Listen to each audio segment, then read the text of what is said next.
Alrighty. I'm going to try and power through the rest of this case today. I'm not sure if I'll have the voice for it, but I really, really want to get it so I can do case 4 soon. Alright. Audio check. Let's see. So I can do case 4. Alrighty. Now to share this with a loyal fan base. Hang on. Alright. Doot. And then doot. And then doot. Send this over to Ant as well. Doot. Something in the general.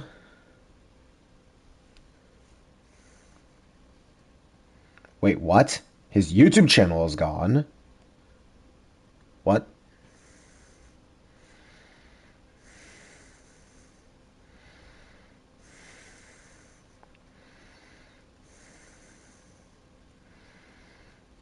Hang on a minute. That can't be right.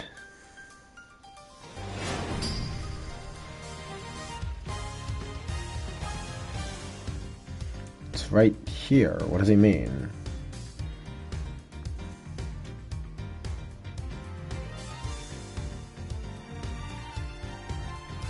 Hang on, so I gotta check on this real quickly.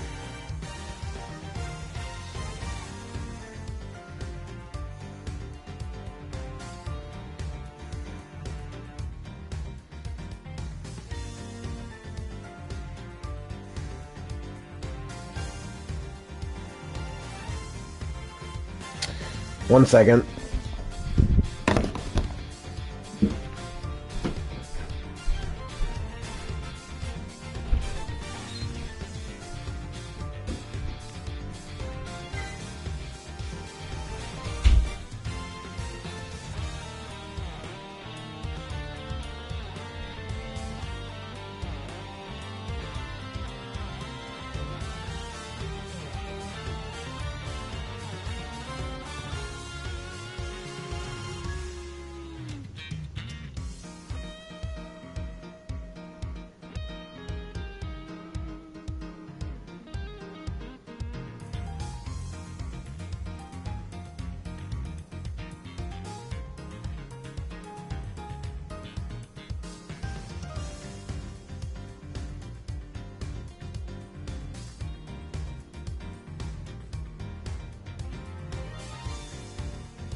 That can't be right. Matt's channel is like bugging out? What?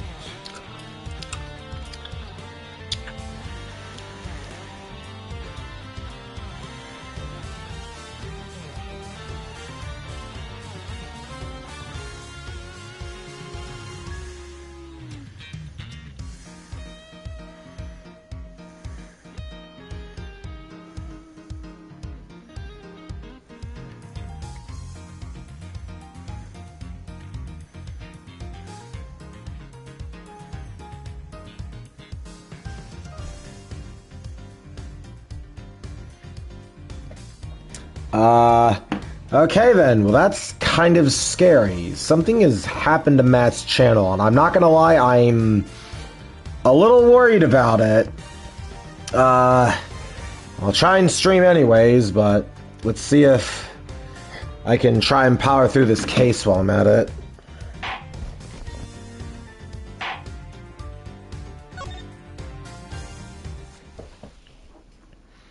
Okay. First off, though, let me go ahead now and get the guide while I'm at it. Ace. Whoops. Investigations 2. Facts. Angel DB 82. Okay, Legacy.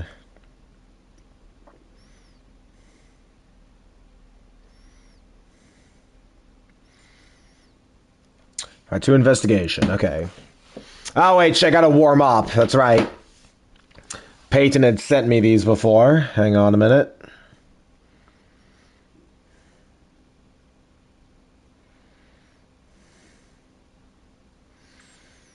Go to my pinned messages here.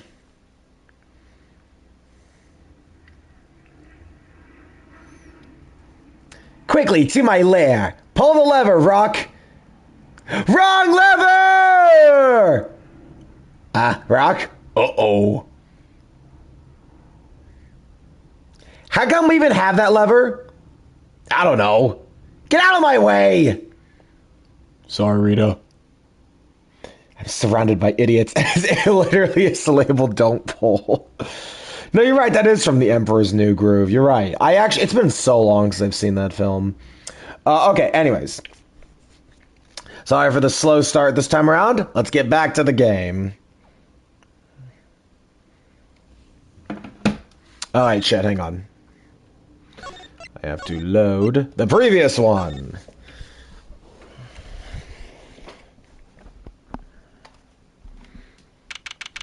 April 2nd, 12:05 p.m. Zodiac Hall.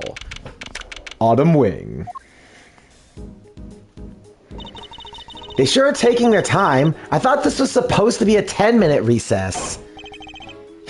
Sorry to keep you losers waiting. But wait no longer. I won the race to find Delicia Scone, and here she is. Hello, dears. This lovely young man said you wanted to speak with me. Delicia Scone, purveyor of the most wondrous wares a pharmacist can offer your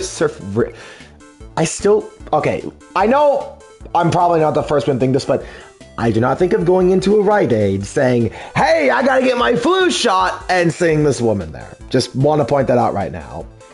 Delicia Scone, purveyor of the world's most wondrous wares, a pharmacist... I'm messing up the reading already.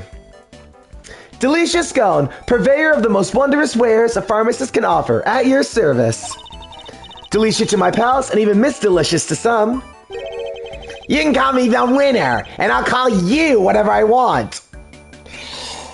Oh! God, I can't stand Eustace. I cannot stand this guy. All right. It's funny, I actually did grow up on New Adventures of Winnie the Pooh. That shit was like that was like before Tom and Jerry.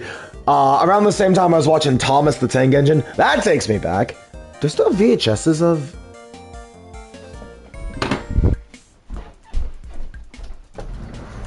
Let's see. Okay, there's the Tasmania VHS.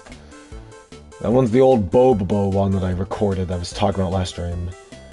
I think I might have left him at my parents' place. Okay, whatever. Sorry! Genuinely had to check for my own reference there.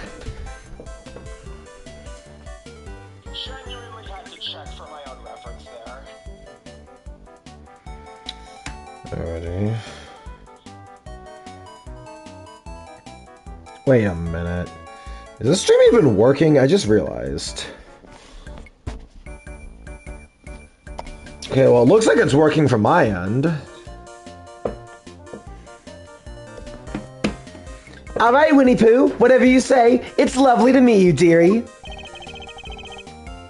So much for calling me the winner. Oh, have we met before, young man?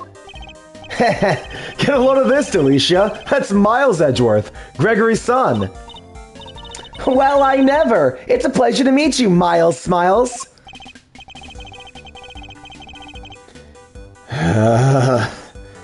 If you must address me by my given name, just Miles would do.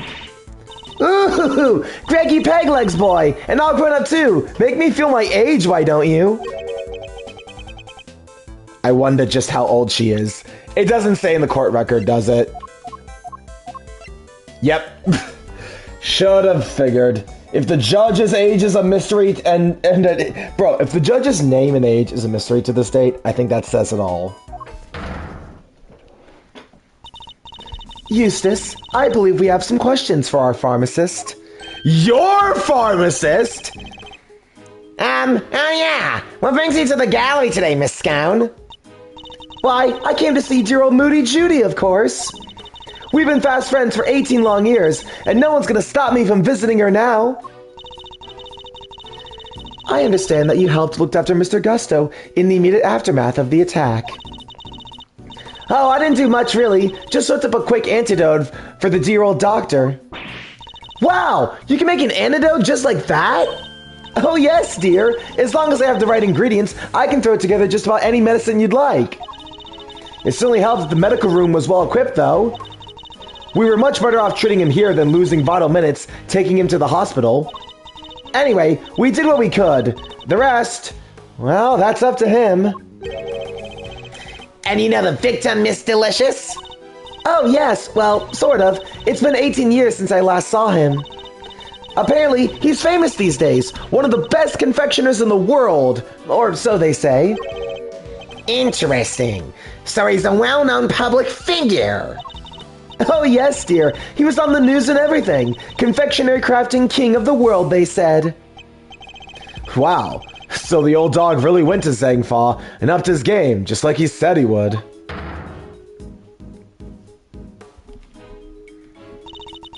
Perhaps if we could proceed to the matter at hand, Miss Scone. Are you familiar with the substance known as Infesticide Ultra? Of course, dear. You use it to well, get rid of you-know-whats. Oh, it's awfully strong, though, and that's why they don't sell it in the shops. Might I ask what you mean by you-know-whats?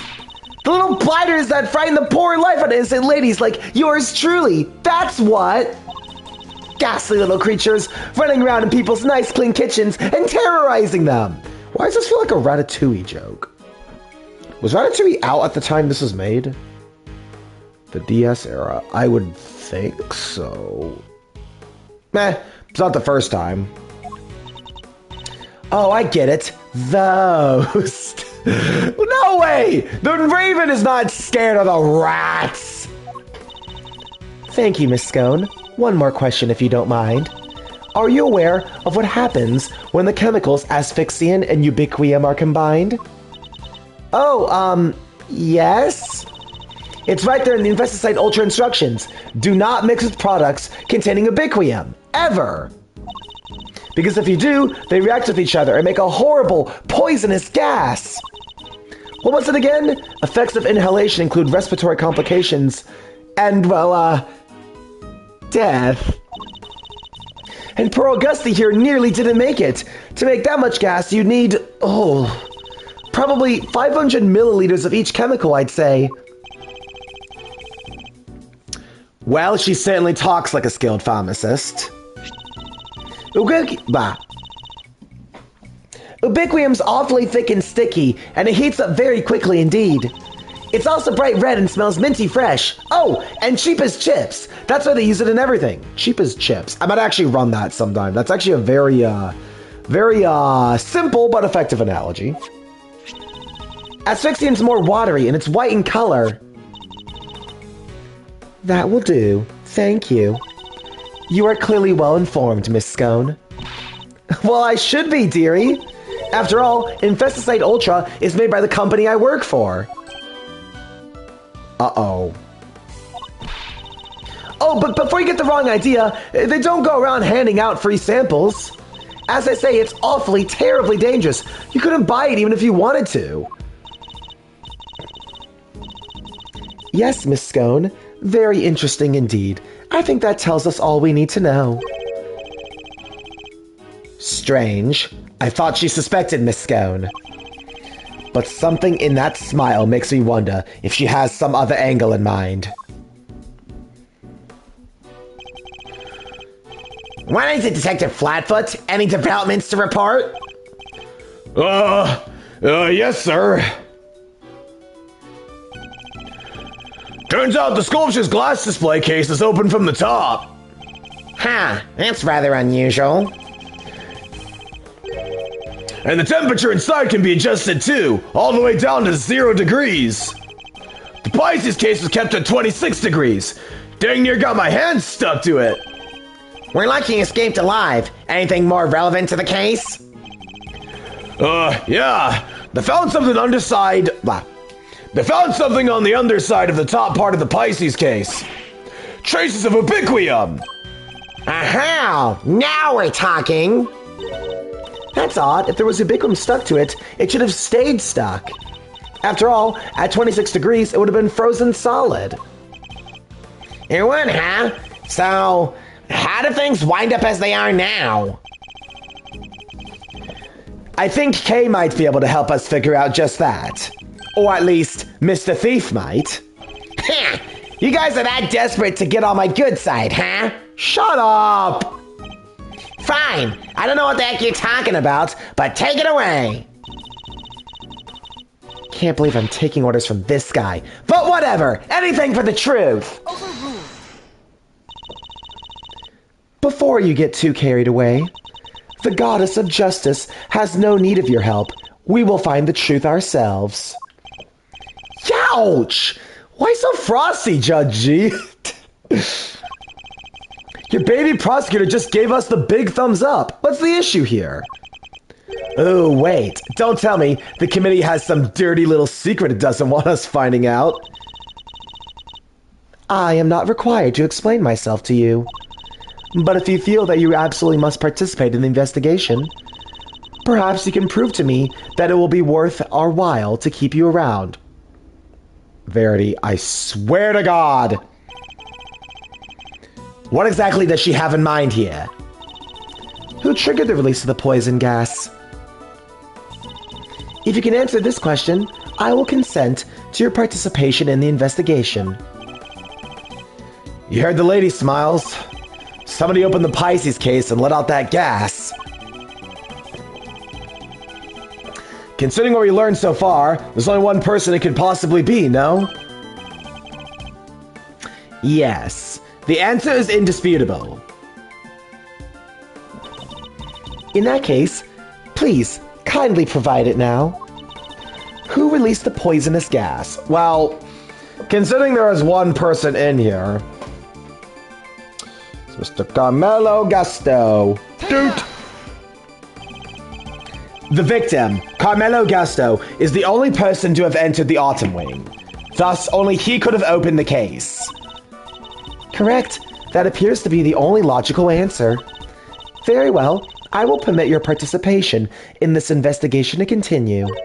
However, if at any point I feel you're contributing nothing of value, you will be removed immediately. Understood. Even if Mr. Gusto did open the case, we still have no idea why. All right, Mr. Edgeworth, tell me what you want to see. Let's use the data we've collected to recreate the scene before the poison gas went off. On it!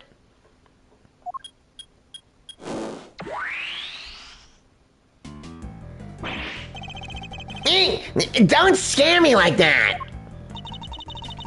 So, this is what you were talking about. You're Mr. Thief, I see.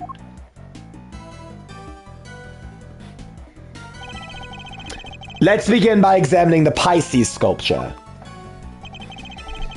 There's a generous amount of ubiquium frozen to the underside of the top part of the case. Yeah, which is what's keeping that lid on really tight. The top part of the case. Sorry, just doing an audio check. The actual glass lid is all cracked though, right? Somebody really went to town on your little house there, huh, Pisces? And do we have any idea of how the glass lid might have come to be so cracked? Well, it doesn't look the outer-facing side of the glass suffered any damage. I see. So we have a cracked piece of glass that we know was ice cold on its inner surface-facing side. And we also know that it wasn't damaged in any direct way on its outer-facing side. Thoughts? Ice cold. Makes me think of the way you glare at people, sir. Cracks. Makes me think about those deeply etched lines on your forehead. God damn it. It was cracked by heat expansion. Applying heat to cold ice glass from the outside will cause it to crack. Huh. Well, I appreciate the science lesson. But why is all heat cracked in the first place? Why, indeed. A heat-cracked glass lid, lying on its underside with frozen ubiquium. You look like the cat that got the cream, Malzarino. You know what happened, don't you? I certainly do, and what's more, I know how Mr. Gusto opened the case. What? But you didn't give me a chance to figure it out first. Well, too bad. Ain't that just sad, Eustace? It would have been quite the wait. Well, don't keep it to yourself, Edgeworth. I want answers. How did Mr. Gusto open the case? Blowtorch, because that's heat. Take that!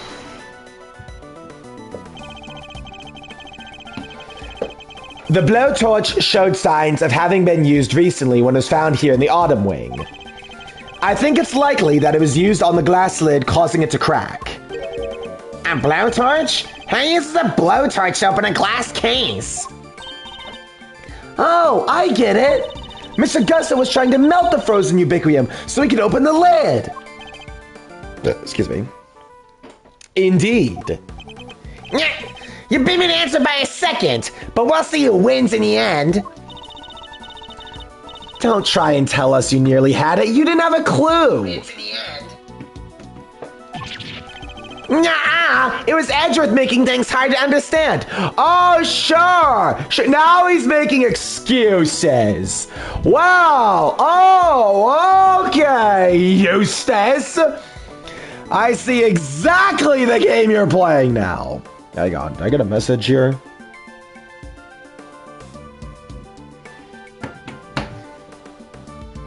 Hang on.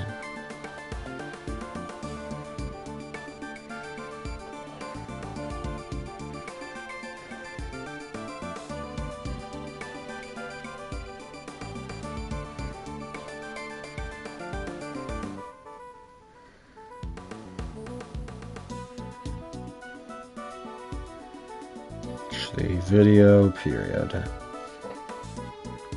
Sorry about that.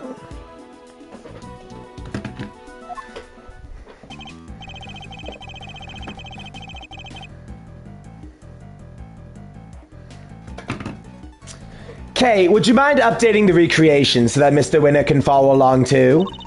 Sure, just for him. All right, here goes.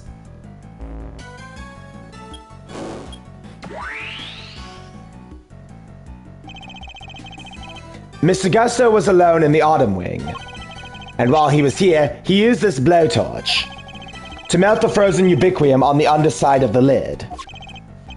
Uh-huh, and?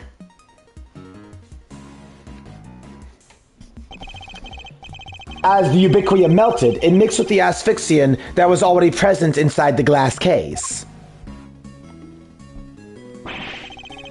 thereby producing our poisonous gas.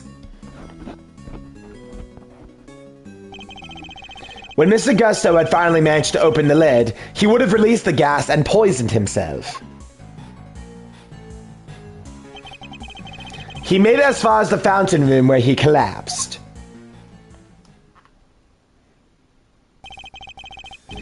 So, he opened the case and out comes the gas, huh? It seems we got there in the end. But why the heck a doodle-doo did he want to open the glass case lid in the first place? I'm not entirely sure. We don't even know what his ultimate goal was. I think he might have come here for the same reason I did. To check out not the Autumn Wing, but the Winter Wing. You remember, right? I thought this was where the Winter Wing was when we first got here. Caught you out too, did it, my little Eddie Lumpkin? I was ever so confused, what with it being where Chillywink's room was all those years ago. There's even the same little tree in front of the blessed door. Who wouldn't all be... What? There's even the same little tree in front of the blessed door. Who wouldn't be all at 6s and 7s, eh? Did everyone involved with the IS-7 incident make the same mistake? I think we need to go and take another look at the Winter Wing. Time to see how quickly I can convince Mr. Winter, I suppose. Oh boy, we're doing this again. Fantastic. Eureka! Ladies and gentlemen, I have the answer. Eustace, just please. Just please, dude. The answer to what exactly? The man was going to end it all. A dramatic exit stage left, sort of artsy-fartsy farewell. I'm Mr. Krabs facing so hard right now, dude. Have you been listening at all this whole time? At my level, I barely need to listen to a word, and I still understand exactly half of what's going on. Oh my god. Oh, I don't even have the energy to shout anymore, dude. I don't even have the energy to shout anymore. Perhaps I can explain a few of the finer details to you later, Eustace. Winner's prerogative. Winners? Sure. Thanks, Gavel. Thank you indeed. I find it always best to leave things like child wrangling to a professional. In the meantime, don't you have something to tell Mr. Edgeworth and his friends? Oh yeah, I totally forgot. What is it now? I took the liberty of investigating our friendly pink pharmacist here. Or rather, I had one of my underlings do it for me. Every word this guy says. I just want to punch something, man. I don't even have the energy for this today. That's nothing to brag about, you know. Shut up! Can't you see I'm talking? Anyway, let's put a pin in my suicide theory for now. Yeah. I have something more important to tell you. It was Miss Delicious who set the poison gas trap. Eek! How could you say that? I was greatly saddened to learn of this, Miss Scone.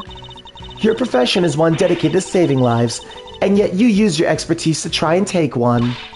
I beg your pudding! How dare you! I did no such thing!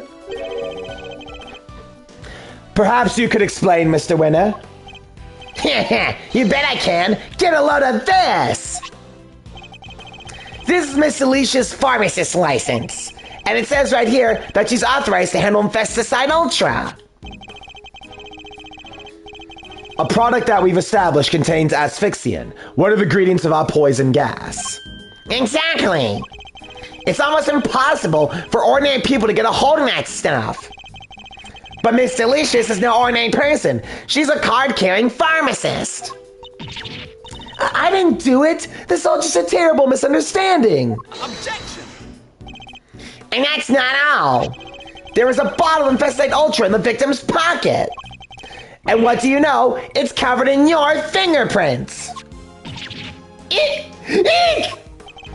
We know that you, Miss Brown, took the victim to the medical room. What better moment to slip the bottle into his pocket, No.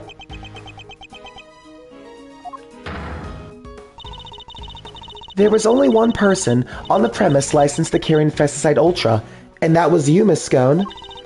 Furthermore, you are acquainted with Miss Bound, the owner of the gallery, meaning you would have had access to the building and ample opportunity to prepare your trap. No, dear, listen, you don't understand. The Infesticide Ultra was stolen from me. Lying will only lengthen your sentence, Miss Scone. I'm not lying! Oh, it's in my bag somewhere, I'm sure of it. What's she looking for? That's not it. And that's not it. Okay. That cloth looks familiar. Ah, here we go. I knew it was here somewhere. Look. And what is this? There's something written on it, I think. April 1st. Complaint filed. Offense, theft. Item stolen, Infesticide Ultra. 1 bottle. It's a crime report relating to a theft. A what? See, you silly billies? I told you someone pinched it off me a week ago, no less. By which you mean to say that it was not in your possession at any point today? That's exactly what I mean to say. I think the bottle you found might be the one I lost. I always have some in my medicine bag, just in case, you know? And I'm supposed to keep my bag locked up tight, but, well, I'd forget my head if it wasn't screwed on. And now, thanks to silly old me, someone's gonna mix that cloud of poison gas with the stuff. I see. But why on earth would you carry such a hazardous substance? I see. But why on earth would you carry such a hazardous substance around with you? Like I said, just in case. You never know when one of them might appear. You're really that afraid of rats? Huh. You mean the gas little creatures that run around in people's nice kitchen type of... You mean the ghastly little creatures that run around in people's nice clean kitchens type of them? You could just roll up a newspaper and whack! One and done! A very K response, that. Psst, get out. What do I do now? Ah, of course. I think perhaps it might be wise to confirm the authenticity of the crime report, just to be safe. It can't hurt to verify Miss Scone's story after all. She may be lying to us. Good idea. All right, I'm gonna go get the precinct to call. Don't go anywhere. Shoom! Okay, let me just get some water real quickly.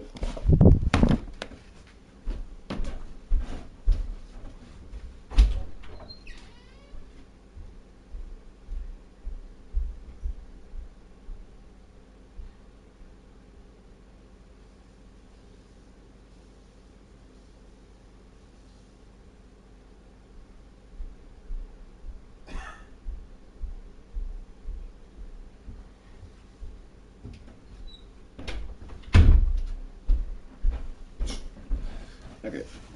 Back! So sorry about that. If I sound like I have significantly less energy today, it's because I do have significantly less energy today. If I sound like I have...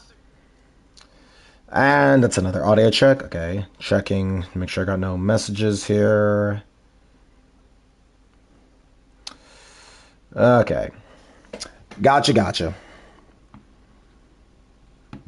Excuse me. Sorry about that. Now, back to the guide. Okay.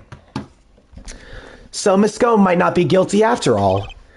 Indeed. If she really were the one who set up the poison gas trap, then I highly doubt she would have used a method that directly implicates her. So, who do you think did it, Smiles? Someone with knowledge of the victim's likely behavior, and the time and the means to prepare. 2 factors which point towards one very specific person. Oh, yeah? Who might that be? Well, don't leave us hanging, big guy. Who had the means to steal the Infesticide Ultra and dress one room to look like another? Well, there's only really one character who does have that. Surely only Miss Bound, proprietor of these premises, could possibly have I'm messing up my reading a lot. I gotta slow down. Surely only Miss Bound, the proprietor of these premises, could have possibly prepared in such a way.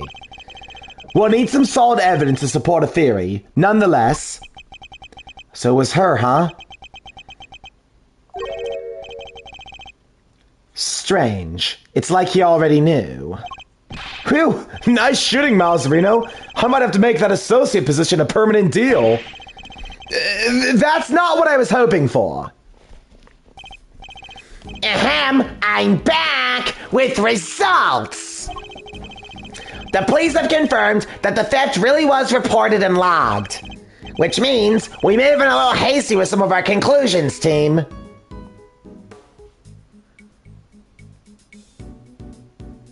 I cannot with this guy. You mean that every single one of your conclusions have proved to be hogwash? No! I mean, we're only just getting started. Oh, then what's our next move? First we need to go and talk to Miss Bound. And then? And then, I'll think about what to do after that. Eustace, Mr. Gusso's real destination appears to have been the Winter Wing. Perhaps it would be worth having someone investigate that room more thoroughly. Oh yeah, we should totally do that. Flatfoot, go investigate the Winter Wing. Yes, sir. Val, we're gonna go talk to Miss Bound. Very good, Eustace. We'll join you if you... We'll join you if you don't mind.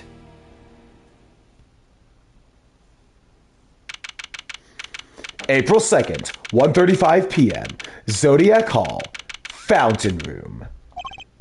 All right, you have your orders. Go talk to Bound for me. Hey, Mr. Witter, weren't we going to talk with Miss Bound ourselves? Sure, but I thought, why not let the grunts handle the grunt work, you know? Means I can just sit back and wait for the report. Hello, Peyton! Nice to have you here. I nearly missed it. Don't worry. I'm good. There's no need to worry. I barely did that much. Only, despite 40 minutes passing, first 10 minutes were me worrying about something Matt was going on with. But don't worry. I did warm up this time. So if you want to rewind the stream, you can go back and see what I warmed up with if you're very, very curious about that. But yeah, I have not done that much. I'm literally, oh my God, this part's really short. A dub and a warm-up window was gone. Yeah, no, I did it. I did a warm-up window. If you want to rewind, you can. Which one did you do? I did the wrong lever one that you had pinned earlier. Anyways. Means I can just sit back and wait for the report. A winning strategy. You spoiled little... he's so exhausting. I need a break. Bro, Kay is spitting facts here with this one. I don't even have the energy to yell this time around. Not yet. I might get it in a bit, though. Huh? If there's something in the fountain... Does it mean it's Gavel? Nah. I'll do that one next time. Because I want to save my Gavel voice for Case 4, where you're going to be seeing a whole lot of her there. Eek! It's a body! What on earth? Order! Order in the courtroom! Somebody, call forensics! Bad news, sir! Real bad news! Order? I will have order, detective. The ice sculptures in the Winter Wing! They've all melted! What? Huh? Say! I almost can't keep up with this, dude. What is the meaning of this? Now we have 2 victims? Yeesh. Talk about deja vu. It's like 18 years ago. Even the ice melted again. Again? This is like some weird rerun. Same people, same everything. I said it before and I'll say it again. This is no coinkydink. You're with me, right, Miles Areno? I am. And I think the answers lie in this IS-7 incident itself. In fact, I'm convinced of it. Great minds think alike. Alrighty then. Time for another trip down memory lane. Back into the past. Very short part, but don't worry, we're still going strong.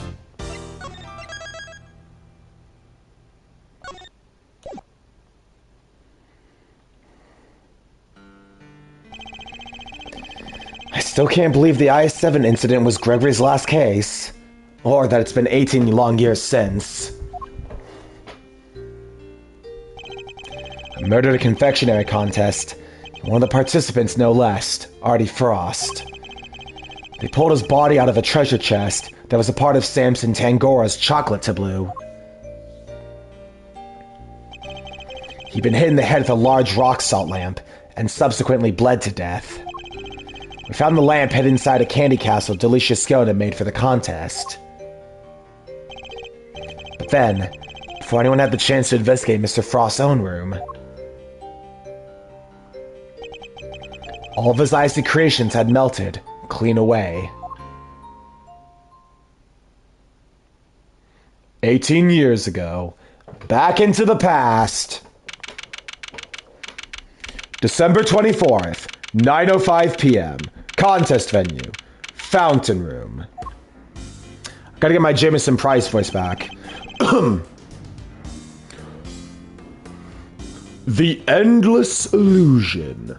Why fight? Why move forward? All of Mr. Frost's work destroyed. Mr. Von Karma wasn't very happy. He told us to get out, and in no uncertain terms either. So, what do we do now, Mr. E? I can't believe he just upped and kicked us out. Von Karma's a total jerk. Hold on, Eddie. It's always the job of the police and prosecutor's office to investigate the scene. Yeah, but he didn't have to talk to us like that. Who cares if we're cops or attorneys? We should all be working together to find the truth. You can't assume that everyone's aims are the same as your own. You may wish to expose the truth, but others might prefer to accept things at face value. Which way of thinking is right will depend on the person. But what if somebody innocent ends up behind bars because no one managed to uncover the truth? It can happen. We're all human, police and prosecutors included. Which is why defense attorneys exist. Our job is to help people in such situations. To be friends to the friendless. Friends to the friendless? Now, we may not be able to investigate Mr. Frost's room as hoped, but that doesn't mean we can give up. We may not be able to investigate Mr. Okay. Audio check good? You're right, Mr. E. I'm sorry. I should have thought more before I opened my big mouth. You're young, Eddie. You'll learn soon enough. I will, I promise. Mr. Edgeworth, Mr. Fender, you look at use a little pick-me-up. I'm afraid this is all I have, but please, by all means. Whoa, you're the best, Miss Bound. Chocolate! Yay! Thank you. A little sugar boost might actually help, although these are a little too sweet for my liking. And a little uniquely shaped now that I think about it. I'm sorry if they're not to your taste. No way, they're great! They're so sweet! You're very kind. Imagine me of all people, a mediocre confectioner. What? You mean you made these by yourself? Yes, Samson loves chocolate, so I had to learn. Keeping him supplied with his favorite treats is just one of my many duties. Although, he does spend most of the time coaching me on how to improve my technique. Mr. Tangora is such a lucky guy. Getting to eat homemade sweets by the one and only Judy Bound, whenever you want sounds amazing. I'm sorry, did you say something? Nope, nothing at all. Dear sweet Eddie, you really do still have a lot to learn. It seems you're quite committed to the work you do for Mr. Tangora, Miss Bound.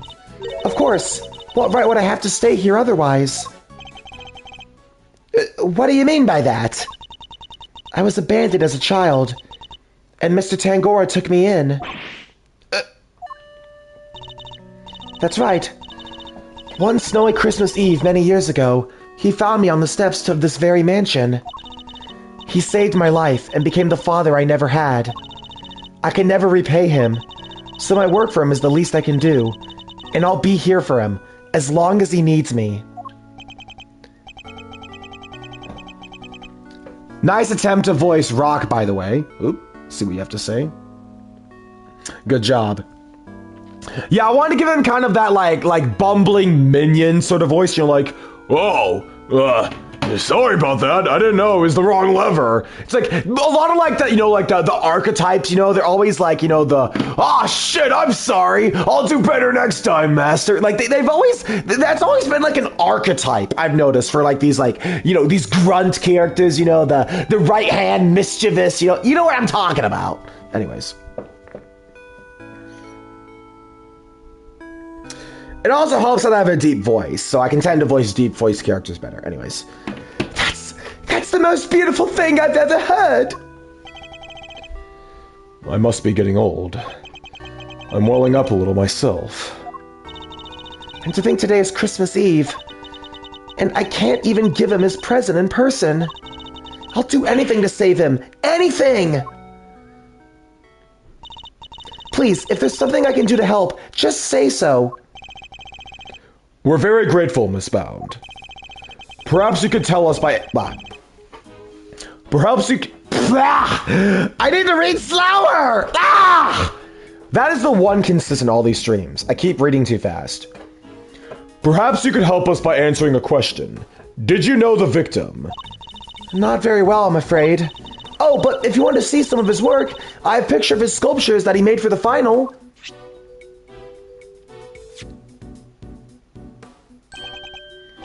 My, they're stunning.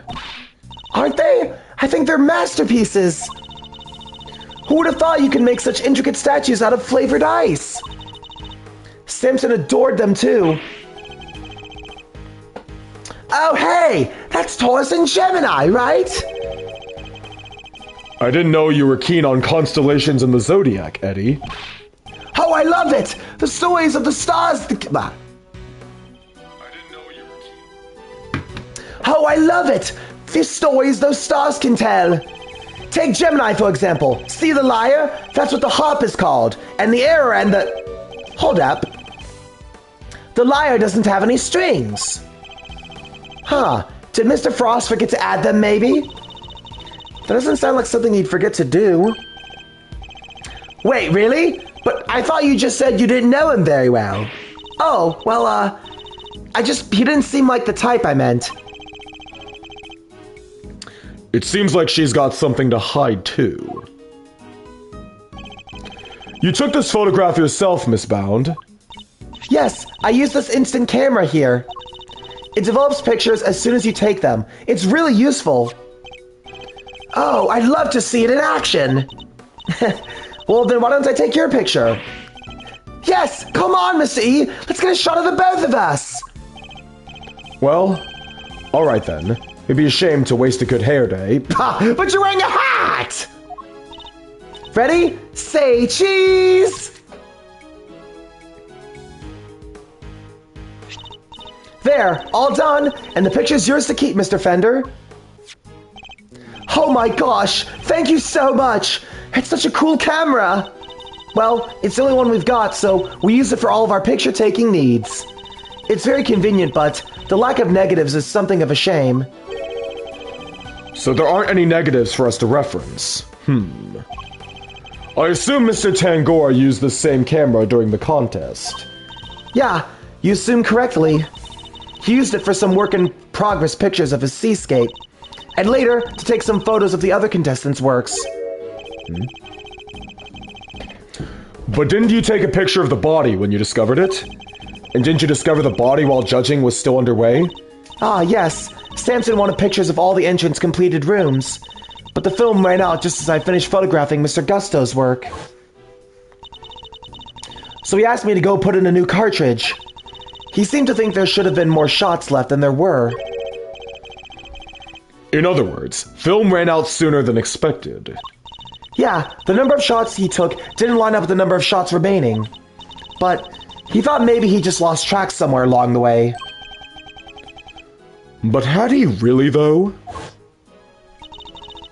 I went out to our living area to change the film and was passing through the fountain room on my way back when I heard the sound of something break and collapse in Samson's room. Samson, are you in here? Ah! Mr. Frost's body was just lying there. I was in total shock. It was all too much. But I remember, I called the police and then I went to tell everybody else. And the camera, it's been with me ever since. I see. I'd be grateful if you could lend us the camera on this picture, Miss Bound. Of course. Here you go. Thank you. Okay, got ourselves a camera. And a photo.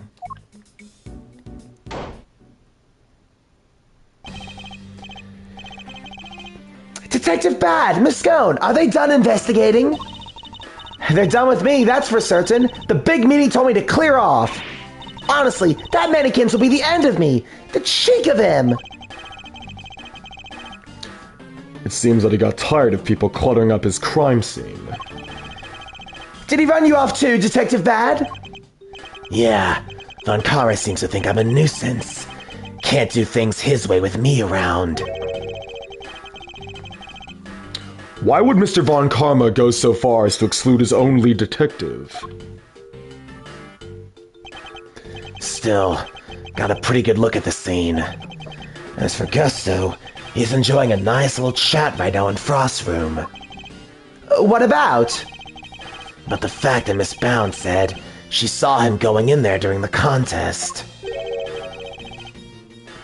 Mr. Gusto went to Mr. Frost's room. That's right, and I have to say, he looks very much like he didn't want to be seen. I don't know what he could have been up to. Well, he's candidate number one at the moment, as the guy who melted Frost's work. But is that really why Mr. Gusto went into Mr. Frost's room? Got a photo of the room right here, if you need it. It's all yours. Wait, what? Why would you just give it to us? Do I gotta spell it out for you, kid? I'm offering to help you guys. I want the truth about this case to come out. Detective. Really, Detective Bad? Mr. Von Karma won't be happy about this. Yeah, well, I'm not Von Karma's stooge, you know. If he's gonna stonewall my investigation, then I'm not gonna play by the book either. Hey, you know what? Base. And you know what? This guy knows how I felt with the fucking soul gem in the Infinity Gauntlet pinball. Oh, I still haven't lived that one down. Anyways, 1 second. I gotta hit the John real quickly.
Okay, I am back. Sorry about the wait.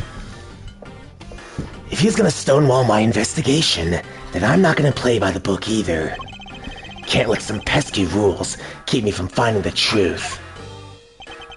Now, can't I, Mr. Edgeworth? Indeed. Thank you, Detective Bad. Wow! I can't believe you won him over, Mr. E!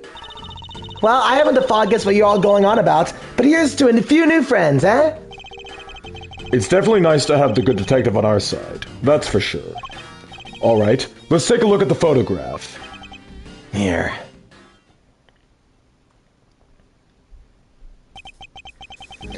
This is what Frost's room looks like right now. Yikes! There's nothing left of his flavored ice! Sculptures but puddles! And Verdi added some layer of events, Arcane Rise. I see. I'll take a peek at that in a moment. The floor appears to be completely covered in pale blue liquid. I should compare this to the photo I just borrowed from Miss Bound. I assume the unplugged power cord has something to do with all of this. Yeah, once I was out of the socket, the display case has lost power, and the temperature... And the display case has lost power, and up the temperature went. It looks like they were all connected to the same power strip. Do you have any idea when it was unplugged? No, still working on that. Those sculptures are beautiful. What a waste. You can say that again. I should have taken a few more bites out of them while I had the chance. Oh my god! You glutton! So they tasted good? Did they ever? I never tried ice so scrumptious in all my life. Really? Man, I wish I could have had a bite. Well, scrumptious except for the salty bit, of course. That was unbearable. The salty bit. It's the other photo you got here. This bit. The harpy thing. Gemini's lyre. Wait, that's why it had no strings? Because you ate them? I didn't eat that much, you cheeky little devil. I told you, it was all horrible and salty.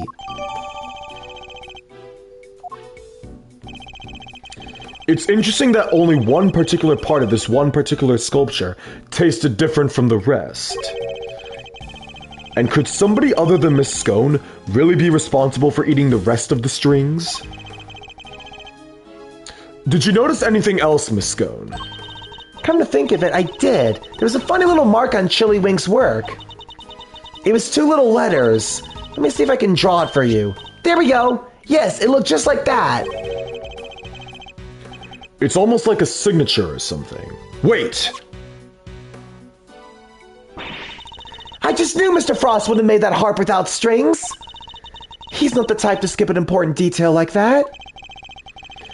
I hope you don't mind me asking, Miss Bound, but are you certain you didn't know Mr. Frost particularly well? What? No, I barely knew him, I swear. Is that so? You certainly seem to have some strong opinions and attitude toward his work. No, the sculptures were so carefully made. I didn't think he'd miss something so important. I'm sorry, but I don't believe you. You have a more personal connection to his work than that. What makes you say that? I have an item of evidence that appears to have been one of Mr. Frost's possessions, and it shares a key feature with another piece of evidence. Well, I won't know what you're talking about if you don't share. So, what are the 2 pieces of evidence of yours? Which 2 items point to Mr. Frost? This is the first. Hang on. Pull up the guide here.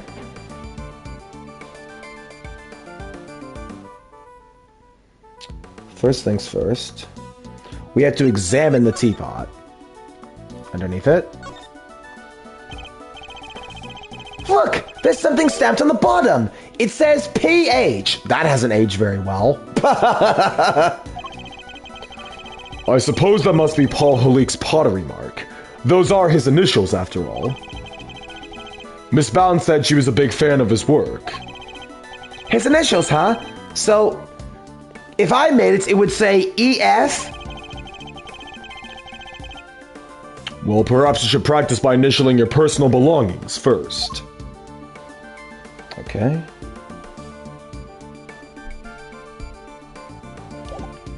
So you present this. Take that! And now, the second, the seal. Take that! Miss Scone found 2 letters carved into Mr. Frost's ice sculptures. I think they were a signature of sorts. After all, it's not unusual for an artist to initial their work. I guess not. That's right, dear. It's just like you said. Shilling statues had the letters PH carved into them, plain as day. PH? Shouldn't be AF? You would think so, but take a look at this. It's the seal we found at the crime scene. It seems reasonable to assume that it fell from Mr. Frost's pocket. And when he pressed into the surface of an item, it would leave behind the letters PH. The same pottery mark we see imprinted on the bottom of the items like in the tea set. The same pottery mark. We have already established that the tea set is the work of the sculptor Paul Halik. From that, we can assume that these same letters would mark any item out as a piece of his work. A fact of which you are well aware of. Is that correct, Miss Bound? Well, yes, I know that he always marks his work with his initials like that. He's never revealed his true identity in public, so it's the only way to know his works are truly his. You mean Paul Halik was? That's right, Detective. Artie Frost had another identity. He was no ordinary confectioner, at least as far as Miss Bound was concerned. For you see, Mr. Frost was in fact...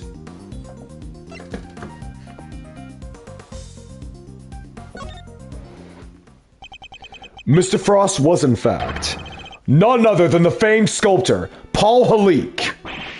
What? Mr. Frost and Paul Halik were the same person?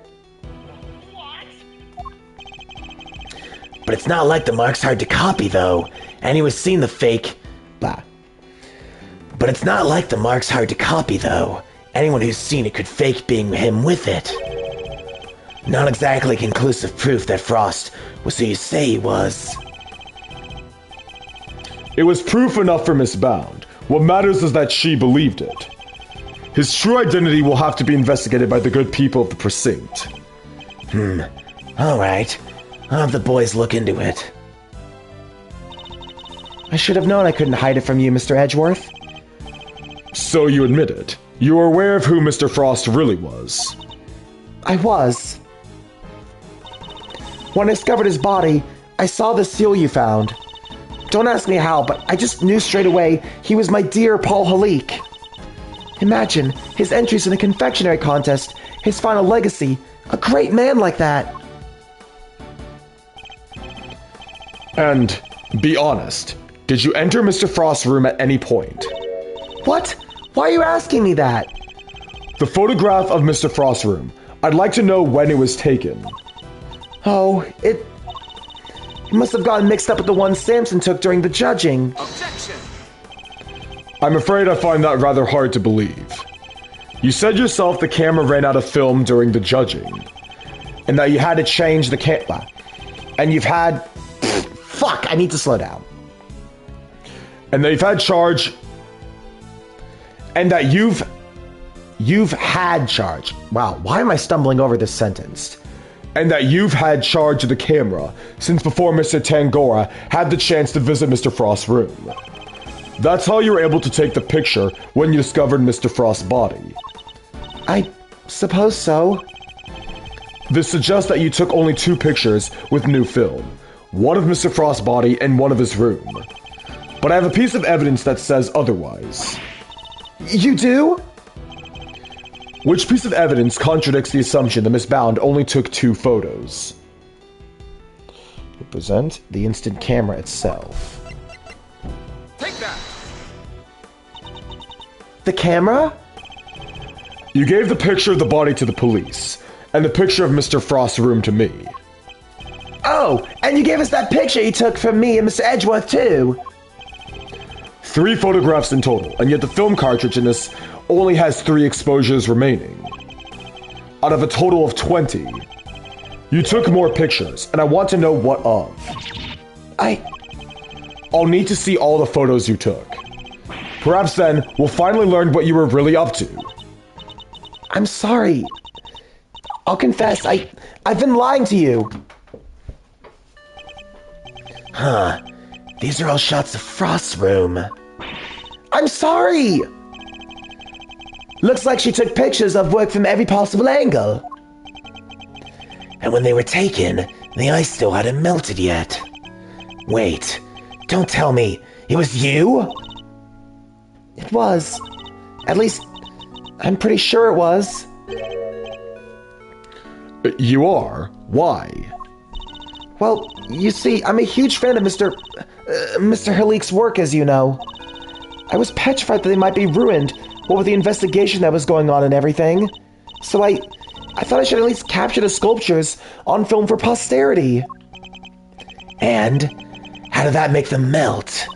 I think perhaps I was so intent on getting the perfect photographs that I might have tripped over the power cord without noticing. By mistake, are you sure? Well, I didn't notice at the time, but well, how could I have been so careless to cause the loss of his final masterpieces? That seems a little convenient to me. I'm not sure I believe it. But I'm not in a position to refute it either. I'm so sorry. I didn't mean to cause any trouble. Please, don't worry about it. The important thing is that you told us the truth. What he said. No hard feelings, Miss Found.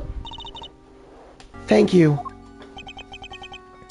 Mr. Edgeworth, picture's yours. I hope it helps.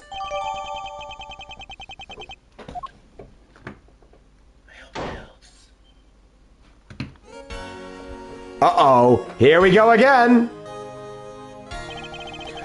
Are you infernal nuisances still here? You don't know when to give up. Linger for as long as you like. The answer is still the same. You are not part of this investigation. Whether we're part of it or not, we'll uncover the truth nonetheless. It seems you don't know when to shut up either. But I commend you on your stubbornness. Mr. Von Karma, I'm afraid I'm the one responsible for Mr. Frost's works melting.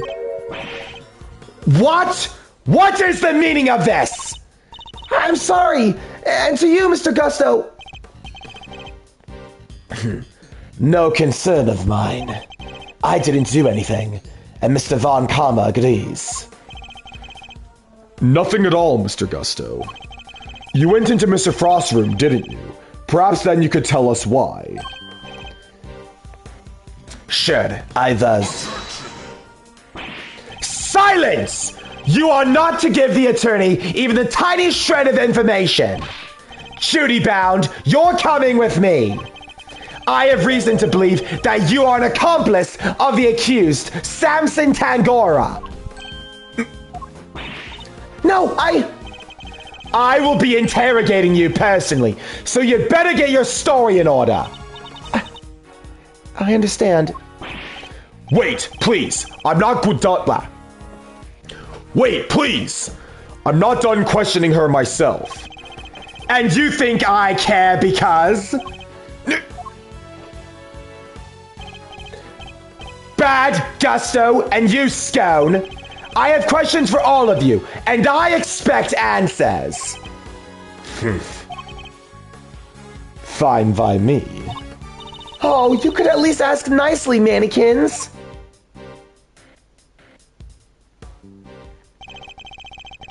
He took literally everyone with him. Indeed. Well, I suppose that means there's little point of us hanging around either. Perhaps it's time we got going anyway. It is rather late. I hope the snow is let up a little bit. You're right. Home time. I guess my stomach's in agreement, too. All right, let's go grab a burger before my own stomach starts grumbling, too. Beast! I love burgers. Sounds good to me. Let's eat up and rest up. We'll need to be fighting fit tomorrow. We will indeed. And our first port of call will be with Mr. Tangora himself.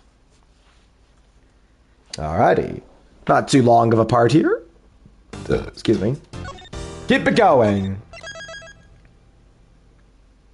Okay, we're in the ladder now. Damn. So we're in the latter part of the case. I feel like this case went by significantly quicker than the captive turnabout, interestingly enough. It's really funny how that works. I swear that Turnabout Reunion, which is case 2, is longer than Turnabout Big Top, case 3. I also swear that the stolen turnabout is longer than Recipe for Turnabout. What's with Ace Attorney Case 2's being so long? Anyways. December 25th, 10 o'clock a.m. Detention Center. Visitors Room. Hey, it's Miss Bound! Oh, Mr. Fender and Mr. Edgeworth. I'm so sorry about what happened yesterday. So you want to check out something, right? Hold on, not yet. Not yet. These parts are really, really short. I want to keep this while I still have my voice in order. It's not like I need to warm up twice after all. She looks rather tired. Has Mr. Von Karma finished interrogating you? Yes, though he really only seemed interested in how I melted those sculptures. Are you here to see Mr. Tangora too? Yes, I'm terribly worried about him.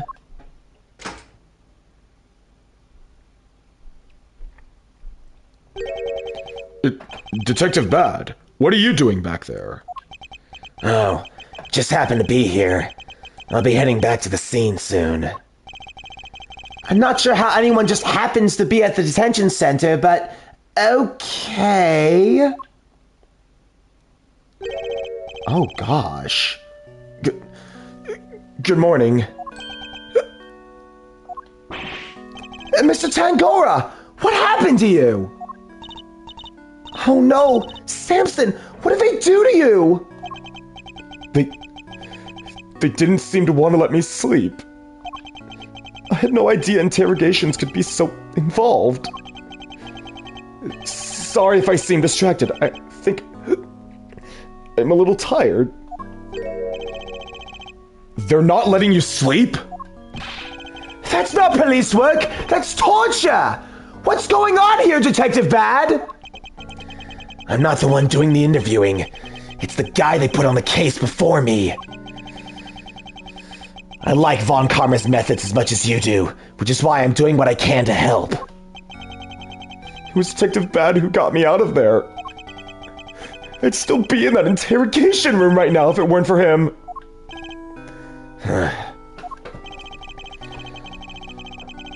Detective Bad is really trying to look out for Mr. Tangora in his own way, it seems. Alright, Eddie, let's share yesterday's findings with Mr. Tangora. You got it, Mr. E. My notepad is at the ready. Bro, fuck. Von Karma literally put so much pressure on this guy that he couldn't even sleep and his hair is white. Oh, God. Now I really feel bad for this guy. Mr. Tangora, we found out quite a bit if you'd like to hear it. Of course. Thanks. Oh, you're right, Mr. Tangora. You seem kind of spaced out. I'm fine. I just think my blood sugar might be running a little low. Samson. Do we have anything that might give him a little energy boost? Come on, man. Man needs some food, man. Look at this guy. Huh? Is that chocolate? For me?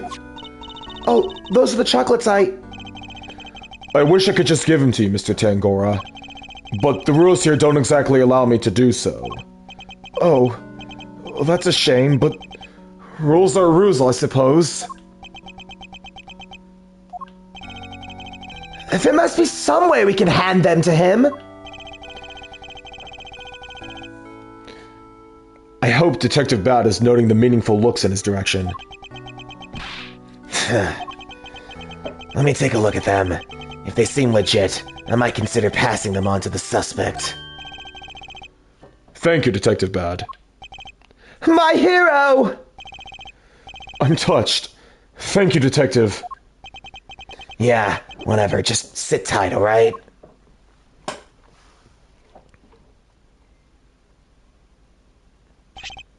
Here. You don't know how much this means to me. Yeah. Just keep it down, will ya? For both of our sakes. Of course, Detective. I wouldn't wish to put your livelihood at risk. And how to sample these. Detective, I apologize for putting you in a tight spot. I didn't do it for you. It was my call.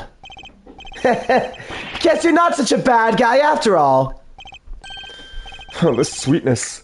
I feel like a man reborn. Were they your handiwork, Judy? Yeah, how were they?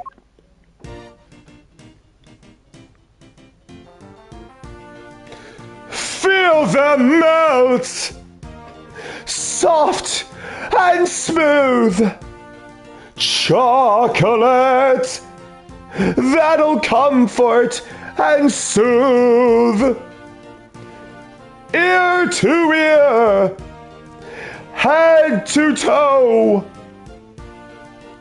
Smile and savor the taste as it flows! Delicious. They're not exactly beautiful, but they're sweet and oh so flavorful. Thank you, Judy. I'm so glad you like them. And I'm glad you're back. I'm glad you're feeling a little bit more like your old self again. My apologies, friends. The food they serve you is just so flavorless. Between that and the lack of sleep, I was about ready to collapse from sheer despair. Wow, is the food here really all that bad? Just the usual. French fries, ham sandwich, stuff like that. Yes, and yet I couldn't taste a thing. Anyway, I'm heading back to the scene. Before you go, Detective, do you have any new information to share? Oh yeah, you're right about the victim's identity. Frost worked as a sculptor in France, where he was known as Paul Halique. Artie Frost? He was Paul Halique? I would have never imagined. Poor Mr. Halique. So, the famous French sculptor wasn't a Frenchman after all, huh? This would all certainly explain why Mr. Halique was such a recluse and refused to show his face in public. He was busy working on his greatest masterpiece. Apparently, it was a bunch of zodiac statues. Guess he'll never finish them now. He never finished his greatest masterpiece? Nah. Seems like he was making statues for each season. But he never got around to the winter constellations. The winter constellations? You mean Taurus and Gemini? So the two he made it of ice would have completed the set. Yeah, and now they're nothing but puddles. Oh, what a bummer. I'm so sorry. Oh no, Miss Bound, I wasn't blaming you. One last thing. Seems like he had himself a bit of a spending habit when it came to his work.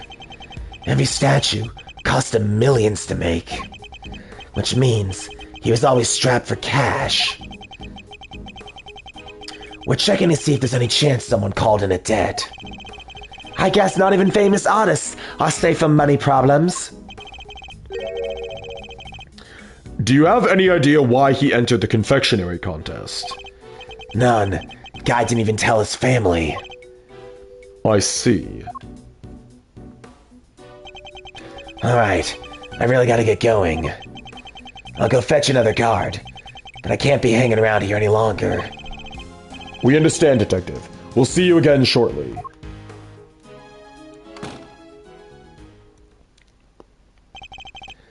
He's a good man. Well, I can certainly say he is. And an uncompromising one. Someone who can be trusted to stand up for what he believes in. Had to scare the pants off of anybody new he meets. So you were going to tell me about what you learned yesterday? Of course. Allow me to give you a full report. Thank you for that. And allow me to apologize on Judy's behalf. I'm so sorry. It's fine, Mr. Tangora. As I told her yesterday, the important thing is that we learn the truth in the end. Now, would you mind if I ask you a question or two? By all means, I'll gladly share all that I can. What can you tell me about the contestants who took part in the final round of the contest? Let's see. There was Miss Scone. I loved her design concept. Unfortunately, her entry was in violation of the rules, so I had to disqualify her. Miss Augusta's creations were a perfect balance of flavor and design, at least up until the semi-final. But disappointingly, his entry for the final was subpar on both accounts. And there was actually something a little unusual about his entry for the semi-final as well. Which was? Well, it tasted identical to Mr. Frost's. They may have looked different, but I could have sworn I was eating the same thing. Huh? And what exactly does work look like? Oh, there should be a photograph back at my mansion. I'll show it to you later, Mr. Edgeworth. Much appreciated, Miss Bound. But Mr. Frost entered the finals. That was truly sublime. So we're able to finish judging it. Even though his body had been discovered in the meantime. Yes, I did. I wasn't aware of what had happened until after I completed my assessment. Mr. Frost wasn't in his room when I visited, so I took the liberty of sampling a bit. Part of the lyre, I believe. I never tasted anything like it! It was like a dream! I was so moved that I burst into song!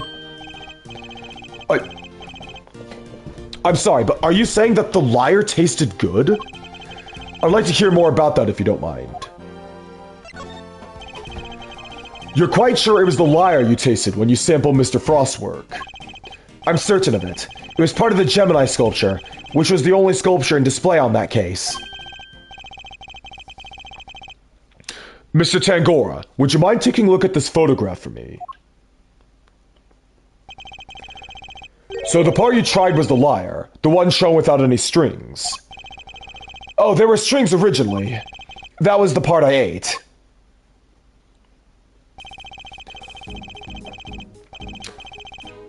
So the strings were missing because Mr. Tangora ate them all?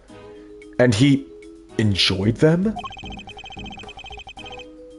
Miss Scone told us she ate a part of the lyre as well, but she said it was far too salty for her to finish. Then it's true. The truth is, I've suspected for a while that there might be something wrong with my sense of taste. Something wrong? How so exactly? Well, there's a taste order characterized by an inability to detect any salty flavors, and I suspect I've been suffering from it. I eat so many sweet foods on a daily basis that it took a while for me to even notice. But there's no denying it now. Well, that would explain why the food here seems so bland to him. What? But your taste buds are your livelihood! Even if there was some long-term treatment option, I highly doubt a total cure for your condition exists. Nevertheless, you should put in a request to the police for a proper evaluation. Oh, that won't be necessary. I have a recipe for a cure back at my mansion. You do? I do. You can take a look at it for yourself if you'd like. Samson, we can't show that recipe to just anybody. Judy, Mr. Edgeworth is hardly just anybody. He's my attorney, and I have no secrets from him. Yeah, you're right, of course. If that's what you wish. What on earth is this secret recipe? What on earth is the secret recipe for a Miyoko cure they've been hiding?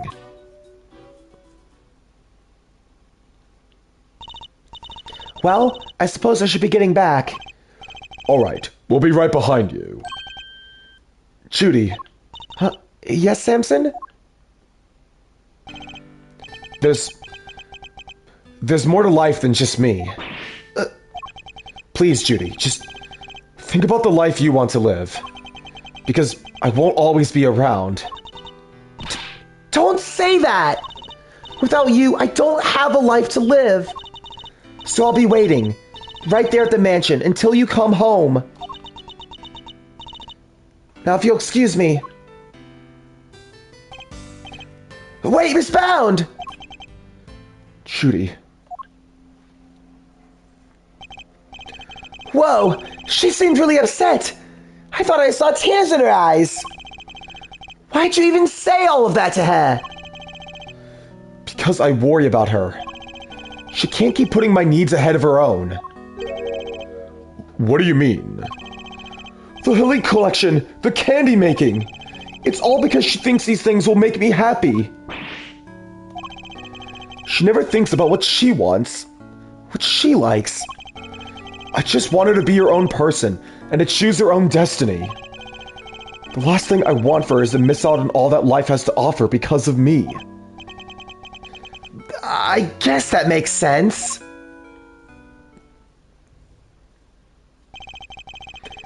He really does see her as his own child. What parent wouldn't want their child to walk their own path? And what parent wouldn't want to do everything they could to protect them? I know exactly how he feels in this moment. I think I've asked of you everything I can for now, Mr. Tangora. We should be getting back to the scene of the crime. Oh, you're leaving? I see. I suppose I'll be going back to the interrogation room for another session. Ah, yes, we'll have to do something about that. You speak to the police for me? That too, but I'll be putting something else in place as well. An ace up our sleeve for when the time comes. I look forward to learning more. I'm counting on you, Mr. Edgeworth. We'll be back to brief you, Mr. Tangora, every day. And Judy, too. Thank you, Eddie. I look forward to it. Mr. Tangora, your interrogator will do everything in his power to extract a confession from you. I hate to see an innocent man suffer like this. But please, you have to do everything you can to hold out. If you can't, Mr. Von Karma will use that confession against you for as long as this case lasts. And it will make it that much harder for me to save you. I understand, and I'll try. I won't give up until you're out of there, Mr. Tangora.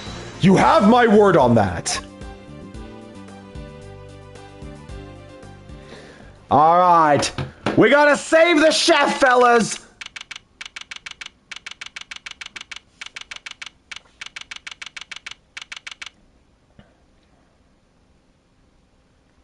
Hang on, sorry.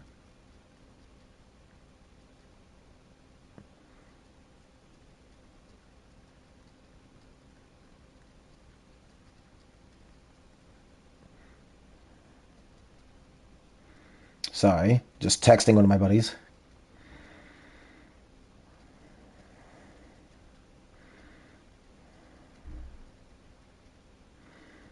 Okay.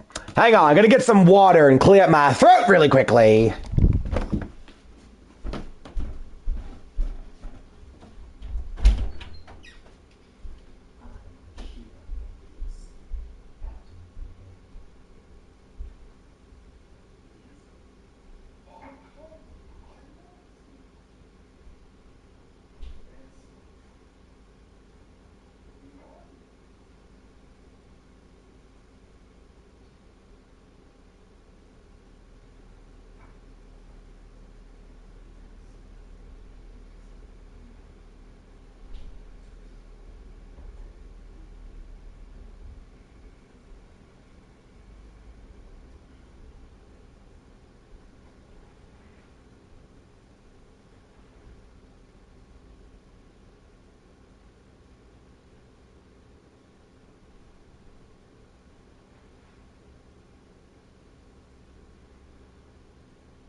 Mackies.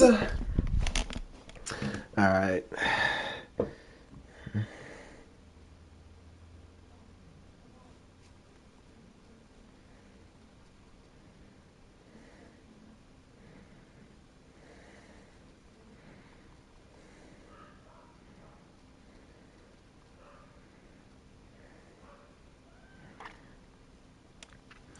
All right. So audio check.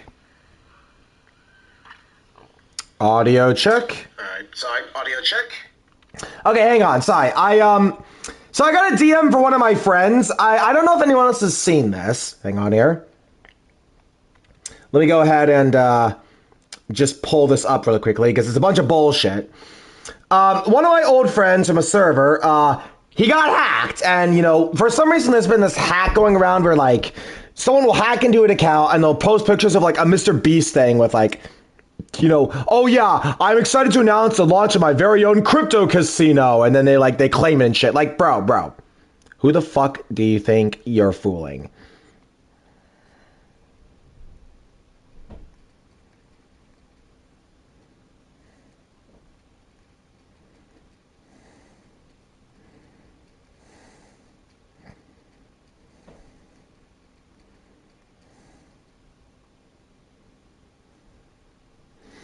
Oh my god, look at this.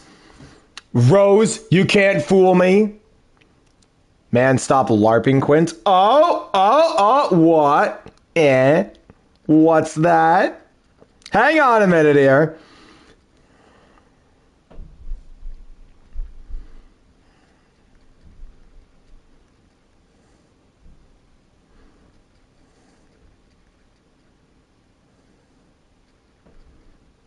Hang on, no. Hold on, no. I'm gonna destroy a scammer live right now.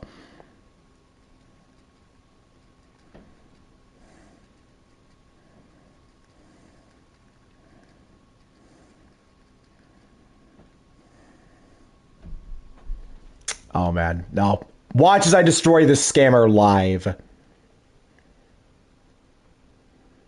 Let's go.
Oh, get ready for this, fellas. Get ready for this.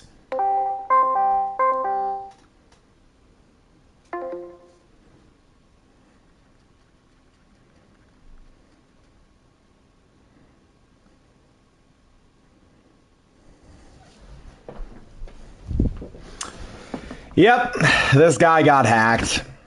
It's so funny. So funny.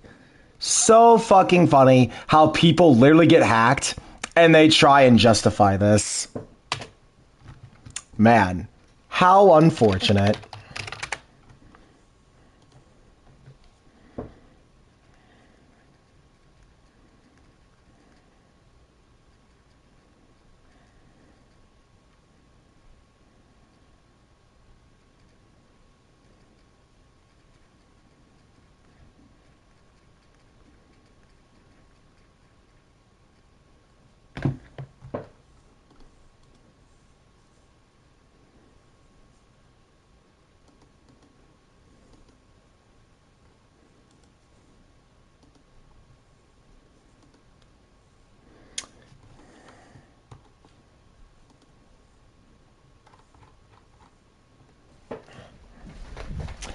Okay, so with that nonsense out of the way, seriously, what the fuck is this? Someone out here wants to try and send me shit like, hey guys, Mr. Beast cryptocurrency. This is so bullshit, dude. I have literally run into this exact scam with another fucking account. Literally. It's literally the same exact screenshot. This right here, it's the same exact screenshot.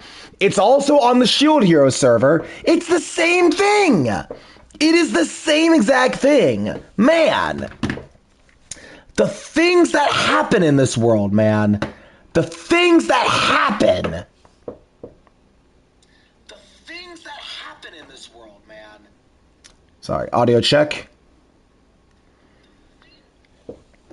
The fact that I actually have to destroy scammers in the middle of a stream when I'm supposed to be dubbing is kind of funny. The stupid people want to try and act like I'm... Anyways. December 25th, 11:03 a.m. Contest venue, Fountain Room.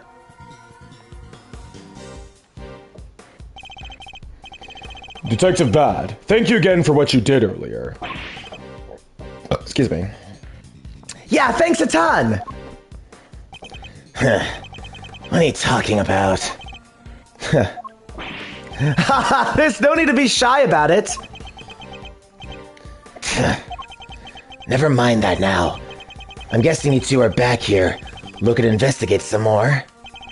We are indeed. We'll need something solid if we're going to save Mr. Tangora.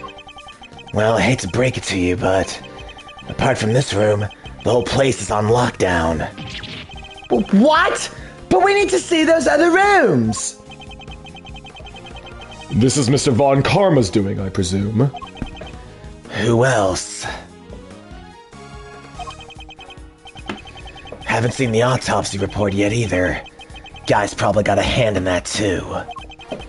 And don't expect to speak with anybody, except us cops and Miss Bound.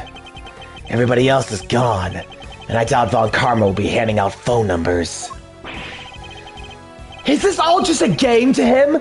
Why does he have to go so far? Is he messaging me on my alt now? Oh my gosh, dude. You're messaging me on my alt now? Wow. Okay, no, he's not. I'm wrong about that. Still funny, though, how that works.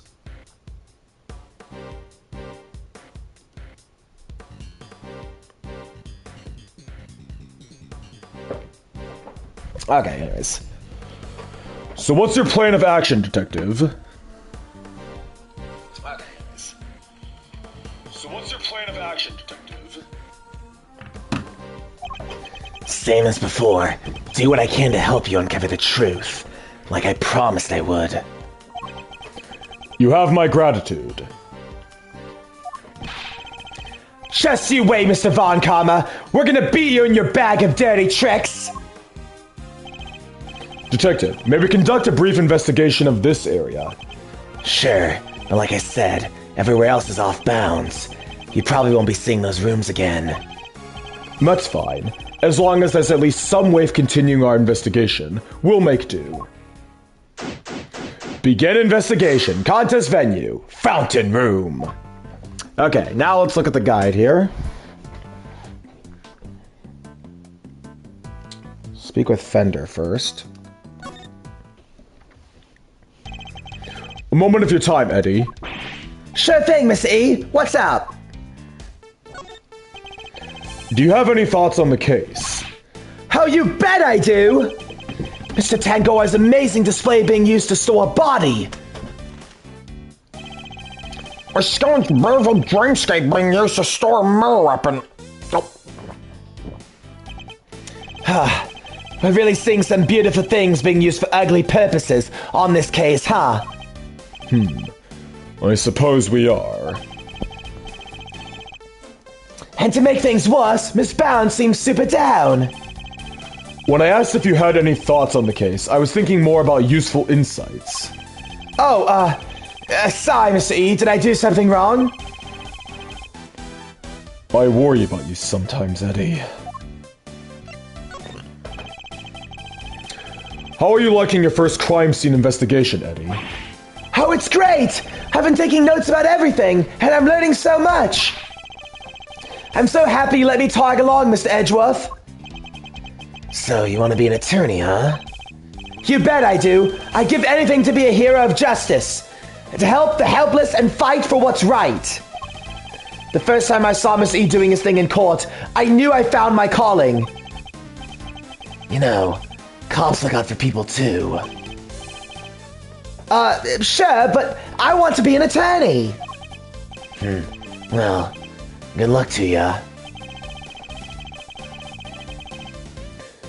I get the feeling Detective Bad might be pining for an apprentice of his own. Okay. That's the first piece of the puzzle. What's the next piece? Policeman near the fountain. The statues on the fountain depict cherubs enjoying some chocolate fondue. Paul Halik's work, apparently. Gotta hand it to him. It looks so real. Detective, are you saying you have personally seen cherubs before? Attorneys, always poking holes in people's words. What? Did I do something wrong? Okay, now we speak to the officer. Excuse me, may I ask what it is you're investigating? Sir, I'm analyzing the fountain water to see what might be in it, sir. And what'd you find? Chocolate and what looks like flavorings and colorings used in frozen desserts, sir. The composition of chocolate seems to be the same as that of Mr. Tangora's work. And the flavorings and color match the profile of what they use on Mr. Frost's ice sculptures. Those little rivers flow from all 4 artist rooms, right here in this fountain. Guess that's how the stuff from the melted sculptures wound up in there. And that's not all, sir. We also found blood. What? Why is there blood in the water? Think back to our investigation of the murder scene, Detective. Take another look at the scene in front of us, Detective. A very conspicuous pool of blood that should have been here is clearly missing. You're right. Don't remember mentioning they'd removed blood along with the body.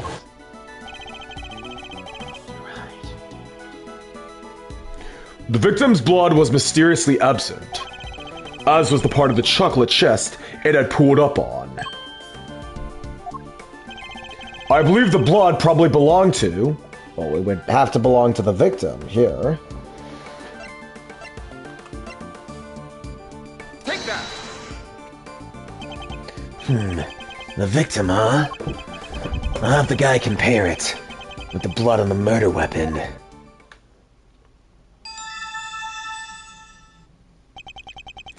Well, looks like it's a match. The blood in the fountain is Frost's. Well, looks like it's a match. But why would someone want to send the victim's blood downstream and into the fountain like this? Interesting. Okay, now we speak with Ms. Bound. Miss Bound, we're here to continue our investigation. Oh, Mr. Edgeworth, I'm so sorry about earlier. She's still looking kind of down in the dumps, Mr. E. Well, she must have been greatly taken aback by what Mr. Tangora had to say. I found the photograph of the semifinal entries for you. Here, it's all yours.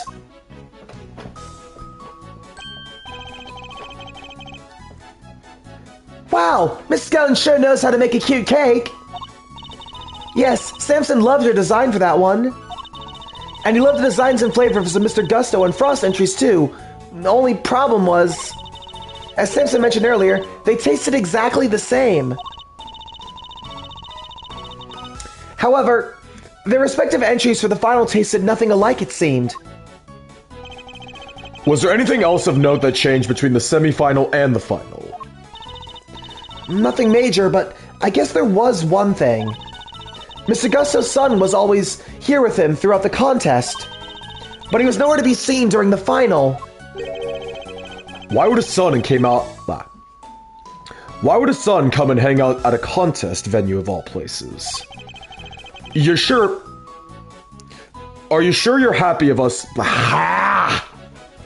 You're sure you're happy for us to keep hold of this? Of course. I hope it helps with your investigation. Oh, and I also have the book containing the recipe for the cure Samson mentioned. We've seen this book before. It was in the chocolate frame in Tangora's room. That's right. He put it on display there so everybody could see the grand prize. What? The cure's in the ultimate cookbook? So it's not a book of It's not a book of dessert recipes, I take it. Oh no, we told the contestants, of course. But I guess nobody told you yet.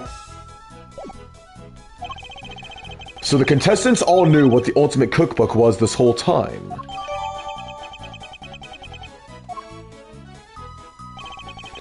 I'd like to hear more about the cookbook if you don't mind, Miss Bound.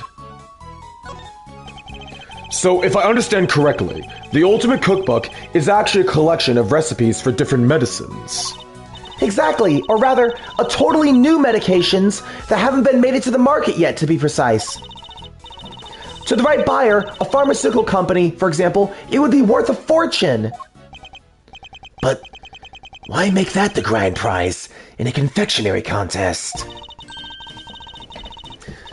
Mr. Tangora is the sole heir to the Tangora family fortune.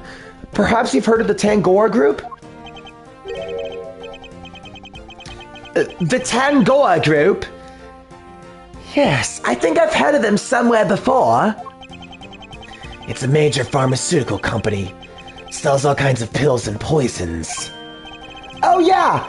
The new Cold Killer Pro has been making some real waves since it went on sale. I always reach for Cold Killer when I'm feeling under the weather. Which is never as far as I've seen. I'd like to hear more about the Tangora Group, if you don't mind.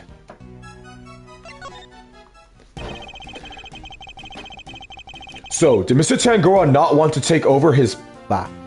So, did Mr. Tangora not want to take over for his parents and go into the family business? No, he preferred the idea of making people's lives better through power of confectionery. And his parents supported him in his quest to become the best in the world. Then, when they passed away, he inherited the cookbook. But why would he make such a valuable heirloom a mere contest prize? He's been hounded by so many people looking to make the book their own. He was tired of it. But it would have been an insult to his parents' memory simply to give it away. So he decided to find someone he felt he was worthy of it. I'll bet the board of directors love that. Handing over the fruits of all their expensive research to someone else. So I gotta check something real quickly.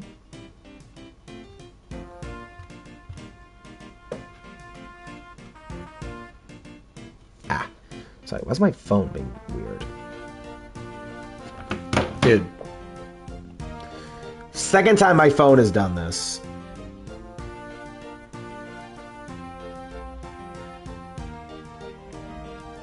Okay, sorry about that. Handing over the fruits of all their expensive research to someone else. They hated the idea, of course. Excuse me. Which is why Delisha entered the contest. The Tangora group wanted her to win the book back for them. So you knew she was a pharmacist all along? Yes, and not only that, I told her how to appeal to Samson's tastes. I tried to help her win. But why? I wanted to protect Samson by protecting the Tangora group. If that cookbook fell into another company's hands, the board would never forgive him.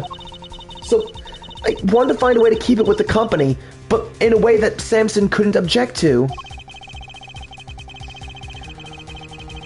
So that's how Miss Scone managed to make it so far in a contest she had no business taking part in. But Miss Scone wasn't the only one pretending, was she? Mr. Frost wasn't really confectioner either. And he still made it all the way to the final, just like she did. Not bad. Yes, it's unbelievable, isn't it? Such a talented sculptor, and a gifted crafter of desserts, too. Gifted indeed, judging by the standard of his work in the final. But how did one man produce pieces of that size and quality in such a short period of time? That is a good question, actually. How could he have made those two ice statues in what, like, half a day? I don't know. Anyways. I'm not sure I have much more to tell you. But if there's anything else I can help you with, I'll be happy to, of course. She's certainly very keen to ensure that all she does. She's certainly very keen to ensure that she does all she can for Mr. Tangora. I could certainly use the cup of the tea made us yesterday, if you wouldn't mind. I think that might help move the investigation along nicely. Oh, I'll have some too. Your tea is to die for, Miss Bound. Well, how could I possibly refuse? I'll bring it right out. You know, I think that cheered her up a little. Okay, then. Oh, that's it. Wow. Short investigation, that.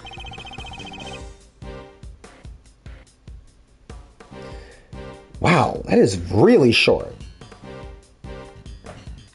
We've learned a little more about the contestants' participants. But there's still one question involving Mr. Gusto, which we never got an answer. Nothing at all, Mr. Gusto? You went into Mr. Frost's room, didn't you? Perhaps you could tell us why. Sure, I was... Silence! You are not to give the attorney even the tiniest shred of information! What was he doing in Mr. Frost's room? And that's not all. I also have questions about the work he submitted for the semi-finals. A confectioner amidst a lacking design sense, and a sculptor with it in spades. Mr. Gusto could not have hoped to win such a high-level contest by himself. Which is why I'm beginning to wonder if there was some sort of connection between him and Mr. Frost. Detective, I need to ask Mr. Gusto a few more questions. His story still doesn't quite add up for me. Me neither. We need to figure out how to get in touch with him. Oh, do you now?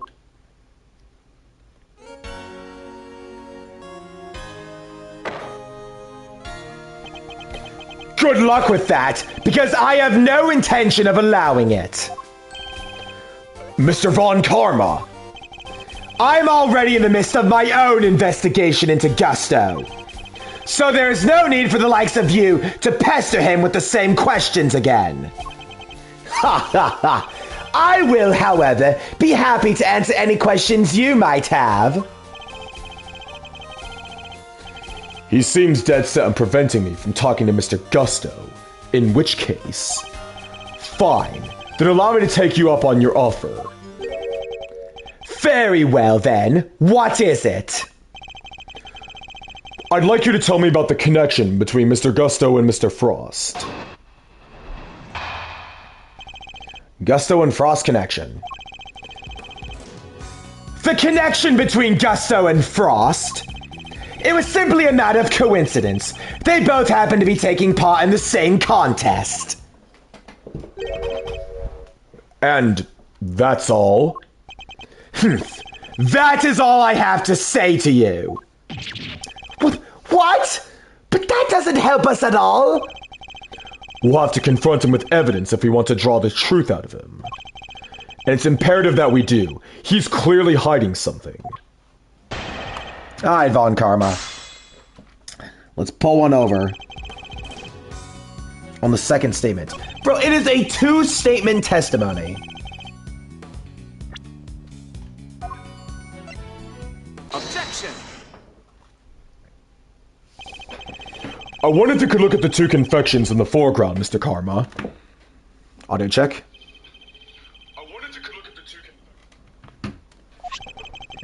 They were made for the contest semifinals. Both are quite exquisitely crafted, wouldn't you agree? Get to the point!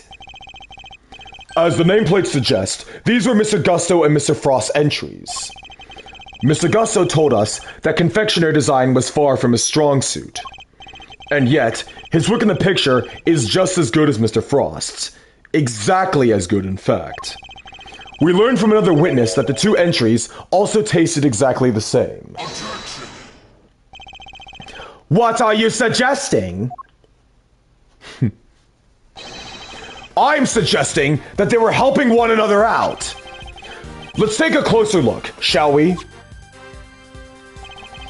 While at first glance the two may appear to be superficially different, it soon becomes apparent that there are significant similarities to how they were put together. They are made of the same ingredients, taste the same, and share a similar design aesthetic. The picture is proof positive the two were working together. If you figured that much out, I suppose there's little point in denying it. Mr. Von Karma knew all along they were cooperating? But I'll warn you, none of what you're about to hear will be to your advantage. Gusto and Frost's real connection. Oh, okay, Von Karma. We're pulling the for realsies this time. Let me confirm what you seem so desperate to prove. Gusto and Frost were indeed working together.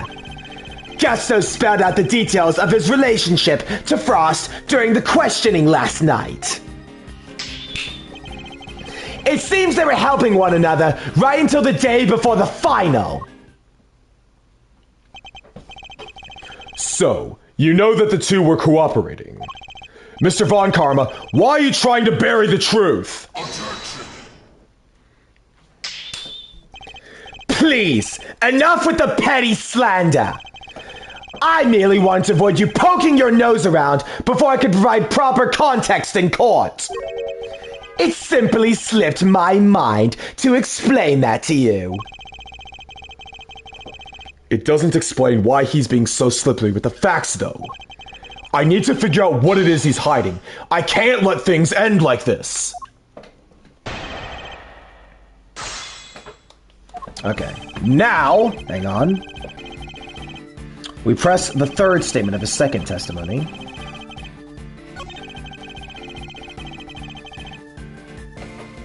Hold it. But why were they cooperating? Gusto's sense of design is subpar, and Frost was an amateur confectioner at best. Neither of them stood a chance of making it through the contest alone. So, what was their endgame? Why cooperate only until the day before the final? Gusto claims to have ended the scheme. Allegedly, he wanted to win the final on his own merits. His one and only goal, really, was to be crowned the world's best confectioner. And his pride would not allow him to do so with the help of another. Cheaters can only ever win hollow victories, I guess. I was under the impression that their collaboration had only lasted through the semifinals. But I'm starting to think it might have lasted through the final itself.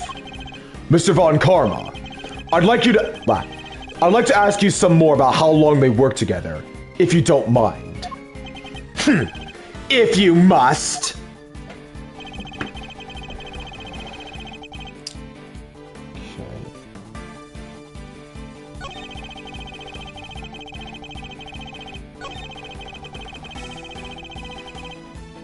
Process as well.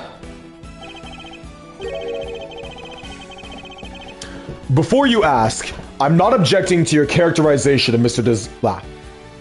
Before you ask, I am not objecting to your characterization of Mr. Gusto's design sense. Yeah, he admitted himself he isn't all that great. He made what he alleged to be He made what he alleged to be a likeness of me. Just thinking of the abomination he came out with turns my stomach. Yeah, I kind of like the guy's work. An artistically rich amateur and an artistically improvised professional. Or impoverished. Whoops. Let's try that again. An artistically rich amateur and an artistically impoverished professional. In a way, it was inevitable they would wind up working together. Oh, wait a minute. They're saying for me to present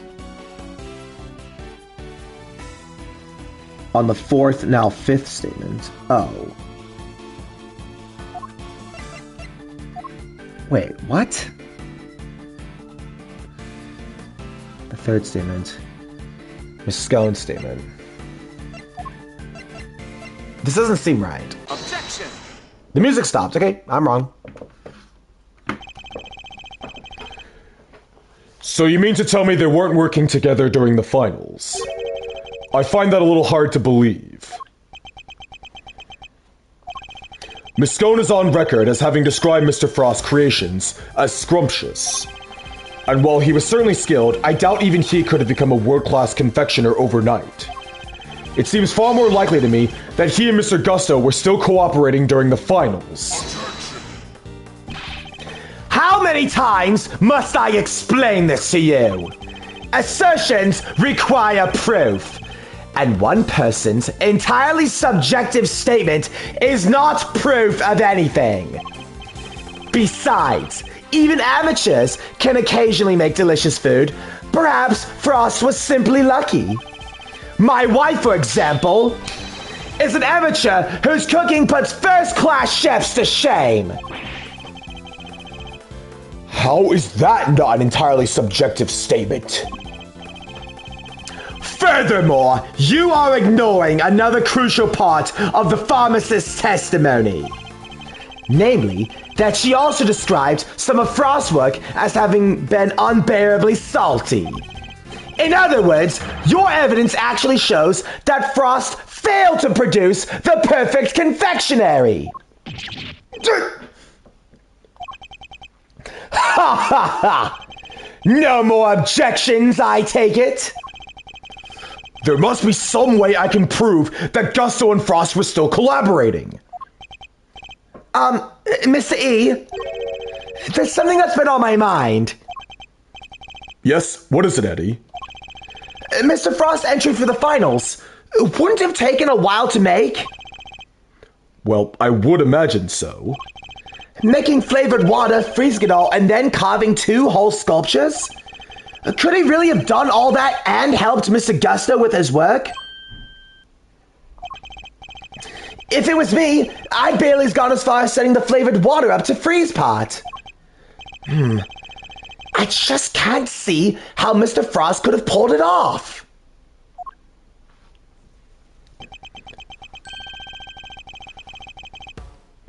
Perhaps there's some lawyerly instinct in you after all, Eddie. Your ponderings certainly point towards another possibility. Eddie's right. Mr. Frost would have needed to freeze his own large blocks of flavored ice to create his art. And there wouldn't have been time to do that during the contest itself.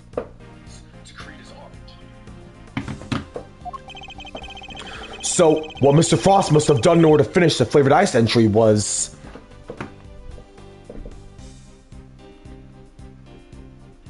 Made the ice the day before the final. He must have made the flavored ice the day before. Then, all he would have to do is sculpt it. What are you muttering about now? Oh, I'm sorry. I just realized something, that's all. I realized that you're correct. What? Mr. E?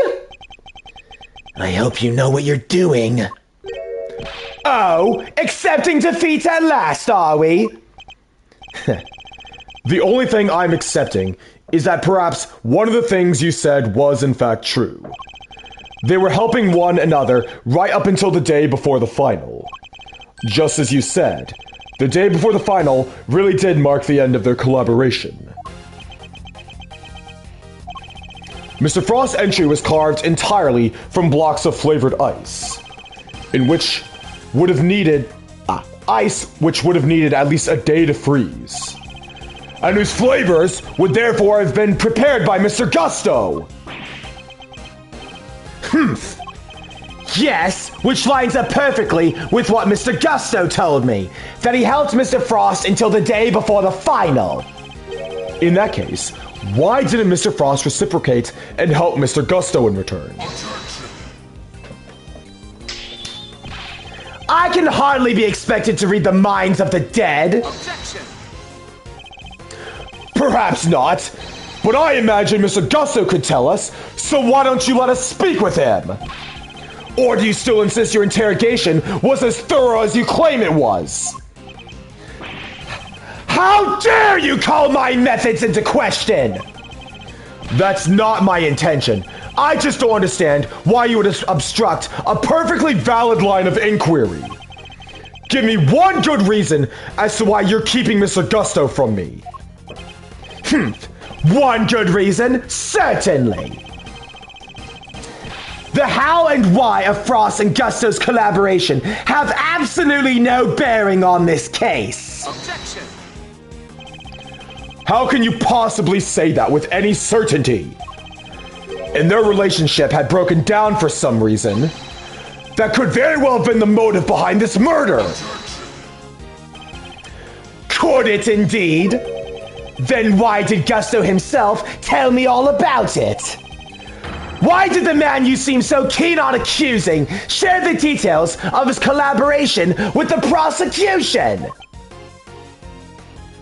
That actually is a good question. Please tell me you have some proof to back up your preposterous suspicions this time. Mr. Gusto only acted suspiciously one time that we know of. And I imagine Mr. Von Karma is aware of exactly what that suspicious action was. Which means this is probably a trap. Well, can't got your tongue, Edgeworth. But even if this is a trap, I can't back down now. Mr. Gusto snuck into Mr. Frost's room, and we still don't know why. That fact alone is reason enough to suspect him. Ha ha ha! If that's your only concern, then allow me to clear it up for you. I knew it. It was a trap. I was saving this for the trial, but consider it a taste of things to come. Plus, I'd hate for the proceedings to drag on because of your needless interjections.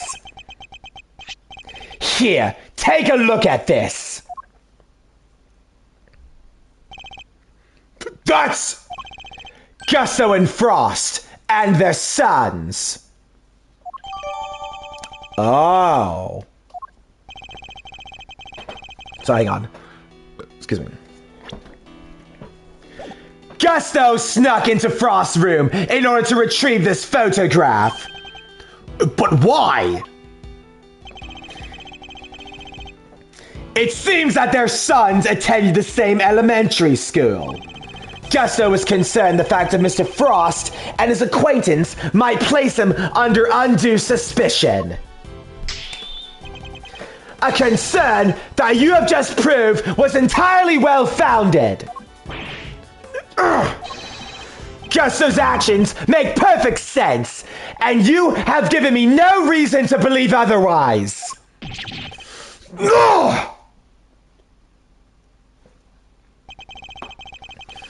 He's never going to let me talk to Mr. Gusto. Now, if you are quite done obstructing my investigation, I have things to be getting on with.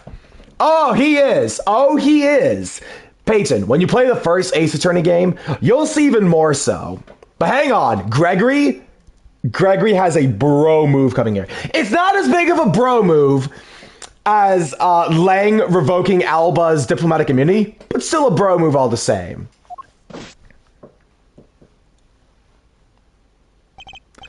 That smug, self-righteous jerk! I'll give him something to be getting on with. What do we do, Miss E? Mr. Tangaroa is finished if we can't figure something out. Things to be getting on with? What exactly could those things be?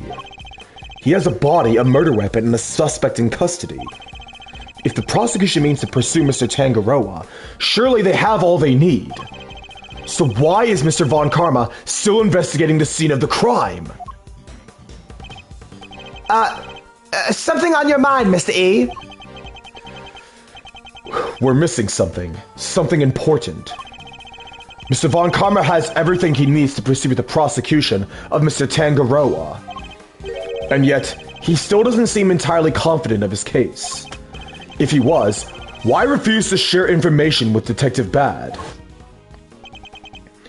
Who else? Haven't seen the autopsy report yet either. Guy's probably got a hand in that too. In addition, we still haven't solved the mystery of what happened to the evidence that went missing. Take another look at the scene in front of us, Detective. A very conspicuous pool of blood that should be here is clearly missing. You're right. Don't remember anybody mentioning they've removed the blood along with the body. Evidence that turned up not in Mr. Tangaroa's room, but in a most unusual place. It's a match. The blood in the fountain is Frost's. So there were no traces of Mr. Frost's blood left in Mr. Tangaroa's room. And yet, we found some in the fountain instead. Why? Logic time! Let's go, Gregory. Okay. Logic. Victim's missing blood. Then blood in the fountain.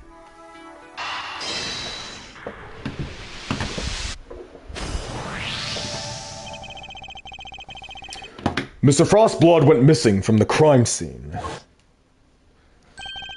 But traces of it showed up in the fountain. Why go to the trouble of removing the blood from the scene after the body had been discovered? And why only the blood? Surely the body would have also been in the way. Wait, could someone have moved the body aside to get the blood? Alright, hang on. I'm gonna get some water because I'm gonna need to get my best loud voice ready for this next part.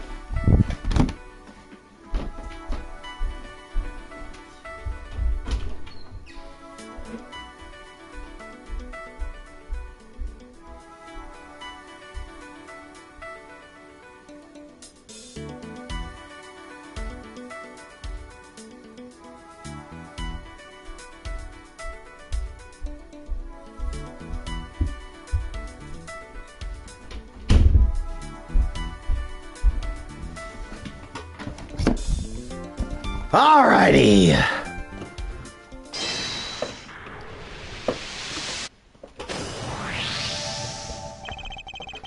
So the body might have been moved aside, or even removed from the crime scene entirely. After all, as far as we know, there's still no autopsy report. We've learned plenty about the murder weapon and the suspect, but very little about the body itself. Our assumption, thus far, has been the body has been recovered by the forensics team. But what if that assumption is false? What if Mr. Von Karma wouldn't show Detective Vad the autopsy report out of something other than spite? What if we've been thinking about this the wrong way around the entire time? The question is, why didn't Mr. Von Karma hold back the The question isn't, why did Mr. Von Karma hold back information about the body? It's, did Mr. Von Karma have any information about the body in the first place? How do things look from that angle? Perhaps the body hadn't been removed by the police in order to carry out an autopsy. Perhaps it had already been removed and hidden away by the culprit before their arrival. Mr. E? We've both heard rumors about Mr. Von Karma's questionable methods. Fabricated witness statements, shady deals, forged evidence even. Sure, everybody's heard of that stuff, but what's that got to do with us right now?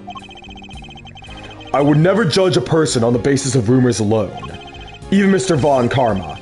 I've tried my best not to let my preconceptions... Even Mr. Von Karma. I try my best to not let my preconceptions color our interactions with him. Nonetheless, it appears he may indeed be willing to twist the truth to his own ends. Twist the truth?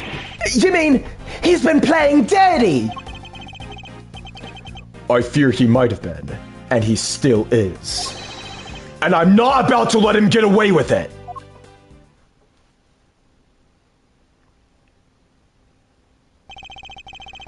I'm returning to the prosecutor's office. Don't breathe a word about anything to that infernal attorney. Yes, sir! Hold it. Yes, what is it now? I have a few questions, Mr. Von Karma, about a certain fact you've been keeping from us. Really? You mean to call the methods of an officially sanctioned investigation into question yet again? I'm warning you. If you obstruct the police in their work any further, there will be consequences. Objection. It's not the police I have an issue with, Mr. Von Karma. It's you! What? Isn't it on the prosecution to work out who the real culprit of the crime is? What foolishness is this? I have no intention of debating on what the prosecution's role is or is not with the likes of you. Excuse me. But let me make one thing clear. My job is to identify suspects and ensure that every last one of them is convicted at all costs. Believe me when I say, I leave absolutely no room for doubt when I present my perfect, unassailable cases. Objection. And how far would you go for your perfect cases? Would you create facts out of... And how far would you go for your perfect cases? Would you create facts out of whole cloth, perhaps? Ha! And I thought you had outdone yourself already. But now, you intend to accuse me of fabricating evidence? I do. Because it's why you've done nothing but hinder Detective Bad from doing his job at every turn. What are you talking about? You didn't shut him out of the investigation because you wanted him to keep an eye on us. You did it to stop him from finding out that you didn't have the body! What? He doesn't have the body? Ridiculous! You're clutching at straws! I will tolerate no more of your preposterous slander! Then allow us to examine it! Prove me wrong if you can! I'm afraid you'll have to try a little harder than that. I am under no obligation whatsoever to prove your baseless accusation one way or another. Objection. As you must have seen for yourself, a piece of bloody chocolate is missing from the scene of the crime. Why did it disappear, and where did it go? What does that matter? Some blood went missing from the chest where the body was found. So what? So what indeed? That's precisely my question. If the body was still at the scene when the police got here, removing the blood would accomplish nothing. However, let us suppose for a moment the body was not. If somebody had wanted to erase any trace of what had happened in that room, then it all makes perfect sense. What is this petty obsession with the bloodstain? Sorry, I'm throwing out my voice here. What is this petty obsession with the bloodstain? But since it's so important to you, why don't you tell me where you believe it went? Of course. After all, evidence is everything, as you never tire of telling us. I believe this should back up my theory quite nicely. What evidence do I have that shows where the What evidence do I have that shows where the blood from Mr. Tangora's room went? The fountain, baby! Take that. Traces of the victim's blood were found in the fountain, along with traces of the chocolate from Mr. Tangora's room. I believe the missing piece of bloodstained chocolate was dumped into the stream that flows to the fountain, which strongly points towards one certain fact. Someone purposely disposed of the blood after the body had been removed from the chest. Mr. Von Karma, where did you find the body? You didn't find it, did you? Answer me! You! Where did you get your hands on that kind of evidence? You have neither the authority nor the means to carry out that kind of analysis on the fountain water. No, but I do. Curse you bad! You've been a thorn in my side from the moment you were assigned! Well, no longer! As of now, you are officially off the case! I was barely on in the first place. Mr. Von Karma, you still haven't answered my question. Will you admit it? Will you confirm that no body was ever recovered? It's really quite the claim, you know. One that you'll never find any proof for, I'm afraid. What must I do to get an answer out of him?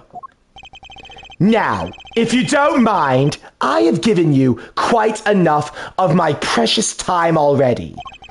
I look forward to destroying you in court, Gregory Edgeworth. Your precious logic and theories won't save you then. Nothing will. Mark my words, Mr. Von Karma, your methods will be your undoing. No matter how you try to hide the truth, I'll bring it all to light in the end.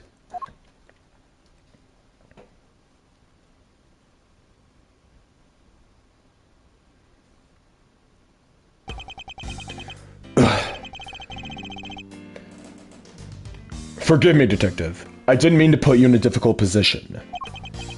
Don't sweat it. It was always gonna end this way. Honestly, nobody's ever sidelined me the way he did before. First time for everything, huh? You know, I think he might be right about the body being missing. I am, and I will prove it in the court. Heh. Well, if there's anything I can do to help, just say the word. Since, you know, I'm off the case now. That's very kind, and I'm sorry to keep asking favors of you, Detective Bad, but there is one more thing. Hey, what are you two guys whispering about? Come on, let me in on the secret. Alright, Eddie. The detectives and I were just arranging a little insurance for the trial. I think we have enough to see Mr. Tangaroa acquitted. But I prefer to have an ace in the hole, just in case. And what is it? You'll find out in the courtroom. Wait, what? You're letting me join you? Of course I am. You're my assistant after all. I'll be more than that by next year. I'll be a full-fledged attorney, you know. I can take on... we can take on Mr. Von Karma together. Indeed. Though, I'm hoping we'll have freed Mr. Tangaroa by then. But if we're up against Mr. Von Karma, I guess we can't rule out the possibility this might take some time. Right, but we'll do everything we can in the meantime. I know you can beat Mr. Von Karma, Mr. E. I believe in you. We can't allow Mr. Tangora to remain in prison for a crime he didn't commit. And we won't. I'll expose Mr. Von Karma's lies if it's the last thing I do. And that's it. Those are the very last words we ever hear from Gregory. Because, for those who know, Gregory's dead. And that's the last we ever see of him. And honestly, it's sad. It's like, it's bittersweet if I'm being honest. Because, like, you knew going into this case that Gregory was already dead in the first game. And you obviously know what happened with Von Karma. But just being there and knowing that this is it for Gregory is just... it's just sad, dude. I see why people get emotional in this case. Hold on, I'm still going. And guess what, Peyton? Because we're in the present now I can do a warm-up. Because I'm back with all the characters in the present. Let me just get another drink, though, to refresh my throat.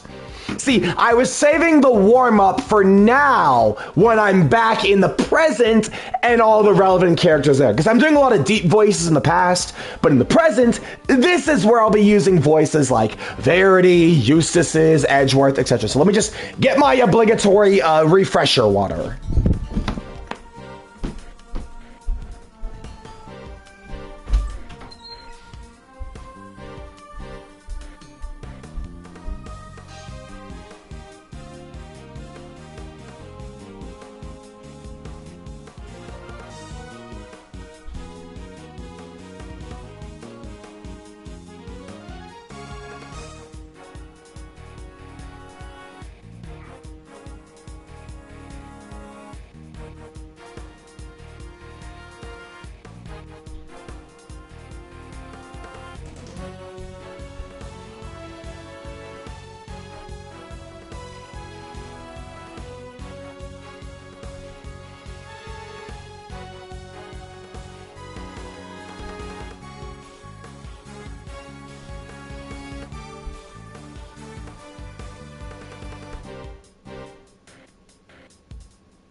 Okay, I'm back again. Hang on 1 second. I just have to really quickly check on something. Audio good? Hang on 1 second.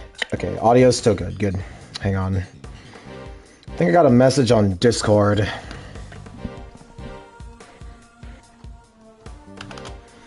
Okay, so if I go over here, and this server, is it a general notification? Hmm.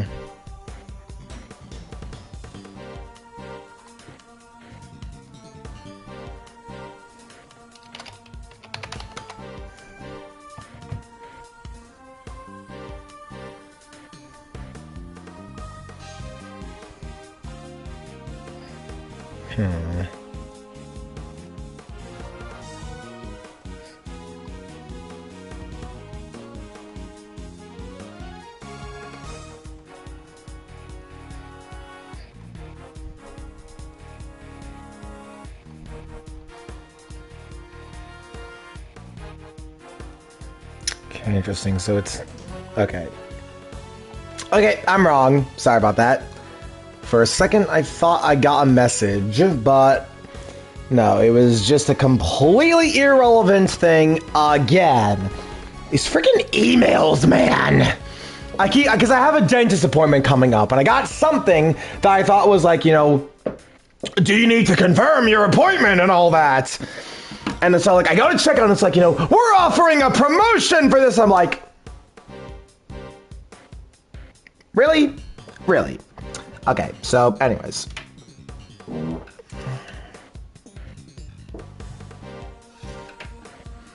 Flashbacks are a bit brutal for Peyton, even you is scared for her life.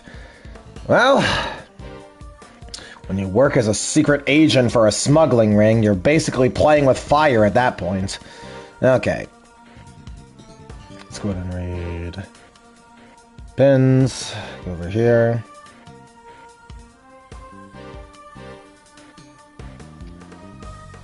Okay. It's good to do this now that I'm in the present, because I've been doing so many deep voices that I have to, like, rework my, my muscle memory. Committee Chamber for Prosecutorial Excellence. Peyton? So this is the committee chamber. Judge Gavelle, I'm pleased to see you arriving here. Your presence is needed in my office. Come see me when you're ready. Don't keep me waiting for too long. Yes, ma'am. Later. Judge Gavelle, can I come in? You may enter. Verity, I was wondering about... Wait, before you begin... Wait, you put the same line twice. Okay. Look there. Huh? My office is elegant. I recommend that you remove your shoes on the rug. Ah, I see. Keeping your office clean. Got it. Good. You know why I summoned you, correct? Well, I did some lone wolf investigating. Like he instructed me to. I found a few things. Indeed. What did you find? Some sort of connection involving Simeon Saint. It's like when you accused Mr. Edgeworth. Very well. Show me what you found. Later, Peyton sits across from the Judge Gavelle putting his findings. So during the captive turnabout... Part 1. Part 1. Using the actual stream tell. It's funny. Anyways. Here's what I discovered. Oh, wait. The text box is pointing towards the wrong person. Okay. I gotta get used to this. First, I looked into Simeon Saint and... Wait, I gotta zoom in a bit. The text is a bit small here. I noticed multiple connections between them and several ongoing cases. The high-rise incident file was among them. The building's developer was a shell company tied to Saint's holdings. I also found records showing prisoner transports connected to Eustace Winter. Witnesses who saw something suspicious were either silenced or disappeared. Everything I followed kept leading back to Simeon. Indeed, this is most interesting.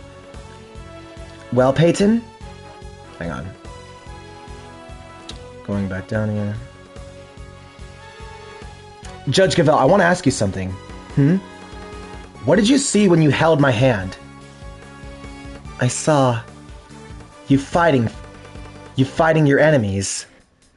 You saving some who are close to you. But you also destroyed your enemies. I saw you kill. That injustice is on you. You're not a prosecutor. You're not a criminal. As I said earlier, you're capable, yet you're dangerous. Really? But back in High Rise, I had to survive. I had to reunite with my friends. My family from Arcane. I did what I needed to. It's kill or be killed. I see. You know, Judge Gavelle, you could have slammed your gavel and had me arrested. So what stopped you? What is holding you back? What stops me? Curiosity. I would have confiscated Edgeworth's badge for crossing paths with me and Eustace, but you... I marked you because you possess potential. You have what it takes to aid us. I see. Well, I don't know what to say. It's all right. The goddess of justice sees faith in you. You know, I confiscated your sword. Violence is brutal and often unnecessary. You must never resort to extreme measures, even when helping innocents. I understand. It's difficult, but you will understand. Murder is a life punishment by the committee. You wouldn't dare. Hey, take it easy. I'm just doing my job here. You're right, Judge Gavelle. I got a little reckless. I'll be careful. Thanks, Peyton. I better go now. Thanks for the meeting. Pleasure's mine, Peyton. See you tomorrow. See you then. Okay. It's actually good because I think my voice was getting a little out of whack there. Okay. April 2nd, 2:10 p.m. Zodiac Hall, Fountain Room. And that's pretty much how things went down. Those are the facts of the IS-7 incident as far as I'm concerned. Saw the faces. I did see the faces in the flashbacks. Lynn looks a little young, but I think that was a mistake on the generator's behalf. I'm finally learning the truth about my father's last case.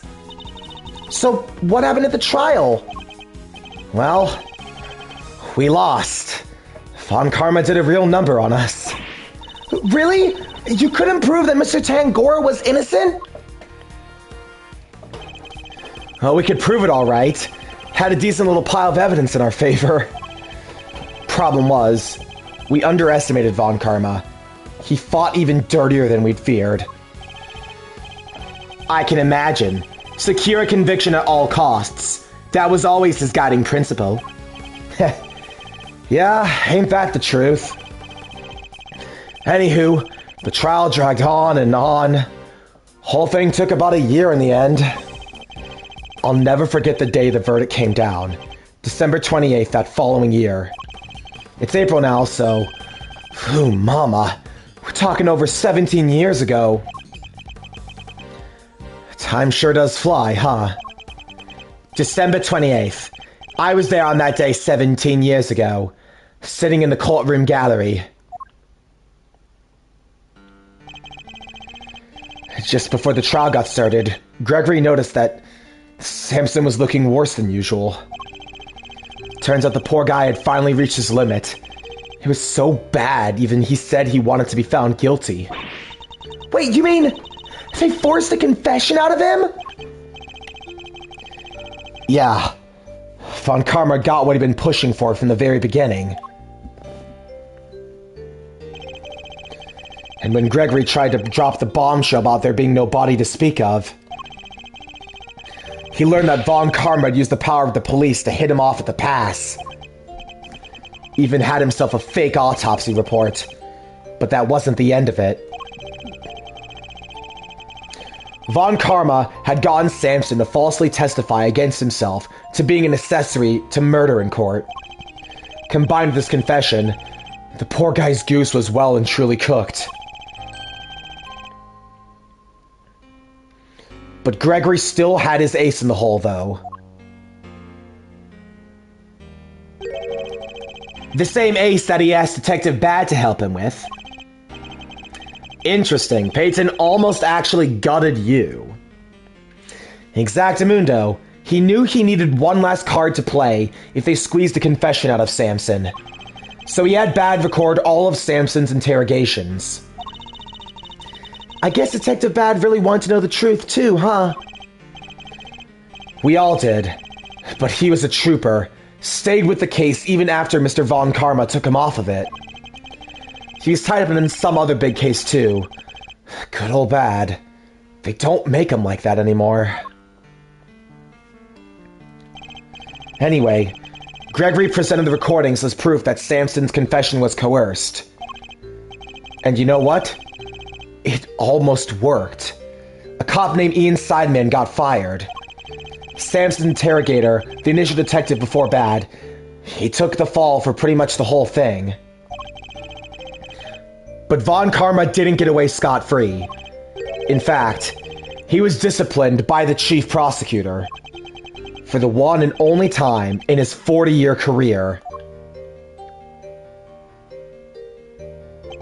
Still, Samson himself couldn't stomach another day in court. So when that guilty verdict came down, it didn't just signal the end of that day, but the whole sad affair. I don't remember a lot myself, but my father's face when they declared Mr. Tangora guilty. I was a young child at the time, but even I could tell how much he was hurting inside.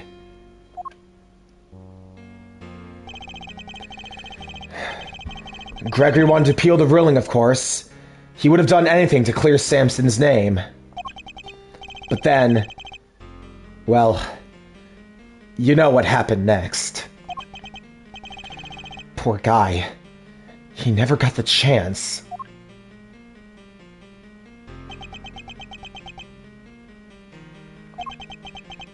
I should have left with him that day. I'll always blame myself for not doing that. But I shoved that aside and obsessed over something else instead. Or rather, someone else. I hated what you did. Hated you for choosing to stick with Von Karma.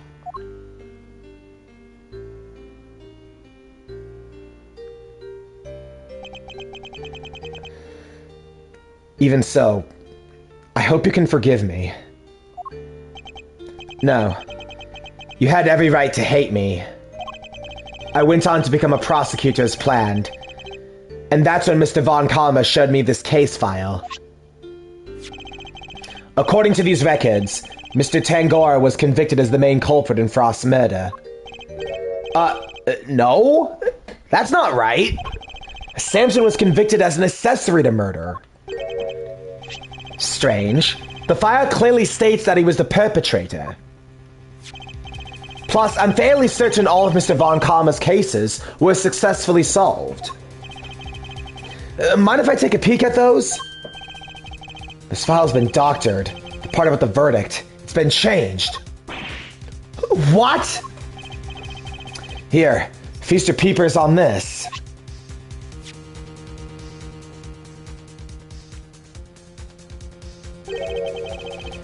Convicted as an accomplice?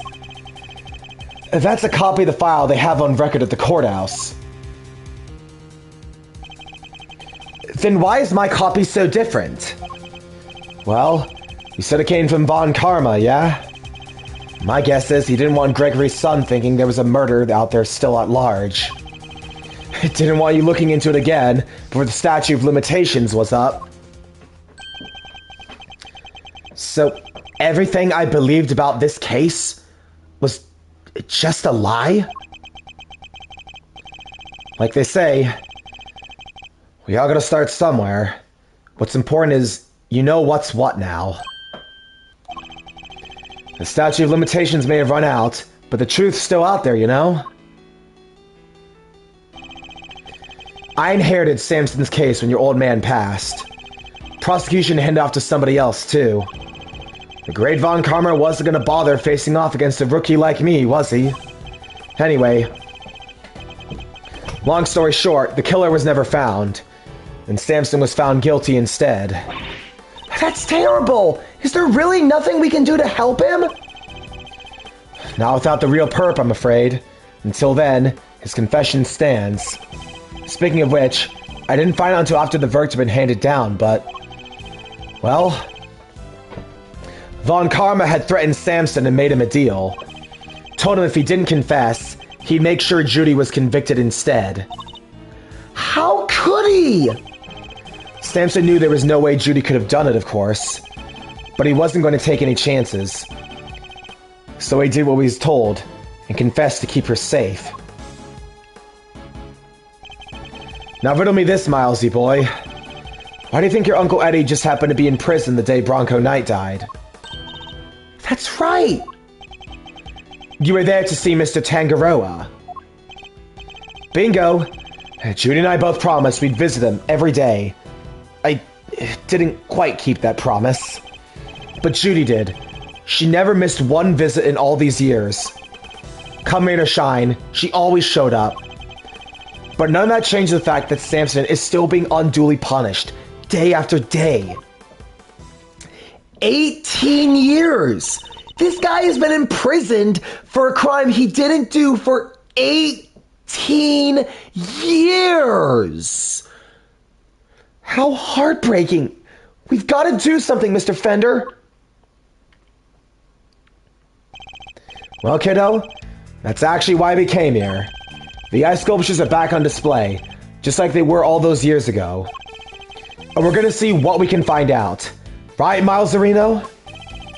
I am a prosecutor, Fender. I don't look at these things in the same way as you or my father. Miles. But that doesn't matter right now. Speaking not as a prosecutor, but as Miles Edgeworth. I want to know the truth behind both these cases, and I'm not leaving until I do. You really are Gregory's son through and through. Alrighty then. With that sorted, we can really get to work. Good thing I brought the IS-7 case file and all the evidence with me today, huh? Here, documents first. Who doesn't love paperwork, am I right? The parts in red ink are my annotations. Thank you, Fender. And here's some evidence for you. Enjoy! There's quite a few, so I'd take a minute to scope them out if I were you. Small mountain of evidence. Damn, even the game calls it that. Yes, I see. I'll take a look at them in a bit. Well, I can look at them right now, but I'm not going to do that.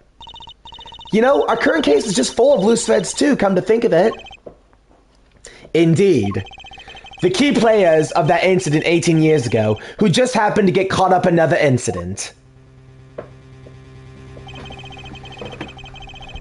The ice sculptures in the Winter Wing that are perfect replicas of the ones from 18 years ago. Hang on, pulling up the guide again.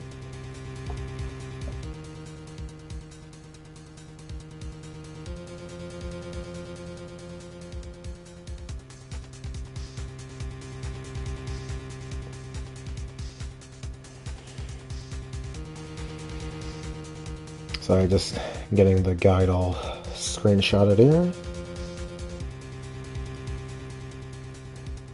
All right, let's go. We have one more big investigation, and then after that, it's going to be exclusively rebuttals and testimonies. Audio good? The poison gas attack in the Autumn Wing, which has been disguised to look like the Winter Wing. The two chemicals that were found inside the Pisces statue display case, ubiquium and asphyxian, that form a poisonous gas when mixed together. Victim of the gas attack, Carmelo Gusto, who is no stranger to the events of 18 years ago, and who is still unconscious and undergoing treatment in the medical room. And finally, we come to the body floating face down in the fountain. And the fact that the ice sculptures have melted, just as they did all those years ago. The events of present day would appear to be intimately linked with the events of the past. Which means they may be able to help us learn more about what happened 18 years ago. Sounds good to me. Let's get investigating. Objection! No!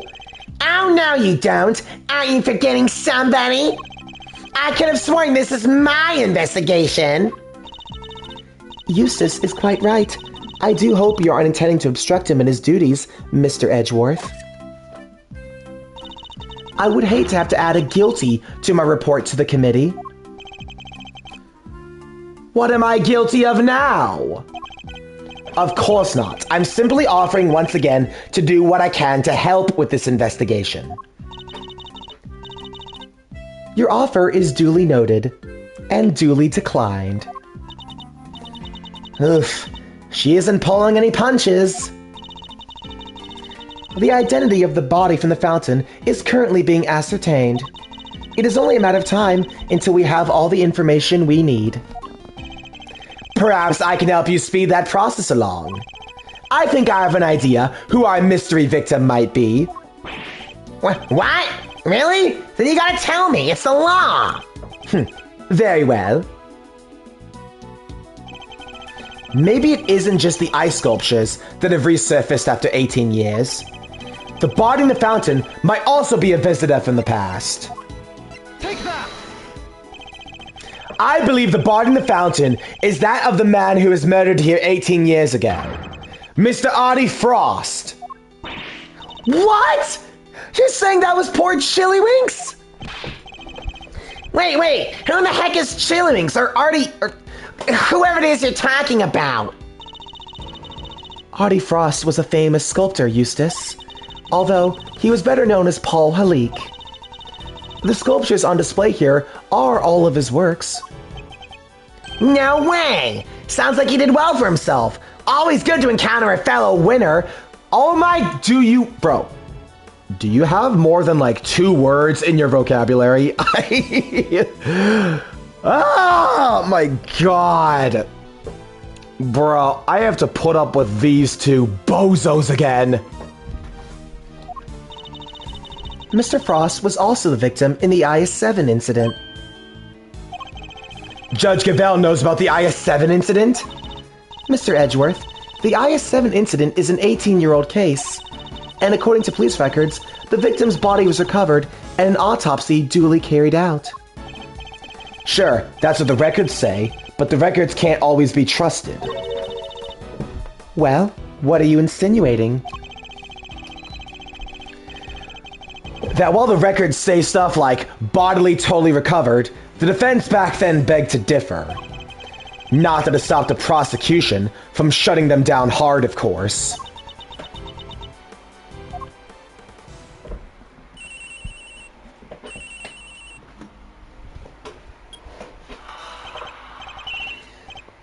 Yeah, this is winner. What? Really? What is it, Eustace? The body! We've got an ID!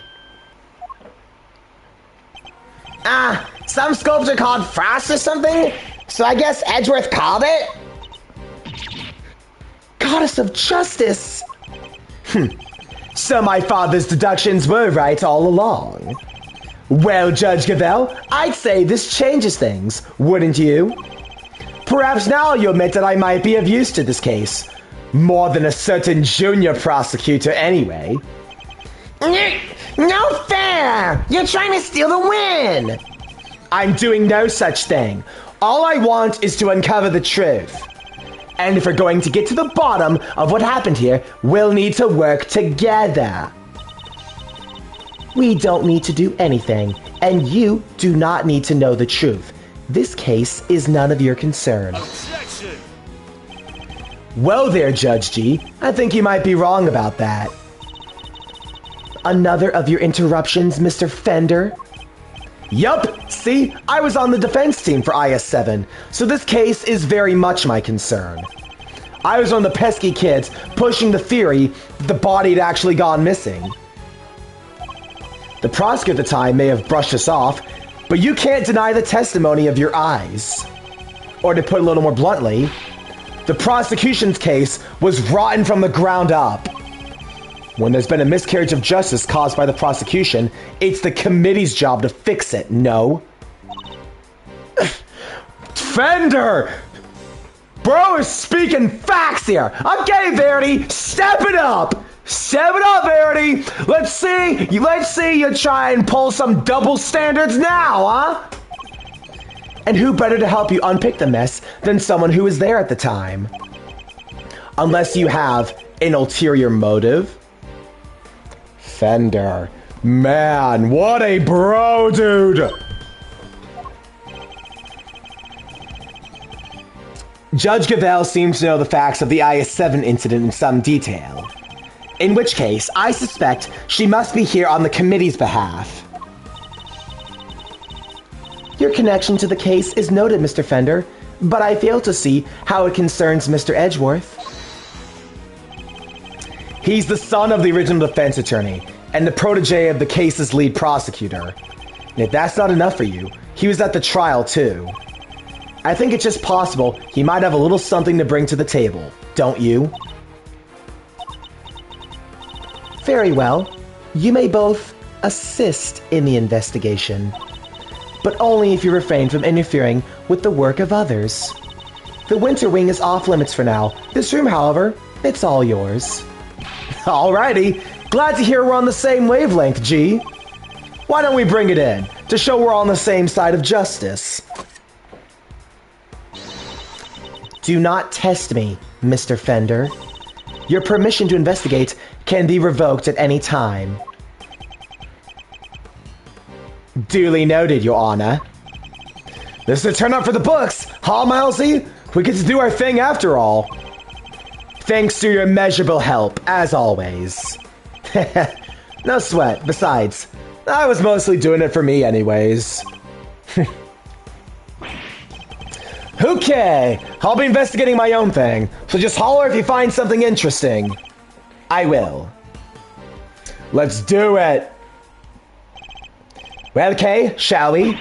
Heck yeah! Let the investigation commence. We're still unclear on two key facts. How Mr. Frost's body came to be where we found it, and the source of the ubiquium.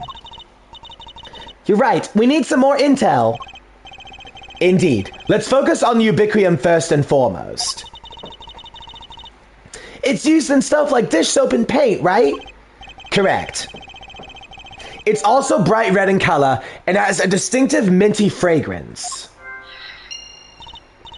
Okay, sounds like we know what we're looking for.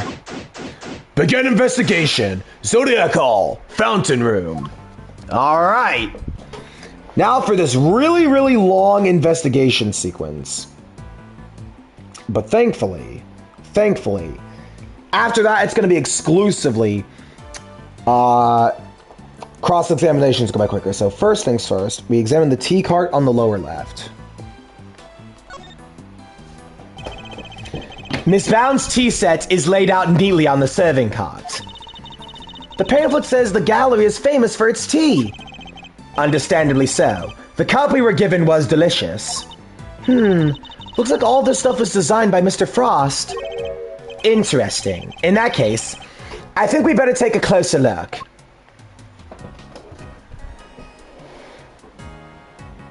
I'm in the teapot. So this dishware was made by Artie Frost. It looks very fancy. Oh, it is. I'm willing to bet this set can fetch something in the thousands of dollars. So let's try not to touch any of it unless we absolutely have to. Whoa, this stuff's really worth that much? Stop it, Kay. I can see your eyes lighting up. Miss Bound must really be a fan of Mr. Frost, like Fenda said, to still have this. Damn.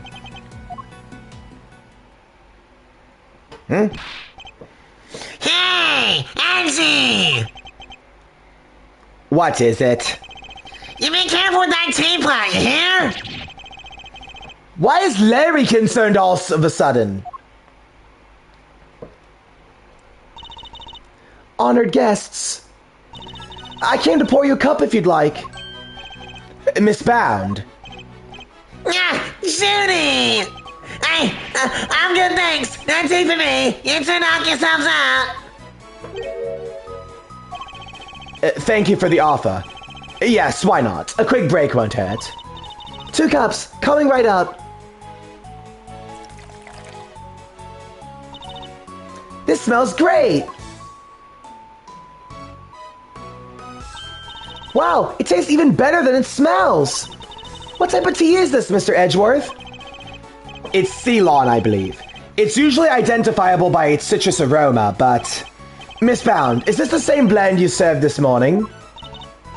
Why, yes. Is it all right? There isn't anything wrong with it, is there? Oh no, not at all. It's just that the cup you gave me earlier had a slightly different aroma.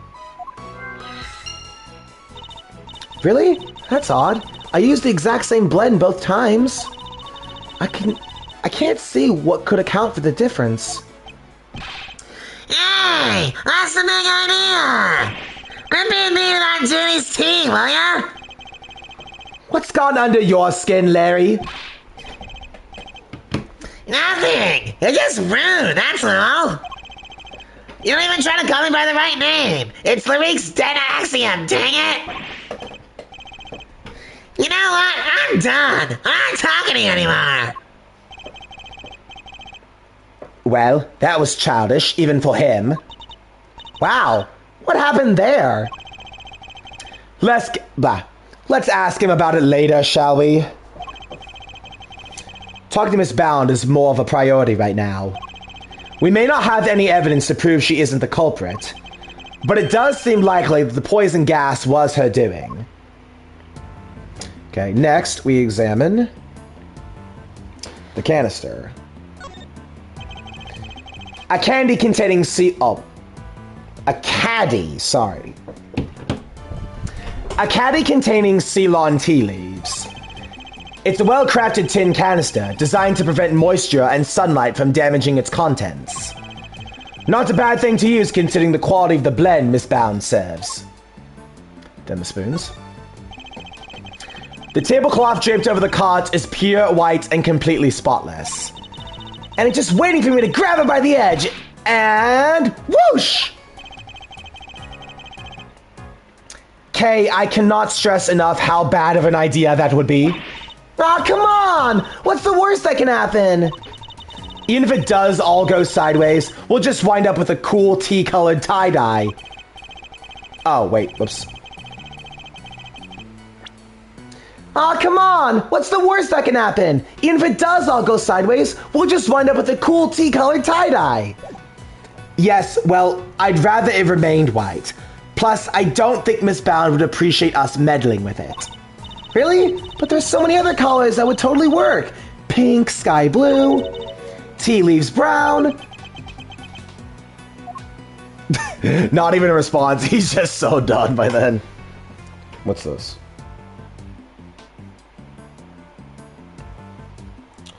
Next we examine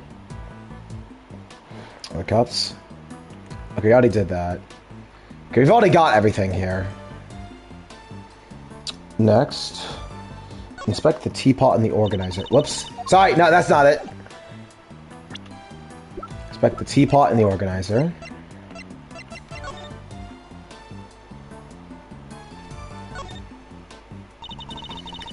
That is one swanky teapot. That's one way of putting it. I lean more towards eccentric myself. Whatever it is, it won't do for a great thief to remain so ignorant about such chick things. Actually, your ignorance is my bliss. These letters say PH, right, Mr. Edgeworth? Yes, they show the teapot was made by Paul Halik. There's initials, obviously. Right, but I thought his real name was Artie Frost. It was, thereby making this piece by the victim the IS-7 incident as well. And his works seem to be everywhere here in the Zodiac Hall. Okay.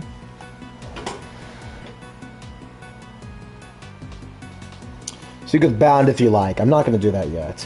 Examine the southern statue. Wait. Statues of a man and woman in old-timey clothes. Did Paul Halik make these as well? Yes, it seems he created them later in his life, once he began to make a name for himself. His wife pushed him to sculpt the two of them. Oh, sorry. His wife pushed him to sculpt the two of them as ancient gods, and he couldn't say no to his beloved. The title is The Beautiful Goddess Venus and Her Humble Servant. Wow, talk about putting your goddess on a literal pedestal. Okay. The Western statues.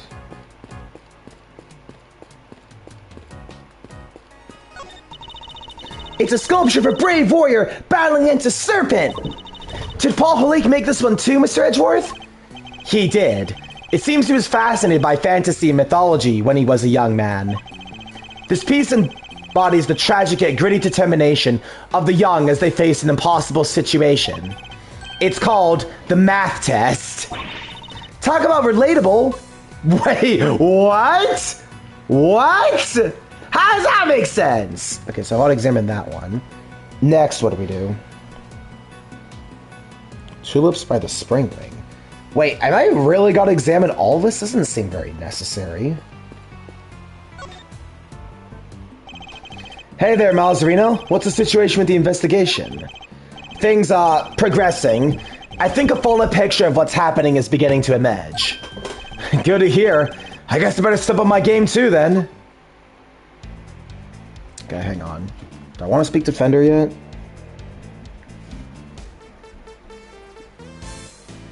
Okay. This case seems to have a lot in common with the incident from 18 years ago. And how? It's got the lot. Melting statues in the winter wing, even the murder victim's body. But how did nobody ever figure out the body had gone missing? Frost had no family apart from his son. And well, the kid kind of vanished. Nobody's seen him since around the time of the incident. Gusto's son too. Him and his best pal from school both just up and disappeared. What? And they were never found? Well, probably they became orphans, but, you know, it's, still kind of sad, all things considered. Man, I'm glad I still got my parents.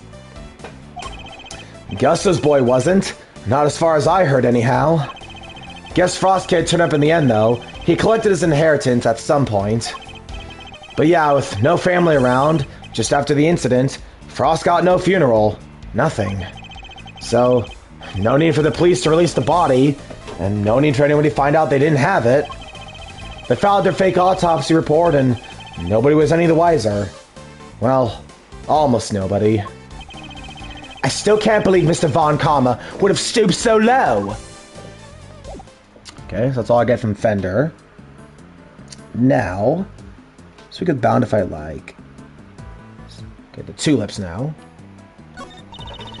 Those are tulips by the door, right, Mr. Edgeworth? Yes, it leads to the spring wing. Ah, spring, a popular time to move house, which makes it open season for great thieves. Housebreaking is a little beneath a great thief, wouldn't you say? Yeah, I guess you're right. Why is there a lift cot just sitting out here in the open?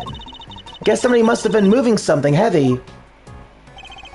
The top of the platform seems to be wet. You know, I got a funny feeling I've seen this thing somewhere before. You mean like 18 years ago? Yeah, it's all coming back to me now.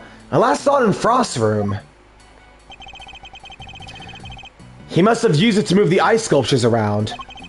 It's one of those fancy numbers where you can change not only the platform's height, but even its angle. If you have one of these, you can move giant lumps of ice around no sweat. Fair enough. Probably be hard to bare fist it. Ooh, just think of the possibilities! I could really use one of these! Still doesn't explain what it's doing here, though. Bit of a head scratcher, but we should give it a think, yeah?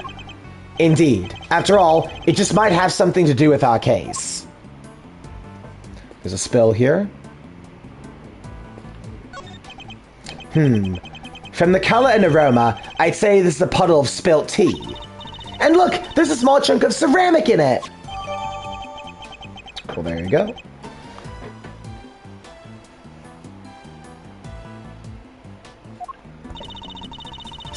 I guess somebody must have broke something? I know the insignia, and a certain high-strung somebody might just know a little something, too.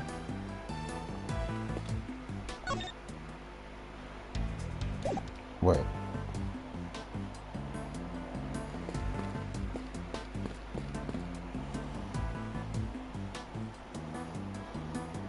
Fountain?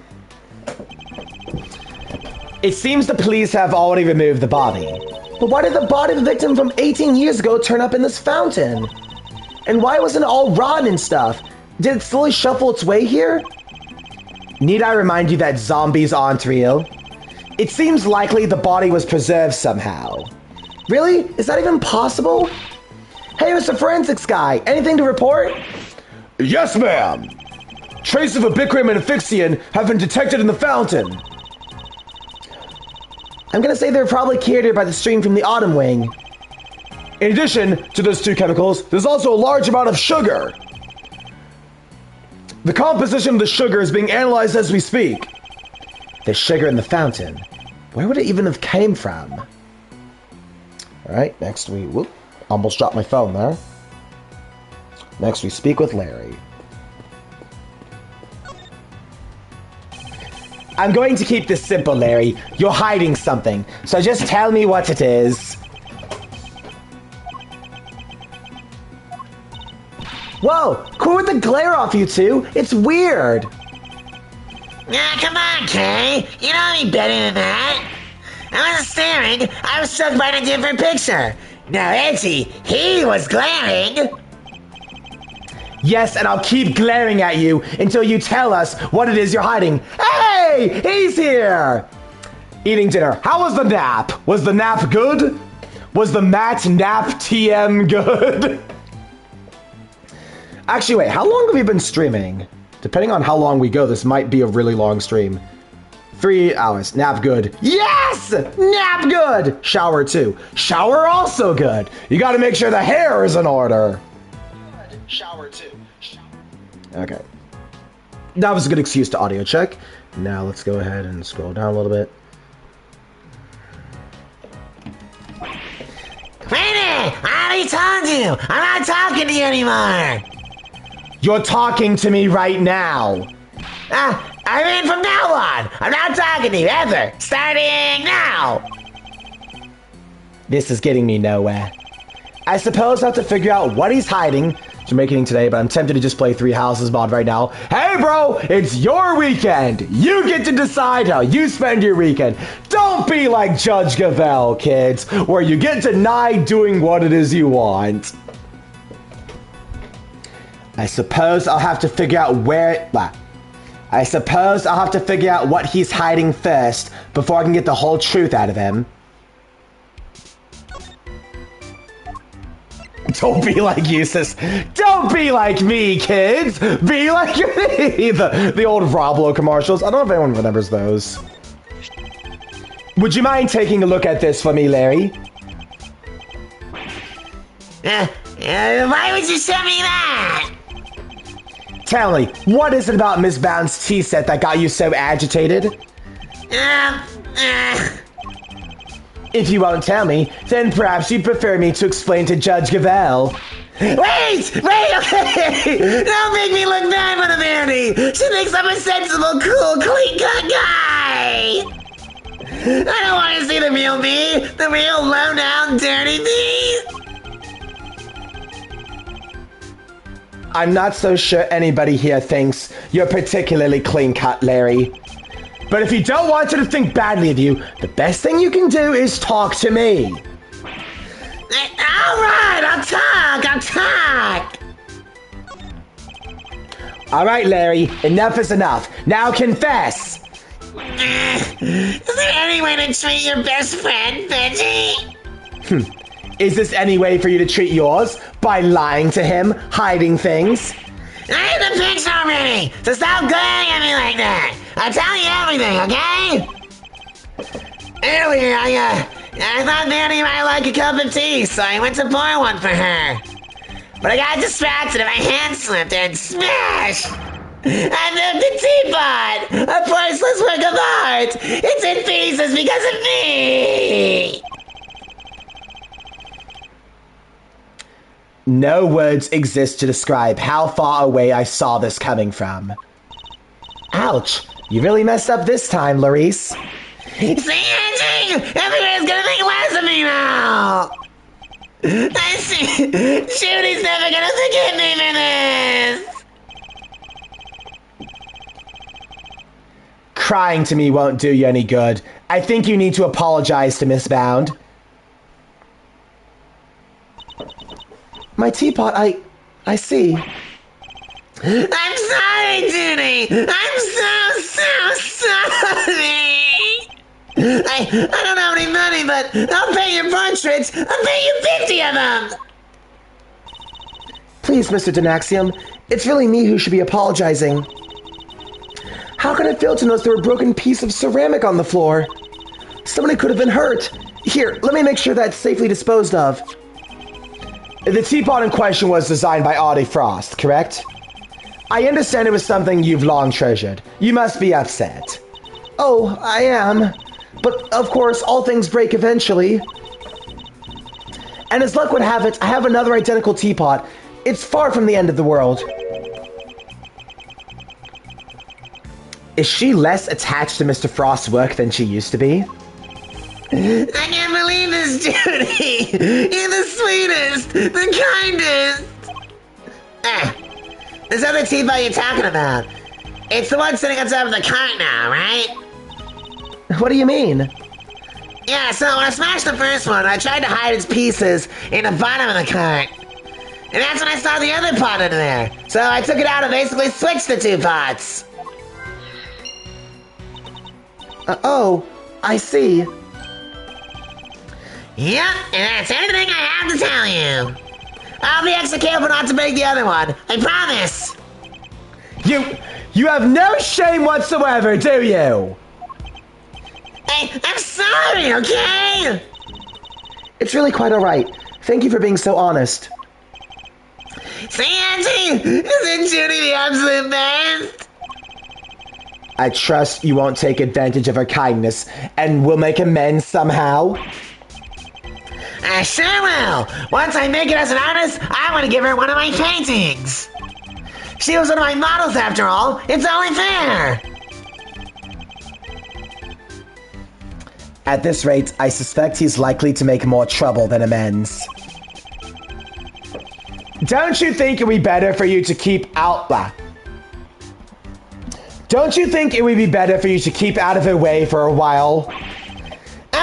keeping out of our way, because I sketched her and the others already. Her and the others? Keen to see my work, huh? Yeah. I drew a few great sketches of some ravishing beauties. Wanna see? Interested in Larissa's ravishing beauties, huh, Mr. Edgeworth? I'm afraid you've greatly misjudged, Kay. I simply wish to see if Larry has captured any unusual details this time, too. Unusual details? Nothing's unusual about these. They're my best work yet. Really? Now I want to see them, too. You're such a sweetheart, Kay. Alright, let me take them out for you. Give me a sec, alright? I suppose we might as well take a look. Hang on, I gotta blow my nose. I forgot to grab the tissues again.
Okay.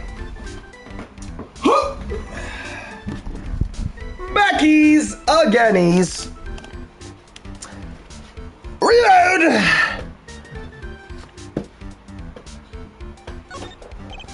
So, these sketches of yours... Oops, wait. Nah! Frick, I gotta reposition the thing so it doesn't roll off by accident. There. Audio check. Audio check. Audio check. Audio's good. Excellent. Seriously, Angie, if you want to check out my eye, you should have just said from the get-go. Here, feast your eyes on this. What am I looking at here? God. I told you already! Ravishing beauties! There's a few of the faces that caught my eye since I got here, you know? There's Vinny, and Judy, and, somebody else.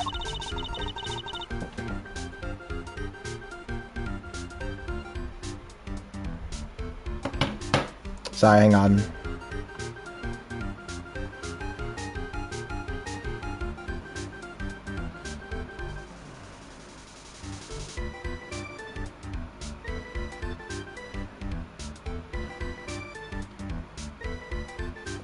Let me pull up the guide again. Sorry, I keep forgetting that I'm switching between tabs here.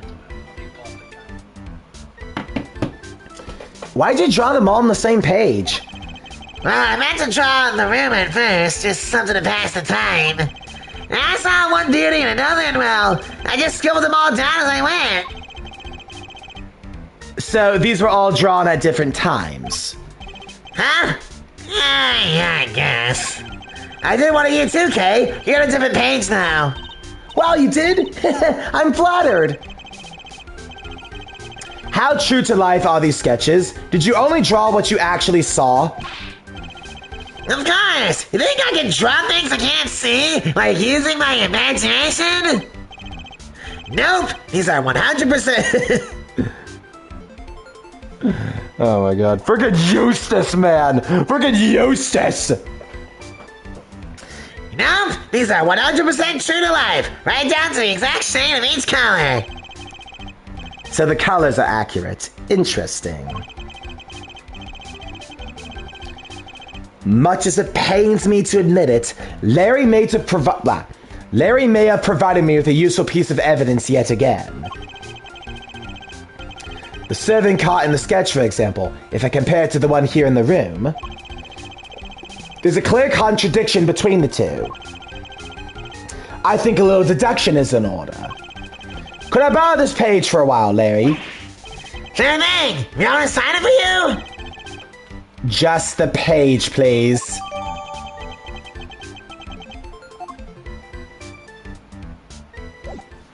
Okay. Then we...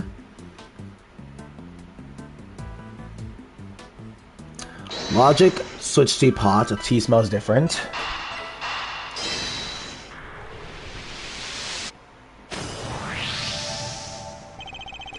I suspect the difference in aroma we noticed is due to the teapots having been switched. You do? I can't see what else it could have been. The tea itself hadn't changed. Why don't we ask Miss Bound, just to be sure? Miss Bound? The difference in the aroma we noticed, do you think it could have been because of the different teapot? I suppose so. My cup just now had a similarly minty scent, rather like uva tea. Oh, I just remembered. I made some peppermint tea in that pot only yesterday. That must be where the minty aroma is coming from. Could that really be it?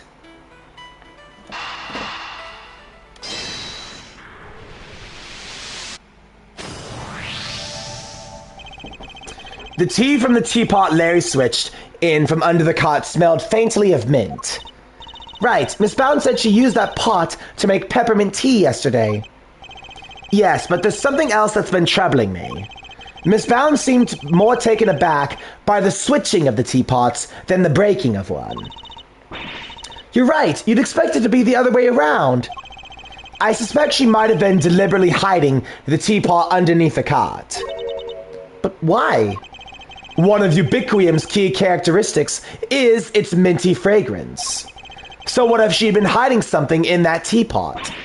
What? In the teapot? It's simply a possibility, but one worth investigating, I believe.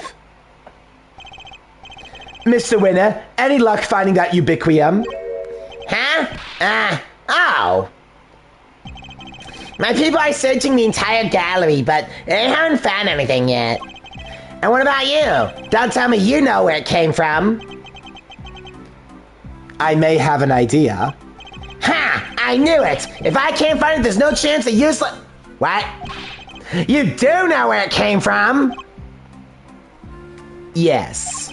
What? Where? Miss Bound's teapot.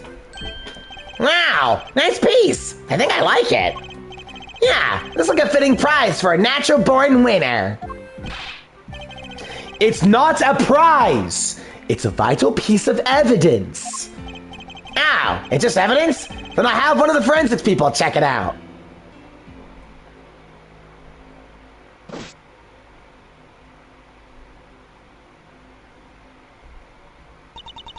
Mr. Edgeworth, is there some sort of problem with my teapot? Possibly. That minty fragrance we noticed coming from it. I think it might just be the scent of one of the chemicals used to make the poison gas. But, Mr. Edgeworth, surely you don't think I had anything to do with that? I'm afraid I do. The method used to create the gas would have required considerable preparation. Nobody would have had the time or the opportunity to set that up except you. That's not strictly true. It took around a week to get the Zodiac Hall ready for the exhibition. There were all kinds of people coming and going through here during that time. Delisha, for one. So you see, I'm not the only person who could have set it all up. Miss Scone is on our radar too, of course. You needn't worry about that. And besides, I wouldn't know the first thing about making poison gas. So even if you did find some ubiquitous in my teapot, I wouldn't have had any idea what to do with it. But let's just see what the test results say first. Miss Bound claims she doesn't know the first thing about making poison gas. I need to find a way to prove that she's lying.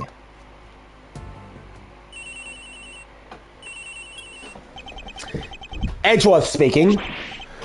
Sir, it's me! Is everything all right, Detective Gumshoe? Everybody's left the Winter Wing. It's just me in here now. Which means I can tell you what we found out. He really shouldn't be sharing information about the investigation. But after the past week or so, I'm not about to stop him now. The exhibits in here have all completely melted. All that's left is the display cases and some stuff at the bottom. More of it in the Taurus case than the Gemini case, though. Describe the stuff for me if you can. Yes, sir. It's like a pale blue liquid. I had the lab run some tests just now. The sample from the Taurus came had a bunch of sugar in it. But the one from Gemini case had 3 different substances in it. Which way? Sugar, salt, and blood. Blood? What are salt and blood doing in the Gemini case's sample? Well, I can't imagine whose blood it could possibly be, but I'll get it tested right away, sir. Please do, Detective. Oh, I also spoke over the radio with the forensics guy working in the fountain room. He said he just got word that the sugar they found in the fountain matches the sugar they found in the pale blue liquid. I see. That might well prove to be a significant development.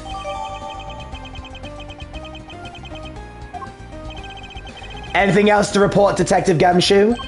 Yes, sir. We found one of those light-emitting devices here in the Winter Wing, too. There were a few of those being used in the Autumn Wing to disguise it as the Winter... There were a few of those being used in the Autumn Wing to disguise it as the Winter Wing, as I recall. It seems that the equipment from the 18 years ago is more than just for show. I need to talk to Miss Scone about this. Anyhow, I better be getting back to it. I'll let you know as soon as we hear from the lab about that blood.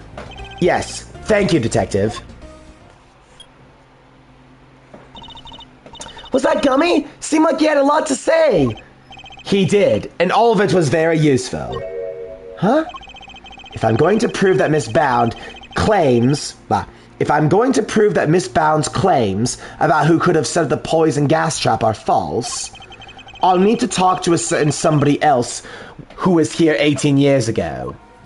All right, then. Now...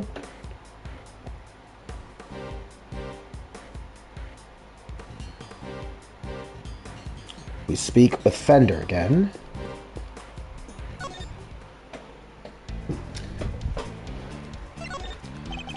Tell me, Fender, what kind of person is Miss Bound? Huh? Wait a minute. Don't tell me you've got a thing for her, Milester. I do not. Chill. I'm just yanking your chain. Anyway, what can I say about Jude's? Well, she's a real brave trooper, for one. What else do you call someone who waits around for 18 whole years, like she has for Samson? Even after his extended family kicked her out of this place. What? They threw her out? Yup. Well, Jude's wasn't technically part of the family, so there's nothing she could do. She had nothing.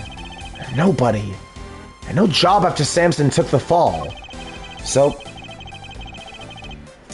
she had no choice but to take what he taught her and make her own way in the showbiz. She's retired from all that now, though. Yes, why did she retire? She finally made enough to buy the old place back. She even got the Ultimate Cookbook back from the Tangor group after they basically stole it. Guess this place and everything to do with it was all she ever cared about. So she just wanted it back. All of it. Fender seems very sympathetic to Miss Bound's plight. But from a less charitable perspective, she has in a way taken everything of Mr. Tangora's for herself. Okay. After speaking with Fender, then We speak with Scone. Miss Scone, I'd like to ask you a few questions, if I may. Of course, dear. Fire away. Anything for you, Milesy Smilesy, and dear sweet little tooth decay. I'd appreciate it if that was the last time you called me Milesy Smilesy. I'm not a fan of tooth decay either. Well, you just have to like it or lump it. I can't change a nickname once I've settled on it. Well, guess we tried. What can you tell us about the various devices used to decorate the gallery's exhibits? There seems to be some pretty specialized items in use. Light-emitting devices, luminous fabrics. Oh, I can tell you all about those, dearie. After all, I'm the one who gave them to Moody Judy.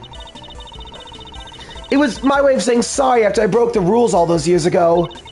I bought her 4 lovely new salt lamps, and I gave her 4 pieces of luminous cloth I'd used for the contest. Wow, that's super generous of you. Well, us girls do have to do our best, don't we? Not everybody understands, of course. That better not be a dig at me, Delish. I told you how kind I thought it was. Yes, back when you were a dear, sweet, innocent baby boy. What happened to you, eh? A dear, sweet, innocent baby boy? Mr. Fender? I can't picture that, I have to say. So, these decorations, they're all the same as that. So, these decorations, they're all the same as the ones you saw 18 years ago, correct? Yep, salt lamps, glowing fabric, light-emitting doodads, the whole bit. There were 4 luminous cloths in use in the autumn wing. But I'm sure I saw another one somewhere. I'm not lying! Oh, it's in my bag somewhere, I'm sure of it! What's she looking for? That's not it. That's not it. That cloth looks familiar. Maybe I should jog her memory or something so Miss Scone will tell us more. You had a piece of fabric like this in your bag, did you not, Miss Scone? Albeit a somewhat grimier one. Grimy? How rude! You don't get people to corroborate their little investigation like that, young man. Shall I call it a dish towel instead? Perhaps you use it to wipe up some sort of spillage. A spillage, he says. The cheek! That's a piece of highly specialized luminous cloth. Oh, I probably shouldn't have told you that. I think I'd like to know a little bit more about this highly specialized luminous cloth, if you don't mind. Miss Scone, you're something of a specialist. How might someone learn to make poison gas that was used in the attack, Any ideas? Well, any pharmacist who's handled Infesticide Ultra would know for a start. After all, it says right there on the label, do not mix with products containing ubiquium, ever.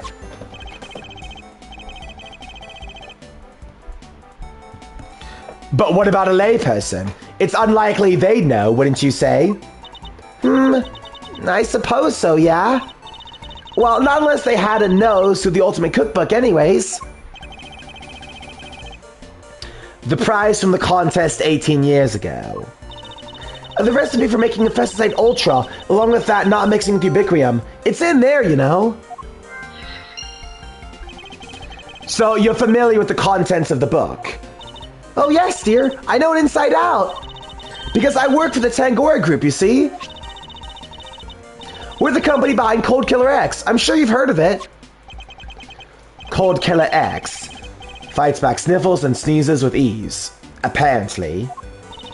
After Sammy Poople was found guilty, the company took custody of the book. Audio check-in. But they only grant their most trusted people access to it, of course. Which means Miss Scone is one of these elites, I suppose. Why didn't you want me to know you had a piece of luminous cloth in your bag? Oh, well, I suppose there's no point in hiding it now, is there? If you must know, I fished it out of the fountain. It was right before they called me into the autumn wing. So Larry's sketch of Miss Scone is when she was trying to retrieve the cloth. At first, I thought it was one of the ones I'd given Moody Judy. One of the 4 given the gallery, correct? Exactly. But all 4 were being used in the autumn exhibit wing, weren't they? So I realized it must be the one that went missing all those years ago. I'd already had my Infesticide Ultra painted and used to make poison gas. If one of my cloths turned out to have been used in some sort of dazzly D2, well, I was going to look guilty as sin, wasn't I? So I kept it hid in my bag and hoped for the best. I see. It does feel good to get off my chest, though. Stress is no good for the complexion. So the cloth that disappeared 18 years ago, the one the victim was wrapped in, just happens to reappear in the fountain at the same time as the body.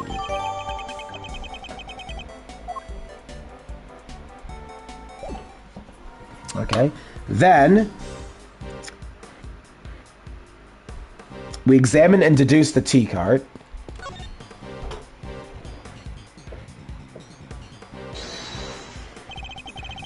And then we present. Eureka! Larry, could I ask you something about your sketches? Huh? Fascinated by the works of the great Laurice Denaxium, huh? It's the composition, right? Not exactly. This light blue tablecloth. You painted that exactly as you saw it, correct? I told you! Everything is exactly as I saw it! But the tablecloth on the cot in this room is white. Wow! Your head's so full of crazy theories, the simple stuff just passes you right by, huh? No. What's that look for?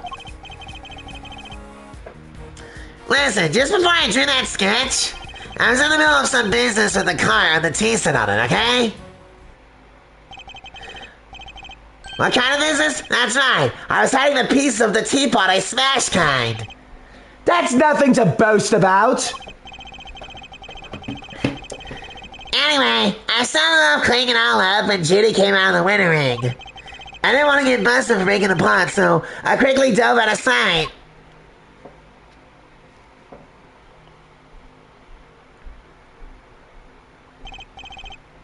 Wait, Miss Bound came out of the winter wing? Yeah, she was pushing a cart. A different one. That's the one with the light blue tablecloth on it I drew. And what did she do with this second serving cart? Well, I saw her wear it to the summer ring, but I don't know what happened to it after that. When she came back out, she was pushing one of those other carts.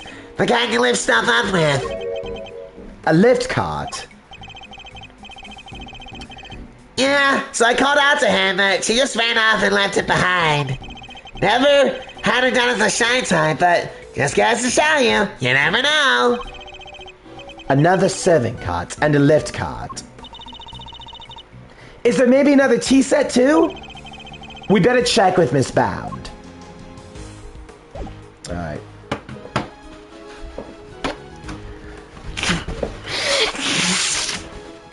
I wasn't kidding when I said this was going to be a very long investigation sequence.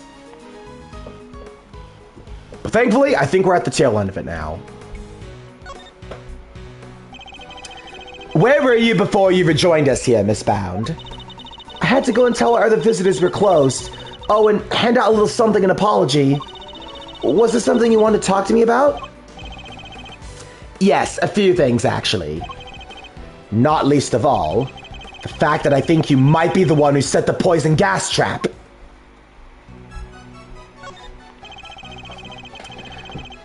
Are there 2 serving carts here at the gallery, Miss Bound? Oh, yes, why do you ask?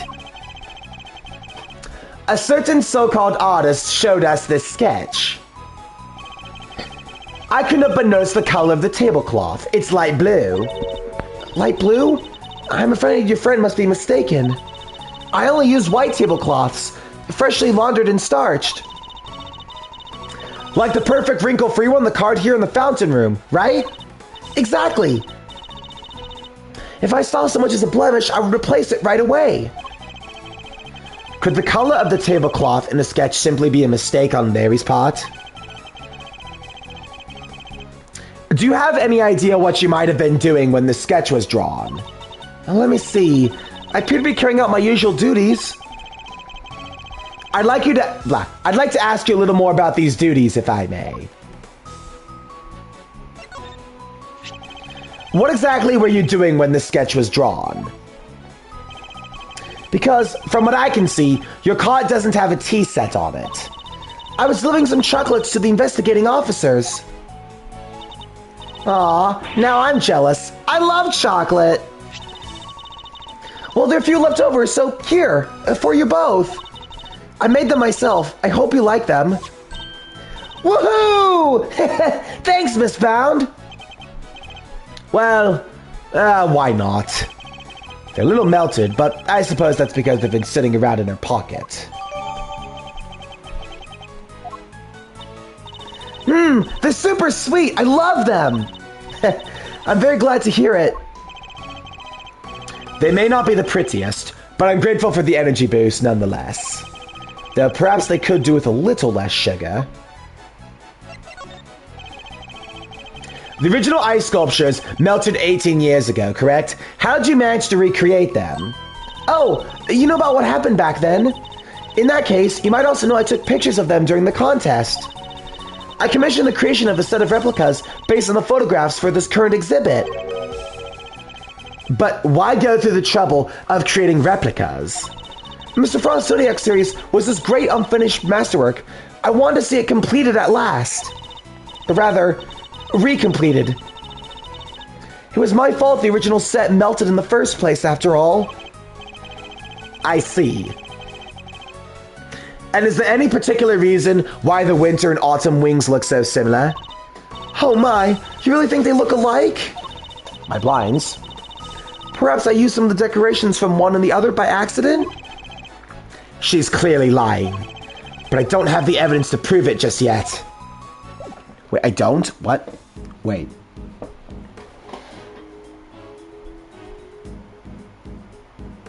Logic, hang on. Bounds actions in the Ultimate Cookbook. Okay, that's what I forgot. I forgot to logic it. Whoops.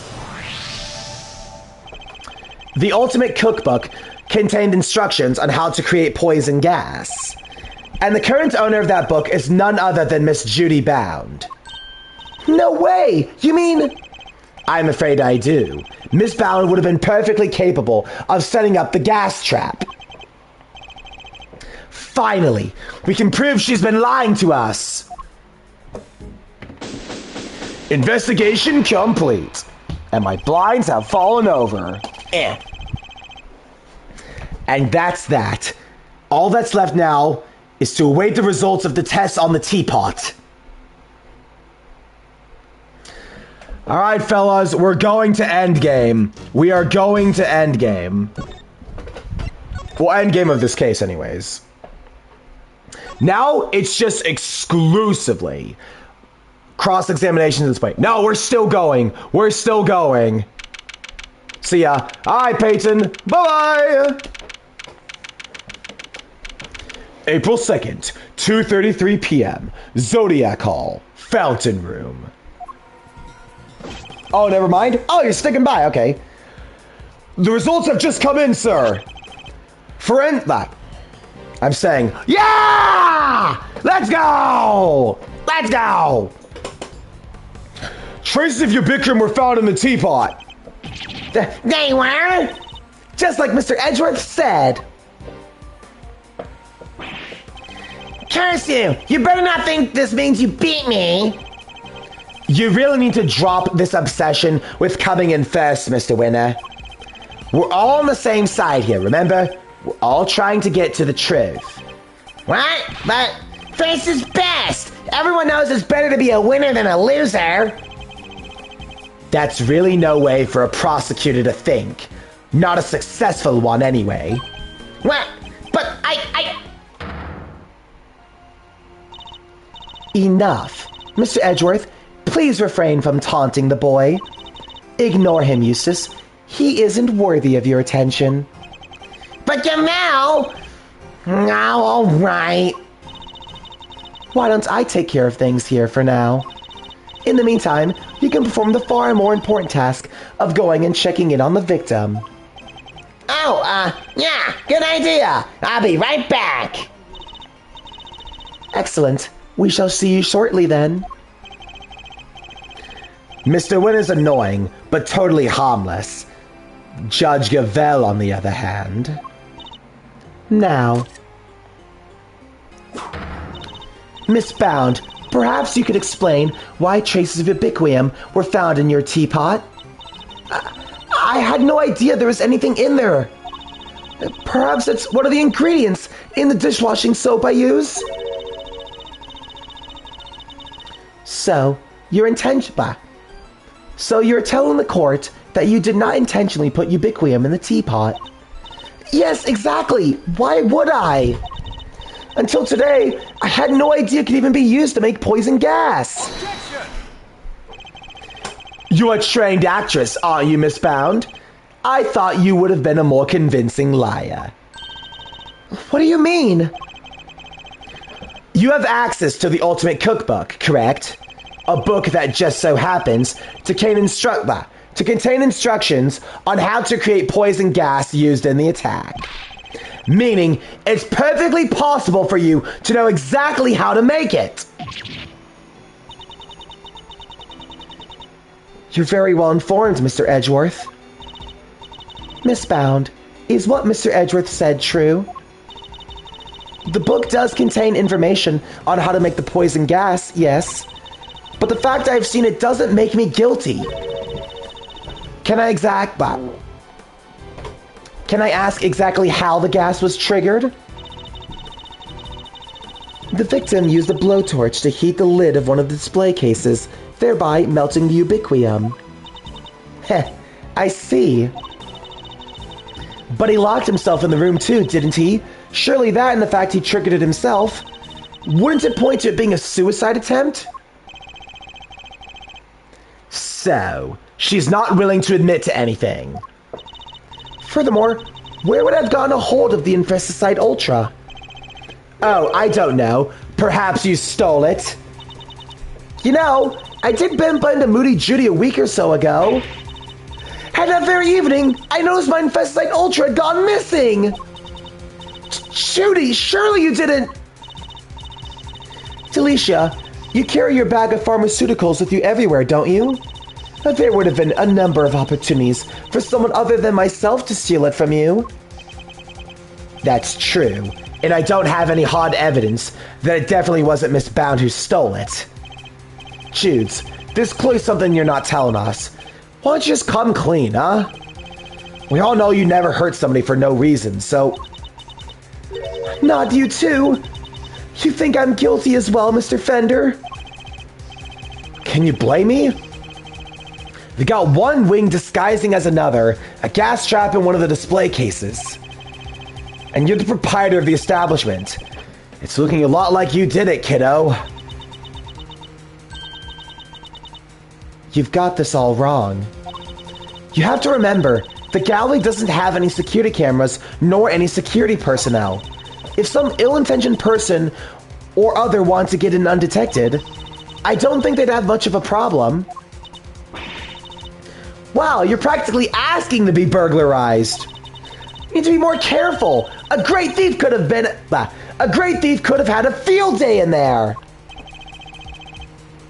And I don't think she's joking. And actually, it seems Mr. Gusto did in fact enter the gallery before it opened. Sheesh! Judy's one tough cookie. She's not budging an inch. Maybe it's time to rock a little technique Gregory taught me back in the day. And what technique might that be? So hear me out. Everything's connected to what happened 18 years back, yeah? Let me get some water. Hang on.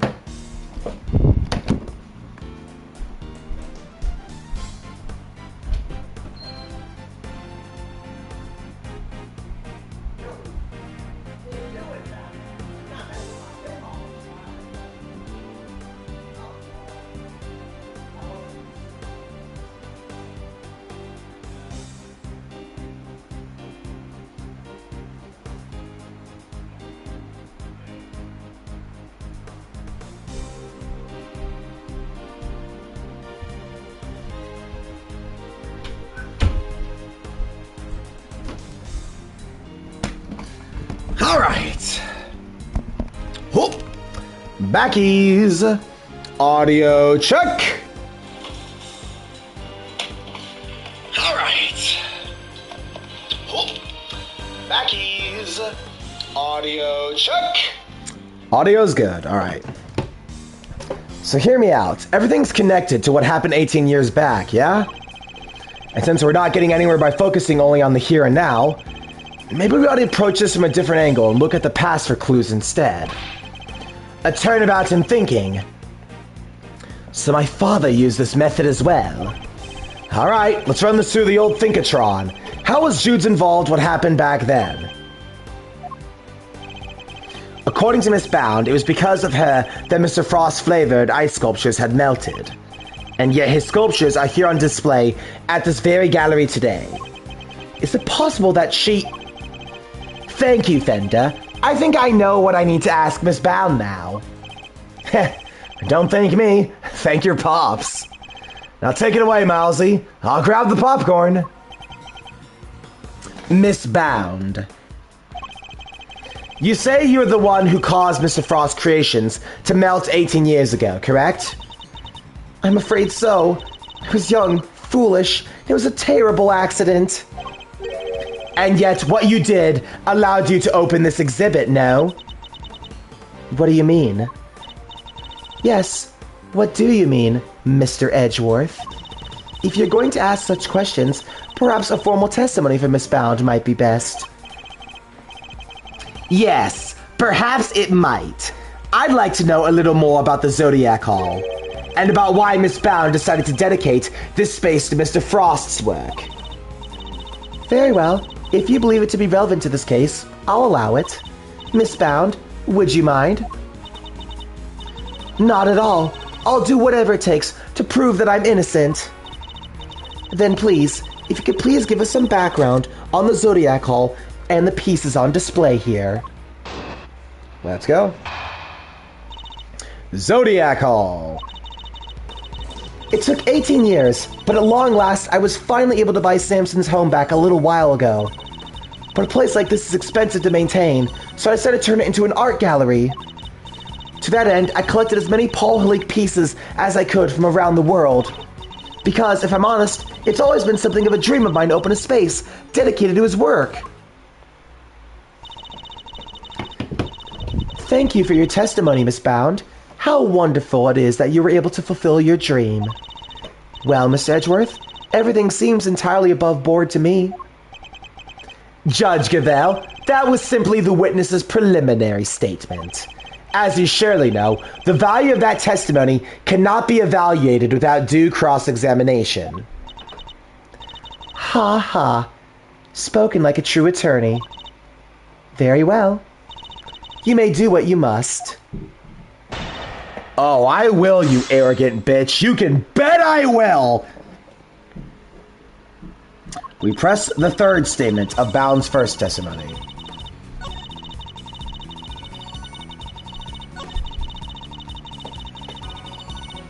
Hold it! Paul Hillig. That was Mr. Frost's pseudonym, correct? Yeah, he adopted it while he was working as a sculptor in France. I see. I'm curious about some of the pieces in your collection, more specifically. How you were able to acquire the Taurus and Gemini sculptures. It was my understanding that Mr. Frost died before he could complete them. Yes, I was able to create replicas for the Winter Wing based on photos of the sculptures he made. Really? Perhaps you could go into some more detail on that.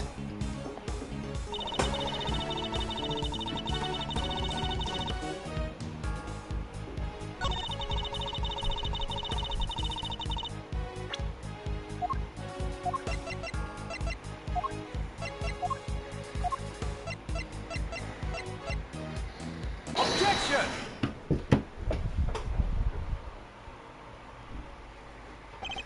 I'm afraid you've run out of road, Miss Bound. You can lie all you like, but you can't deny the results of the tests conducted on the sculpture's remains.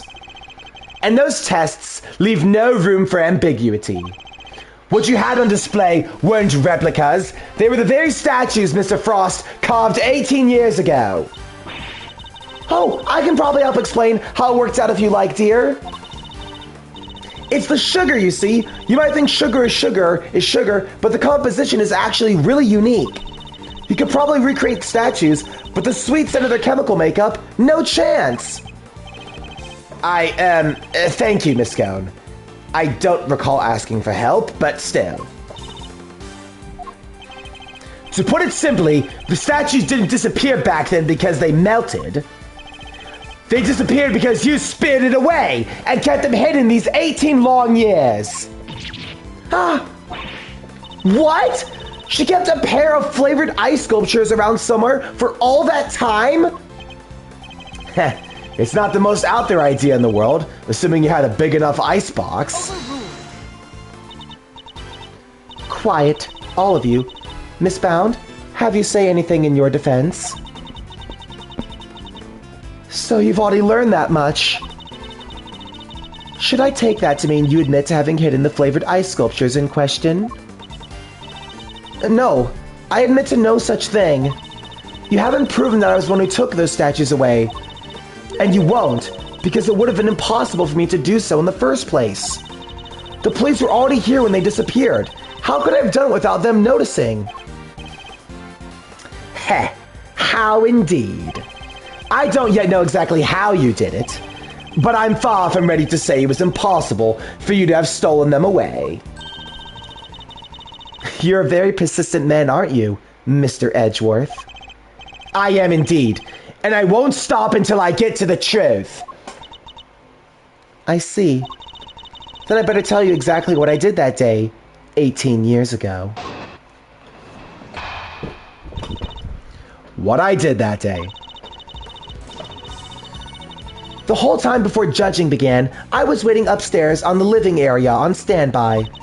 During the judging, I had to go change the camera's film cartridge for Samson. But before I could take the camera back to Samson, I discovered Mr. Frost's body. Later on, when your father arrived, I began to make rounds and serve tea to everybody present. That was when I saw Mr. Gusto entering Mr. Frost's room. And those were my movements on the day it all happened. I hardly see how you could take an issue with any of that. That's for us to decide, Miss Bound. Are you saying there's a contradiction in her story, Mr. Edgeworth? I'm more focused on proving the fact that she did indeed steal those statues. The question is, when she would have had the opportunity to do so. If I can pinpoint that, I might be able to prove exactly what she got up to. So we press the fourth statement.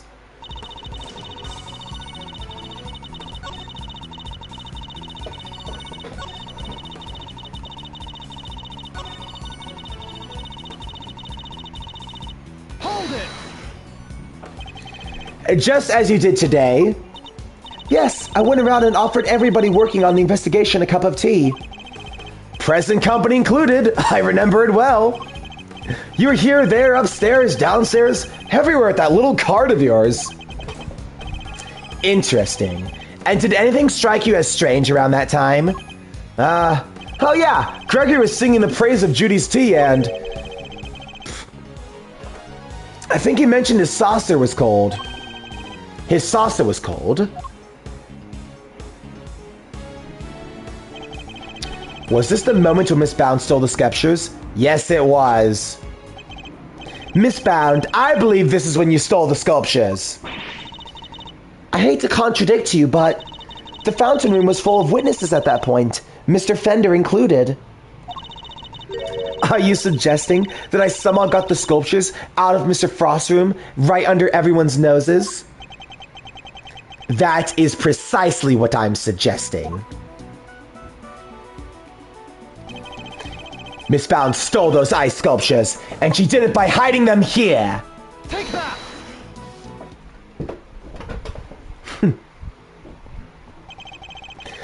My father and Fender had no idea one of the mere sculpture... My father and Fender had no idea one of the sculptures was mere inches away from them. Because it wasn't just a tea set you were pushing around, Miss Bound, but a hidden ice sculpture in a glass case. Ah! Surely, such a thing would have been impossible. How would a case of that size fit on a serving cart? It would have been spotted immediately. Objection! Who said anything about a serving cart? What? I'm not sure I follow, Mr. Edgeworth. What are you suggesting she used instead? I'm suggesting that Miss Bound used this to transport the sculptures. Take that! And this is? The cart that Miss Bound used to move the flavored ice sculptures out of Mr. Frost's room 18 years ago. And it would appear the very same cart is still here with us in this fountain room.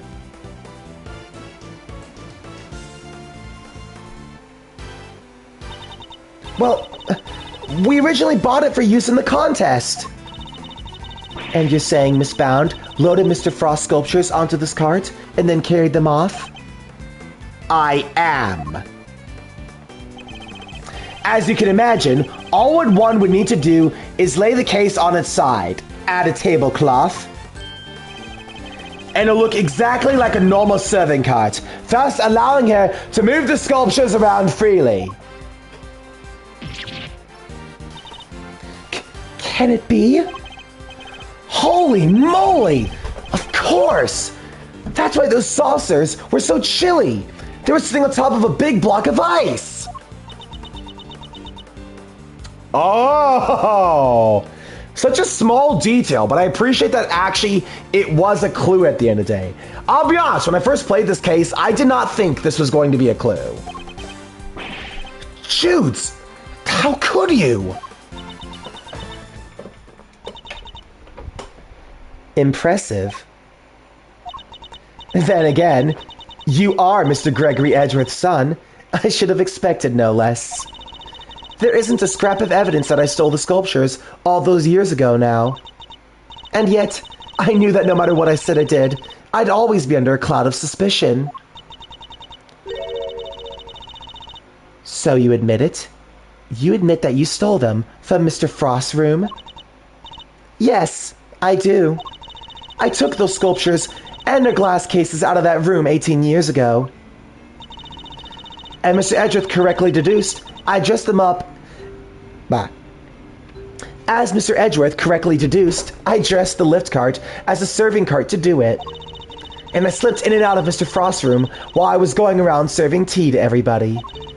In the end, I removed not only the sculptures, but the flavored ice Zodiac blocks as well. Zodiac blocks?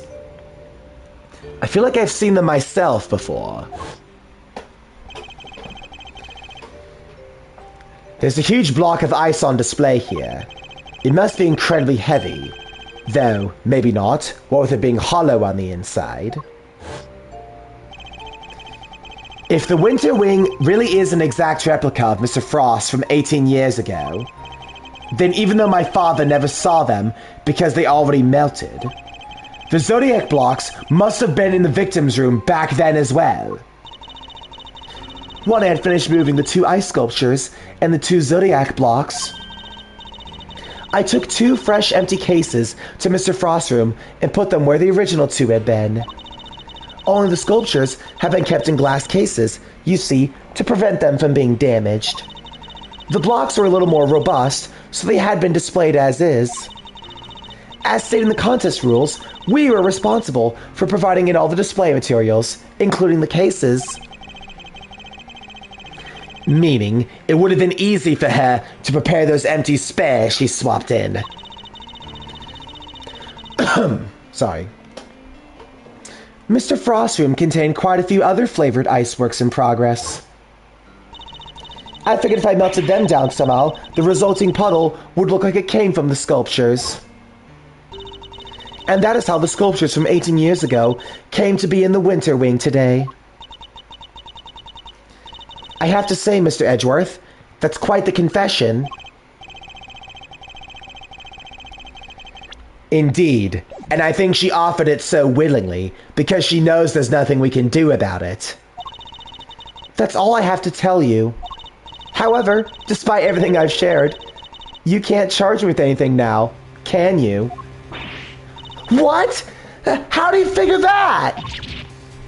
Oh my. I would have thought you would have known at least this much, given that we're at a crime scene. I suggest you memorize the various statutes of limitations outlined in this book. Statue of what?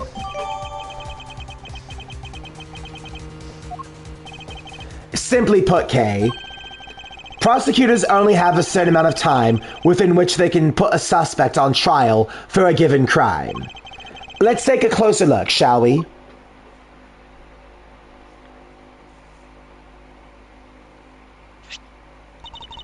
So it's different for every crime? Murder, 15 years. Theft, 7 years. Ah! Yes, Miss Bound stole the ice sculptures 18 years ago. So it's too late to have her arrested for that crime. I don't believe it! Theft is a serious matter, especially when it involves the removal of evidence from a crime scene. However, as you yourself just pointed out, Miss Bound can no longer be prosecuted for her crime, rendering your revelation rather pointless, wouldn't you say, Mr. Edgeworth?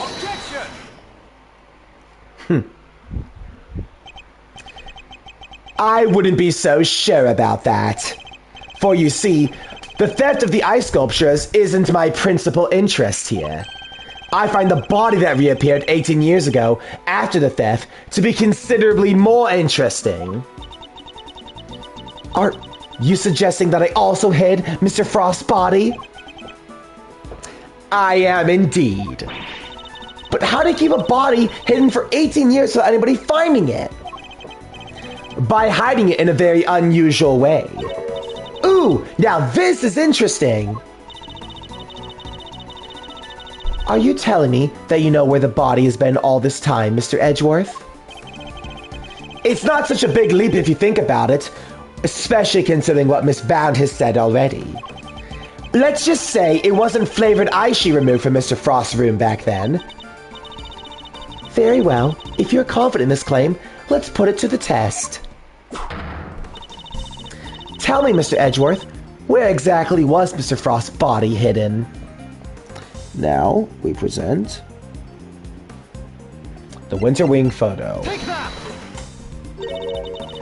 A photograph of Mr. Frost's work. And of the victim's body, Your Honor. You will have to forgive me, but I don't see what you mean. Where exactly in the photograph is Mr. Frost's body? The victim's body is hiding right here. Take that! The Gemini sculpture? Yes, it may look like a sculpture at first glance, but this is in fact Mr. Frost's corpse! What? Surely you can't be serious. I don't see anything in the photograph to support such a wild claim. That's because a certain piece of evidence was used to hide the body in plain sight. And what piece of evidence might that be? The court demands you present what was used to conceal the body. The cloth, obviously. Take that! One of the cloths from the Autumn Wing? Yes. When it's made to glow in just the right way, it's so visually convincing you might mistake it for ice. Isn't that right, Miss Scone? Well, yes, dear, but you can make it look just about anything. Even blazing fire! And the right shade of blue will make it look like ice, yes. Exactly like it, in fact. Is it not the case a certain special device is needed to generate the colors, though? Heh. If you would care to take another look at the photograph of the Winter Wing, Your Honor. You'll notice there's a small box connected to the bottom of the Gemini display case. That's one of the very light-emitting devices in question. Detective Gumshoe even confirmed its presence. In fact, this particular device went missing 18 years ago. Back then, it was no doubt firmly connected to the cloth inside the display case. Which means Miss Bound had no choice but to take it with her when she removed the sculpture. So you see, this cloth and the light-emitting device were being used to create the illusion that Mr. Frost's body was in fact a statue carved from ice. No! This can't be! Wait, so you tell me that when we took that photo of us in the winter ring? Yes, we were standing right in front of the body! But the body and the cloth were both recovered from the fountain. Why were they found there if the body was supposed to be in the winter wing, disguised as a sculpture? Because there would have been no mystery as to how the body had been hidden if we found it as it is. Miss Bound needs to remove Frost from the winter wing in order to throw us off the scent. Ridiculous. I don't recall her sneaking around behind her backs to throw a body in the fountain. No, and she didn't need to, because she had another method at her disposal. Her trusty lift cart. The same cart that proved so useful in voice moment. Her trusty lift cart, the same cart that proved so useful in executing her original theft. How's it feel, Verity? Oh my god, it feels so good to see you lose your cool finally. But ice buns! Sorry, I had to.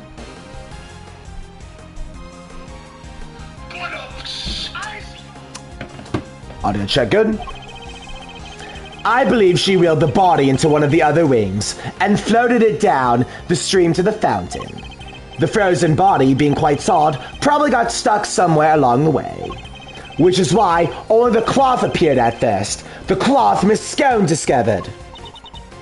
And then the body followed afterwards once it had thawed enough? It's an ingenious theory, Mr. Edgeworth. But can you prove that it was me? It seems a little unfair to expect me to accept your accusations without proof, don't you think? What about an eyewitness? Do you think someone might have spotted her when she was moving the body? As a matter of fact, I do. And the contradiction in the piece of evidence I was provided will shed light on exactly how Miss Bound moved the body as well. Well, Mr. Edgeworth, do you have any evidence to support your allegation? Of course. I have a very compelling... Of course. I have a very compelling piece of proof right here. Then please, present it to the court. What evidence do you have that proves Miss Bound acted as you claim? Then we present Larry's sketch. Larry, you actually came in clutch here. Who would have thought? Who would have thought Larry would come in clutch again? Take that! More drawings. And is that me? Yes, Mr. Butts drew sketches of several people as they passed by the fountain room. But what I'm interested in is the cart we see here. Miss Bound's serving cart. What about it? Heh, you don't see it. She's using the same trick she used 18 years ago. Ergo, we know Miss Bound was busy moving Mr. Frost's body when this picture was being drawn. What? Oh my god, it's so... You can't counter this, you bitch! You can't counter this! You never thought in 18 years... God, it feels... Bro, it feels so good! I wanted to do this during case 2, but you made me wait a whole other case to do it! Eat shit! If I may, I don't see Mr. Frost's body anywhere in that sketch. All I see is a picture of me delivering chocolates to everyone. Really? Then allow me to direct your attention to the color of the tablecloth, Miss Bound. I originally thought Mr. Butts had made an error, but he's assured me that couldn't possibly be the case. This tablecloth appears to be light blue. Yes, a shade of tablecloth Miss Bound doesn't seem to own. The cloth only appears to be light blue due to the body just hiding underneath. What? But the shape of the card is perfectly rectangular, just as one would expect. Surely it would have been immediately obvious if the tablecloth was being draped over the body. Not if the body had been placed inside of one of the hollowed zodiac blocks in the winter wing. Place one of those in the lift cart, and it'd easily pass muster as a regular serving cart. Wouldn't you agree? Goddess of justice! Miss Bound. Surely now you must admit that it was you who moved the body, just as you did 18 years ago. Haha. I didn't expect you to deduce all that from a single simple sketch. But that sketch alone really isn't enough to prove your theory, is it? You needn't worry on that front. My case don't rest solely on Mr. Butts' artwork. Once you've disposed of the body, your serving cart simply became a simple lift cart once more. Which is exactly what we discovered here in the fountain room. And without a serving cart, you had to find some place to put your chocolates. My chocolates? The one I was handing out?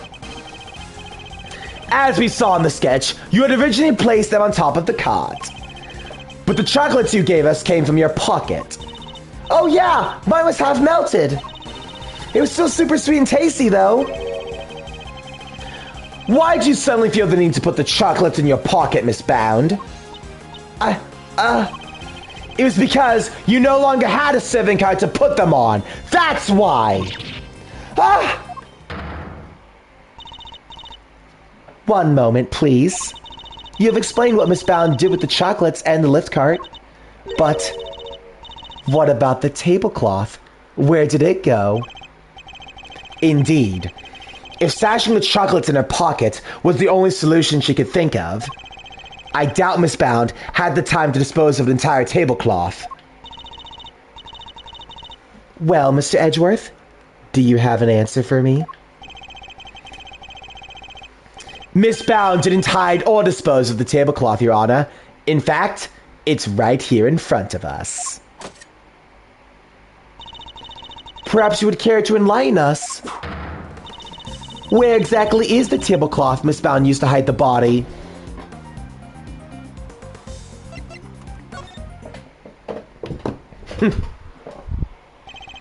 Miss Bound has the tablecloth on her person, and in plain view, in fact. In plain view? No, surely you don't mean...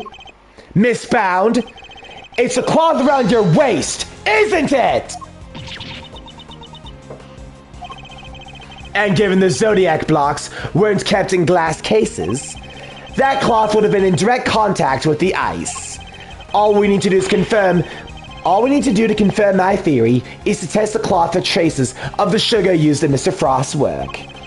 The game is up, Miss Bound. It's time to come clean.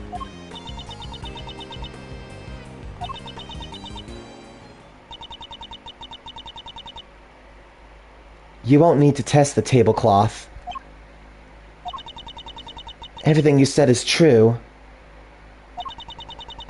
I stole Delicia's Infesticide Ultra, and I moved Mr. Frost's body. It's me. It was all me.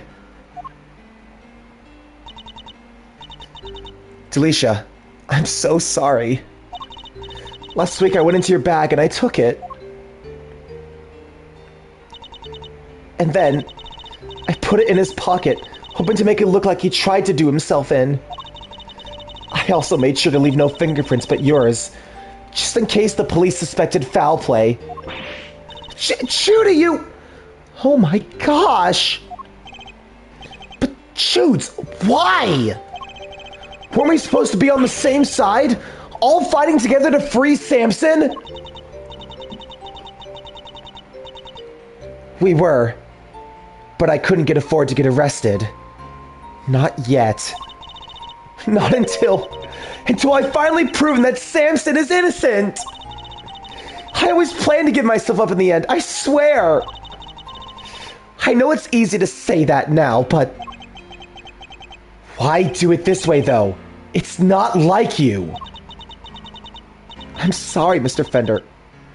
I've caused you so much trouble. I've been the guilty party all along. Ever since that day 18 years ago.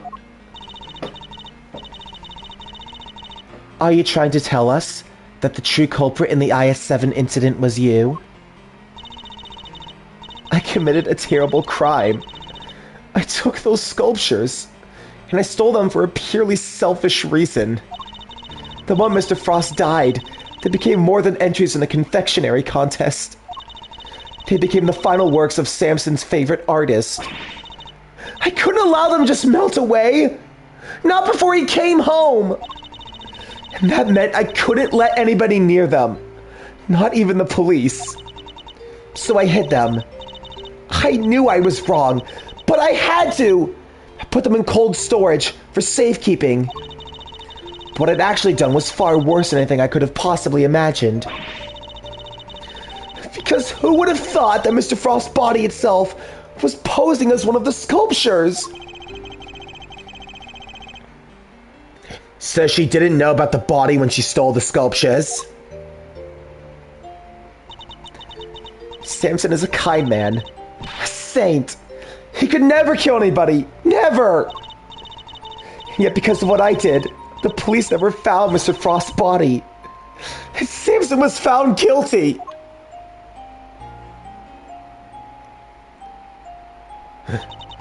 After all he'd done for me, he was my family. The only family I ever had.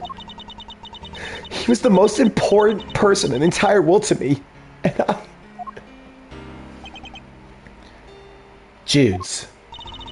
After his conviction, I was forced out of our home. I was finally able to return only a few days ago, and when I did, I went to the cold storage room to check up on the sculptures. And that's when I saw it. Mr. Frost's body. It had been there the whole time. Of course, by that point, the statute of limitations had expired. So I did what I did today. Because it was the only way I could think of to make things right.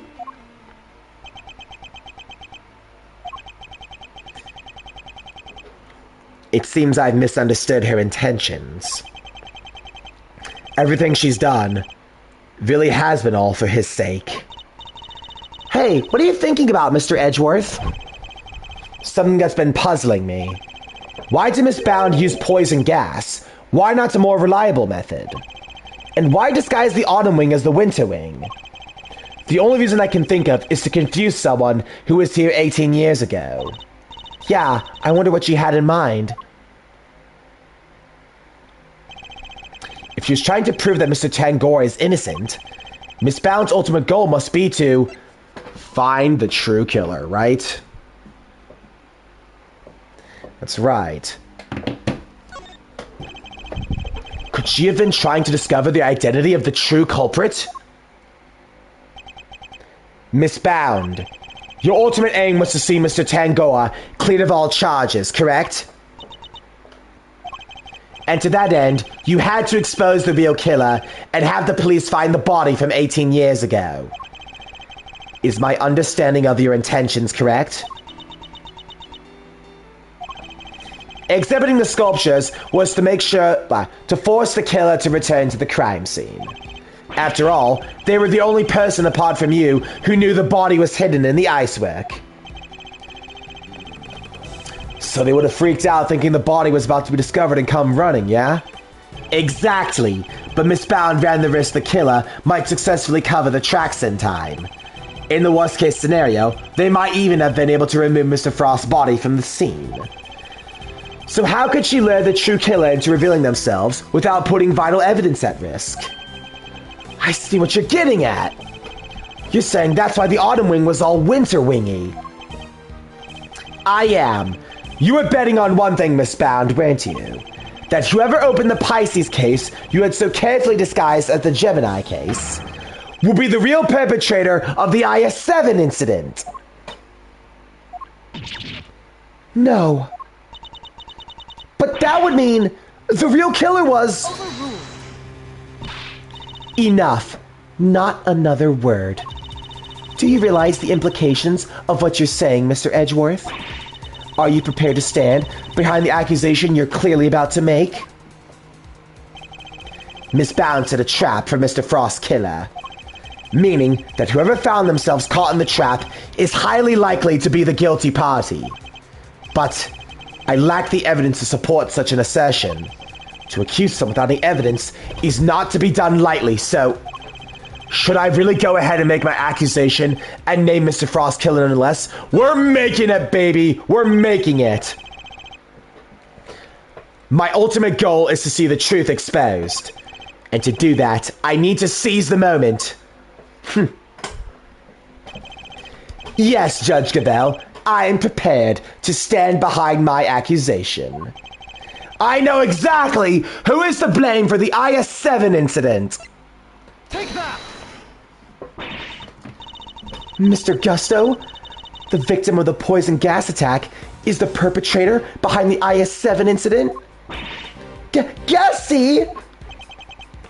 Mr. Gusto? Miss Bound? As we have established, you knew that the opening of the gallery would lure in the real culprit.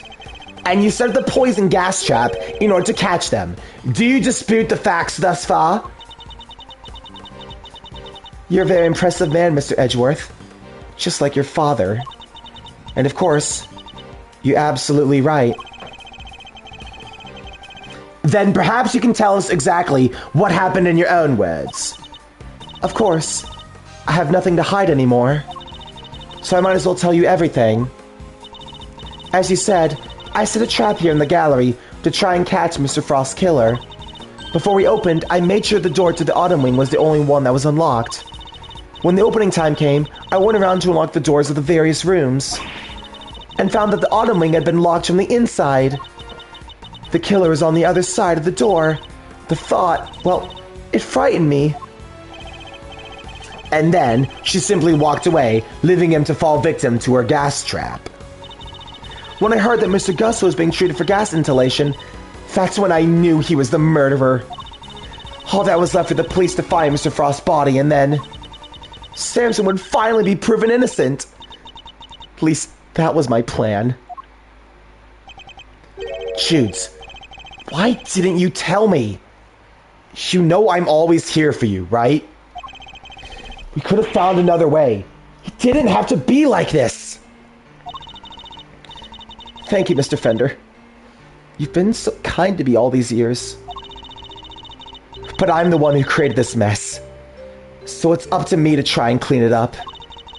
I didn't care what it took, as long as I could get Samson out of that awful place. Judy. 18 years ago, the police managed to cover up the fact that Mr. Frost's body had gone missing. If I went to them now instead of reappeared, I was afraid they might have tried to cover things up again. So I worked to set up a very public incident here in the gallery, in front of so many witnesses, as many as possible. I'm sorry, Judy. Samson, Gregory. I let you all down. Fender, this can't be easy for him. No. I'm the one who should be apologizing. Mr. Edgeworth, Mr. Fender, I hope one day you can forgive me. Whatever punishment I have to face, I'm ready to accept it. But please, if I may ask one thing of you, it's that you just have to clear Samson's name.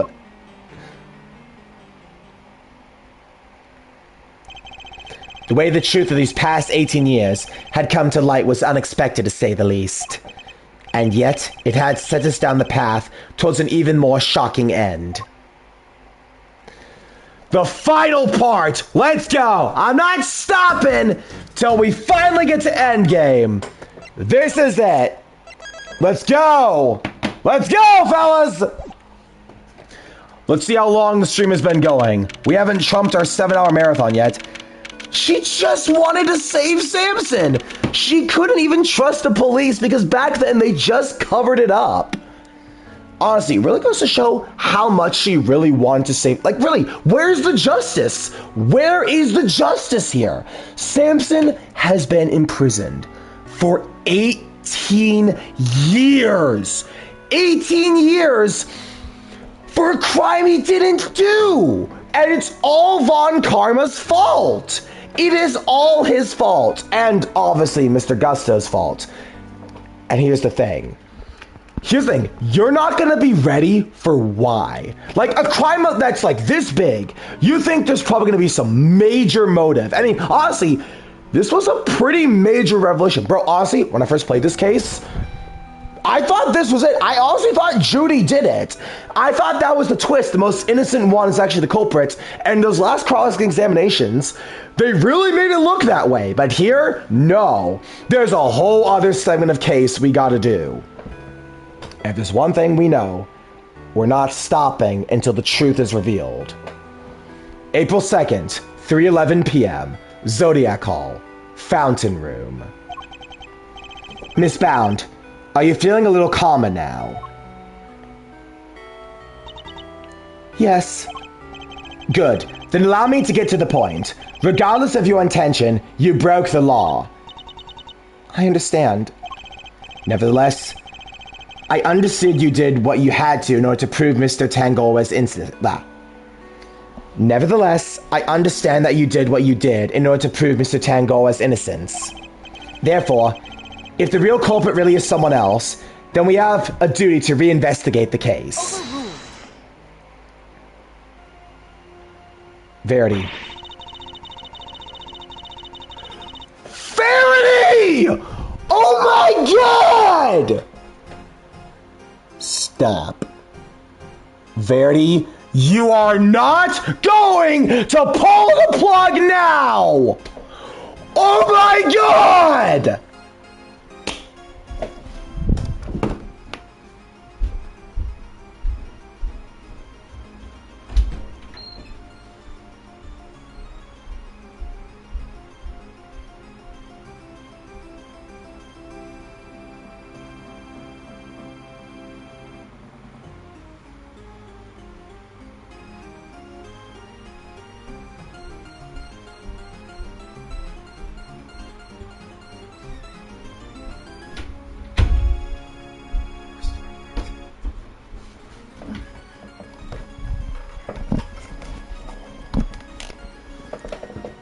There is nothing to suggest that the... wait. Audio check first. Hold on. There is nothing to suggest that the... wait. Audio check first. Okay, we're still good. There's nothing to suggest that anything nefarious took place in the official IS-7 incident records. And right now, there is nothing to suggest we should take Miss Bound at her word either. So our first order of business should be to arrest the culprit of the case before us, Miss Bound herself. Objection! Official records cannot always be trusted, Judge Gavelle. Especially since there are those prosecutors who would think nothing of twisting the facts. Overruled. Are you suggesting the committee at the time overlooked just such a prosecutor? That's for you and your people to figure out. However, it is a fact that the autopsy report was faked, seeing as Mr. Frost's body was only found just now. Chew on that! There really is something of Mr. Von Karma in you, Mr. Edgeworth. How so, exactly? By continually defying the will of the committee and bending the truth to fit your needs. That's how. Perhaps it's time you understand how how the committee sees this case. You're just gonna be a thorn in my side everywhere we go, aren't we? You're going to be a thorn in my side no matter what happens. The committee's view. The committee is willing to accept that Mr. Von Karma falsified Mr. Frost's autopsy report. Even still, Mr. Von Karma only managed to have Mr. Tangora convicted as an accomplice. I personally have come to believe that the real culprit in the IS-7 incident is Miss Bound. Her plan to poison and kill Mr. Gusto today was her attempt to frame him for Mr. Frost's murder. And this is how the committee sees things, is it? It is, as always. I act solely in the service of law and order. Get out! Verity. Oh my god. When does it end with you? How much lower are you willing to go? It sounds like to me, all she's doing is acting in service of that committee and covering up the truth. And if I can't change her mind, there will be no saving Mr. Tangora or Miss Bound. Alright. Fucking finally! The fourth statement.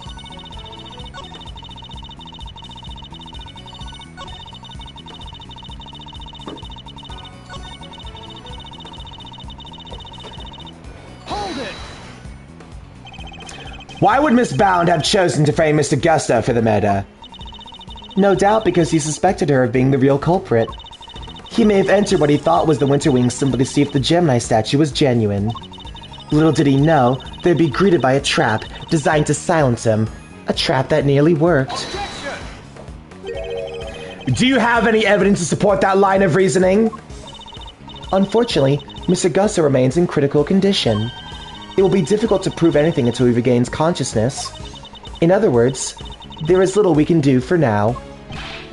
On the contrary, there's plenty we can do! You still have not grasped the situation, have you? Then allow me to spell it out for you.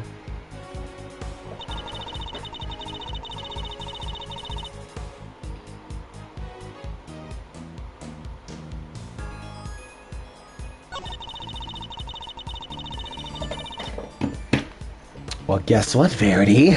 Guess what? There might just be something you overlooked.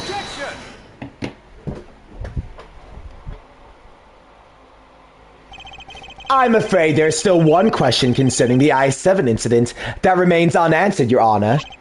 Would you mind taking a look at this? What is it? Their test results, carried out on the liquid at the bottom of the Gemini case in the Wonder Wing. The Winter Wing, sorry. Wonder Wing? What's this, Banjo-Kazooie? Dun dun dun dun dun dun dun dun dun. Wonder Wing. Yes, the broken side special from Smash Bros. Ultimate. As you can see, traces of blood were detected. The question is, whose? Until that question is answered, I hardly think you can claim to have all the evidence. If there was blood in the Gemini case, see, you don't know everything. Your stupid goddess, your stupid ass corrupt committee, your stupid junior, all of you, step down! Why did I not hear about this from Eustace? Because he's not a winner. You might think, you might gaslight him up until the cows come home, but you're gonna see now that your own associate has failed you. Because Detective Gumshoe informed me of the results directly. I was planning to tell Mr. Winter about it myself, of course. You kept this to yourself until now, despite having no jurisdiction here whatsoever. Mark my words, the committee will hear all about what you've done here today. As ever, my interest is in the truth, and if mistakes were made in the past, they must be rectified. If you must report me to the committee, then so be it. But in return, we must be allowed to investigate this case to the very end. That's not my decision to make. You will need to discuss it with Eustace. Guess who's back, losers? And with good news, too. It was a close call for a minute there, but Carmelo Gusto is alive. Gusto. He made it.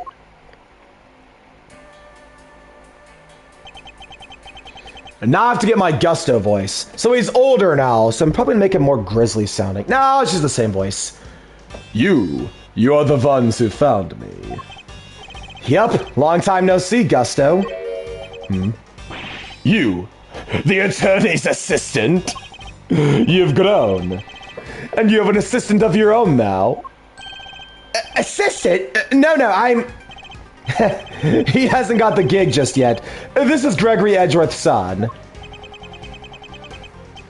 Prosecutor Miles Edgeworth, at your service.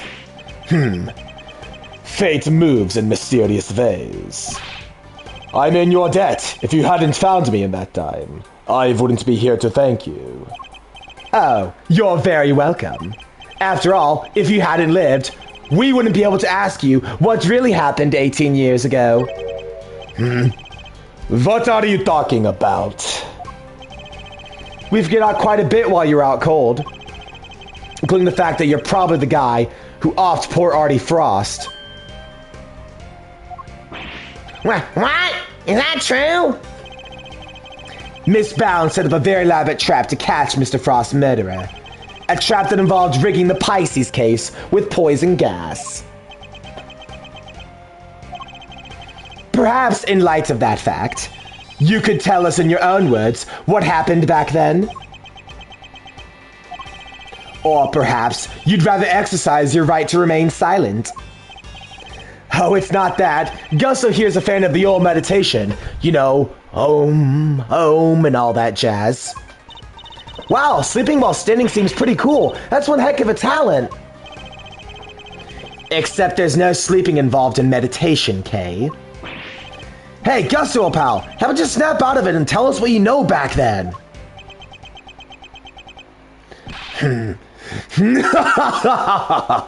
I was caught in the girl's trap, so I must be the killer. Is that your idea of a joke? I'm the victim here. Indeed you are, Mr. Gusto, and there is no evidence you've done anything wrong yet. Mr. Edgeworth and Mr. Fender are merely speculating. Rest assured, they have no authority here, and that you don't have to pay them any heed. At least somebody here seems to be on my side. Judge Verdi Gavel, it's a pleasure, Mr. Gusto.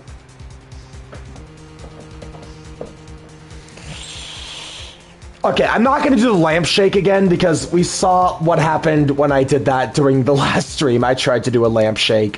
Fuck you, Verity! I will assist you in any way you may require. Perhaps you could begin by explaining what actually happened 18 years ago to Mr. Edgeworth. Fine. You want me to prove I'm innocent, Mr. Prosecutor?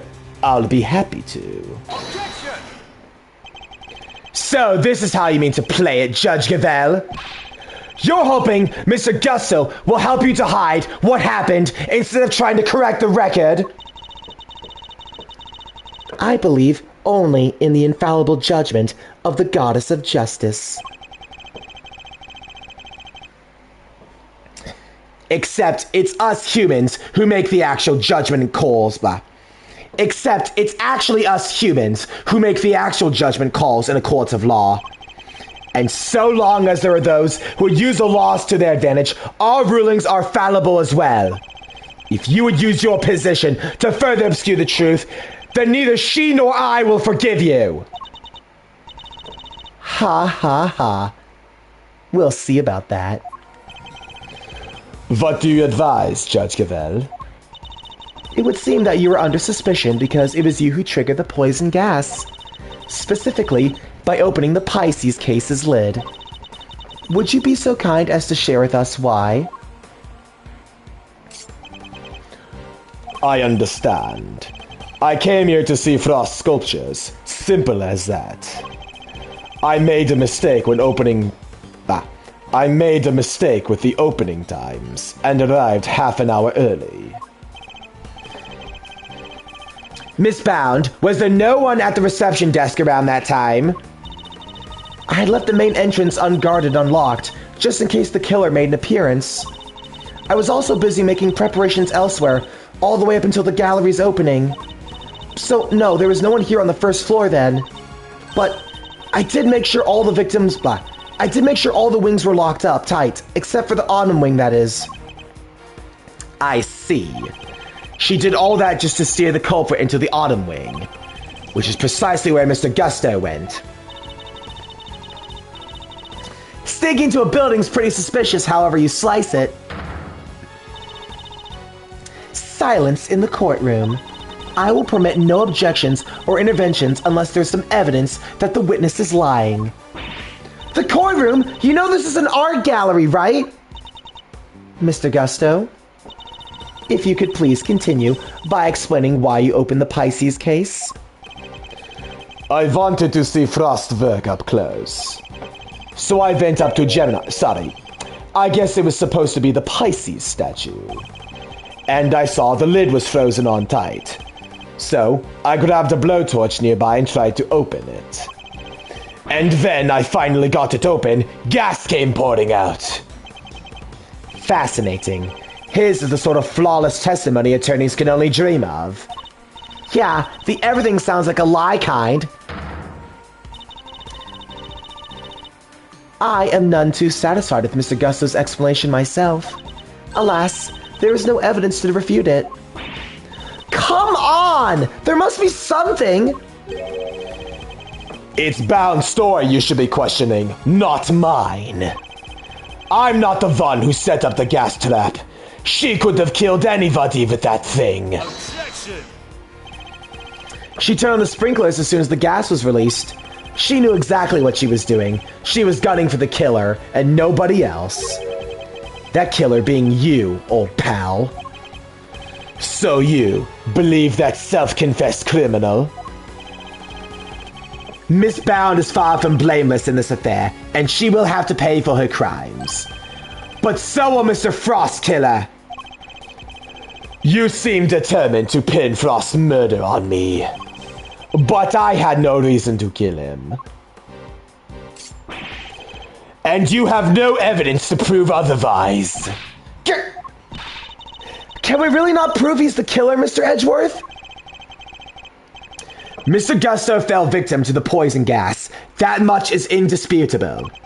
Yet no matter how suspicious actions in the present may seem, they prove nothing about the past. Yeah, but then what about you, Mr. Fender? There must be something we can do. You're right. We may not have evidence, but we have plenty of intel. Let's see now. If Gusto killed Frost, he must have had a reason. He claims to have no motive, but that can't really be true, can it? If he did it, he has one. Not many people commit murder just for fun. In fact, your old man had a little back and forth with Von Karma about a probable motive too, remember? How can you possibly say that with any certainty? If the relationship had broken down for some reason, that could very well have been a motive behind this murder. Von Karma wouldn't let us talk to Gusto back then, but we can now. If we can put the pieces together, I think the picture we've been looking for might just emerge. Yes, I believe you might be right. I need to think back over everything we know about the IS-7 incident, especially the questions that never got answered. And the finger marks. Were you the one wearing the gloves? So Moscone denied the finger marks on the frame were hers. But what if they were Mr. Gusto's? Perhaps he had wanted to take a look through the Ultimate Cookbook for himself. So he asked me to go and put in a new cartridge. He seemed to think there should have been more shots left than there were. In other words, the film ran out sooner than expected. Yes, the number of shots he took didn't line up with the number of shots remaining. but he thought maybe just lost track somewhere along the way. My father noticed these things for a reason. I just need to piece them together correctly. In the absence of evidence, it's the only way to the truth. Logic time! Alright, now we connect. Murderer's motive with cooperation ended.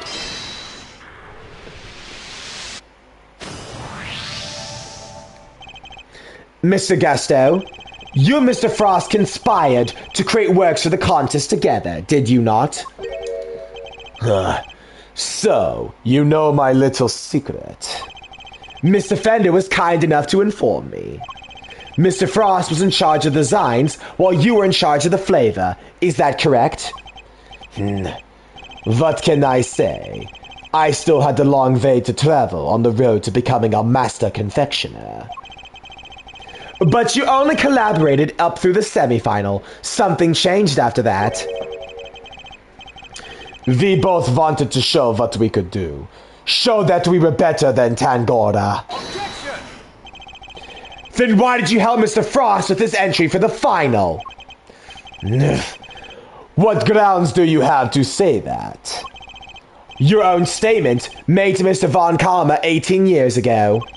You told him you've been working together right up until the day before the final. Mr. Frost's entry was carved entirely from blocks of flavored ice. Ice which would have needed at least a day to freeze. And whose flavors, therefore, would have been prepared by Mr. Gusto. Humph. Yes, which lines up perfectly with what Gusto told me, that he helped Frost until the day before the final. In that case, why didn't Mr. Frost reciprocate and help Mr. Gusto in return? I can hardly be expected to read the minds of the dead. So, why didn't Mr. Frost help you in return? I submit your relationship broke down for some reason. And that became the basis of your motive for murder. That's not how it was. Sure, we stopped working together, but it was all perfectly friendly. You stopped working together in a friendly way? Kinda hard to imagine, but okay. Besides, how do you think I did it exactly? You think I just strolled into Tangora's room and killed Frost? I couldn't have killed the man while Tangora was in there working on his chocolate pieces, could I? So you see, it can't have been me. I wouldn't be so sure. There must be a window of time when Mr. Tangora wasn't in his room. And if I can prove that, I can prove that Mr. Gusto had the opportunity to kill Mr. Frost.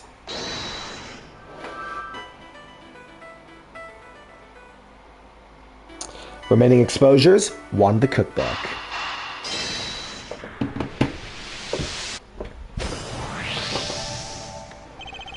Photographing the cookbook contents will be the perfect way to see what secrets undetected. And what if Mr. Gusto did just that? What if he used Mr. Tangora's camera to photograph the book? It'd be the perfect crime! So much better than stealing and getting chased by the cops! A sneaky snapshot of 20, huh? That could work. The only question is, when could he have done it? Good question. What about during afternoon tea? Didn't Alicia say that Gusto and Frost missed out on the little tea party they had? Which brings me to the next question. When do we know for certain that Mr. Frost was still alive? Then, after the contest began, nobody saw hide nor hair of Frost as he secluded himself in his room. And the only person capable of entering his locked room was Tangora, possessing as he did the only key. Miss Scone, were Mr. Tangora's works the only ones you sampled? No, dear, I couldn't help myself. When I finished my afternoon tea, I tiptoed over to Chillywink's room for a little taste, too. Mr. Frost had kept himself inside his room after the contest had started. But he was gone by the time Miss Scone snuck in to sample his work. Meaning, there's a good chance he was murdered before the end of afternoon tea. More logic, okay.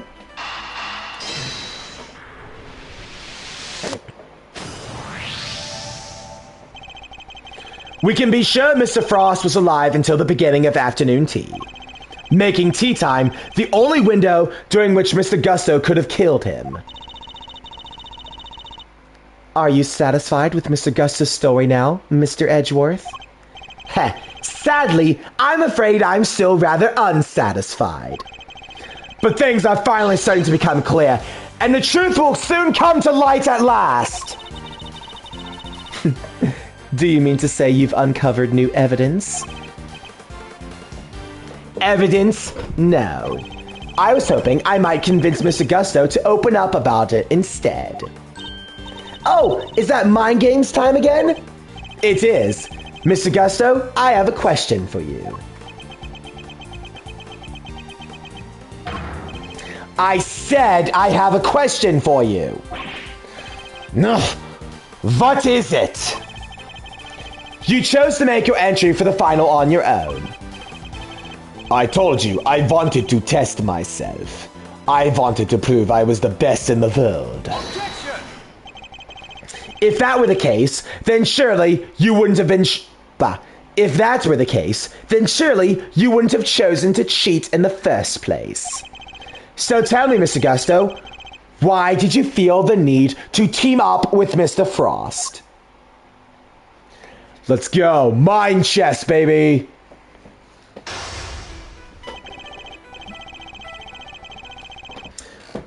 No cheating. I said before, we're not cheating on mind chess. 18 years ago, Mr. Gusto and Mr. Frost collaborated in the confectionery contest.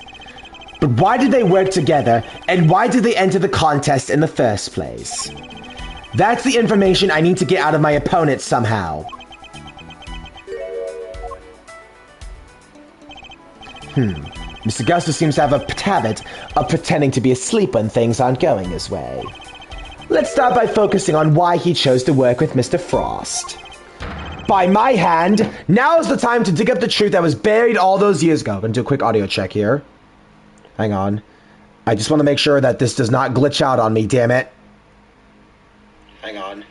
I just want to make sure that this does not glitch out on me, damn it. 5 hours, holy shit. Okay, it's full screen, no guide, just making sure it's there. By my hand, now is the time to dig up the truth that was buried all those years ago. Mind chess, commence! Mr. Gusto, what inspired you to collaborate with Mr. Frost? We were acquaintances before we were contestants. He was interested in entering the contest, so we decided to sign up together. Heh, and your decision to pair up with the sculptor had nothing to do with your lack of faith in your skills? You don't know, V. We joined forces because we want to make the most perfect creations possible. That's all. I will expose all your lies in the end, Mr. Gusto. It's only a matter of time.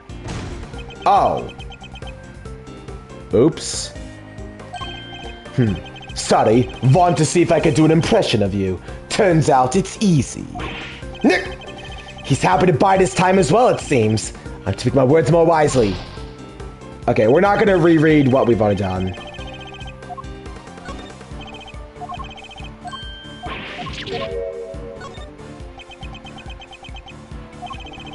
Frost, Son, and Vine was in Frost, Son, and mine were in the same grade at school. So, we got along pretty well too. Oh, so you were just two friends who happened to try for the title of World's Greatest Confectioner?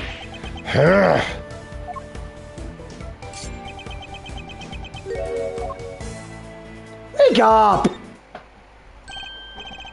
Heh, pretending to be asleep when the going gets tough won't work on me, I'm afraid. Audio check. Whoops. To be asleep when the going gets tough won't work on... Volume. Mr. Frost was a sculptor as well, Mr. Gusto. I doubt he cared much about a winning title for confectioners. In which case, he probably had a different motive for taking part in the contest, wouldn't you say? Ah, he's losing his cool.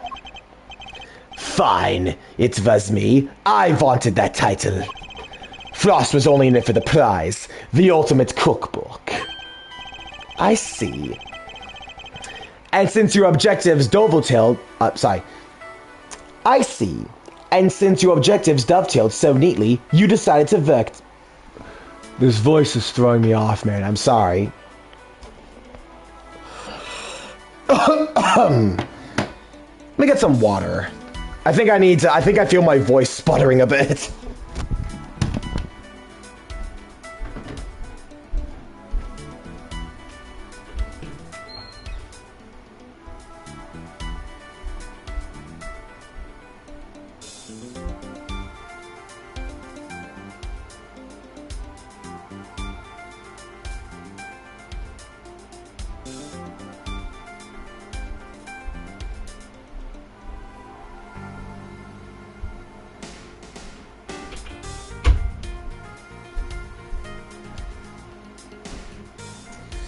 Okay.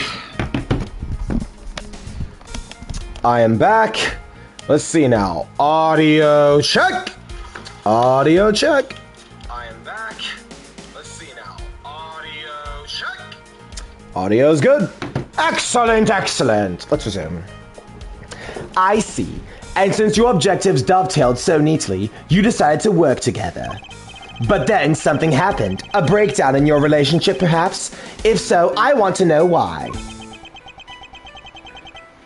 Mr. Prosecutor, I'm still quite unwell after my brush with death.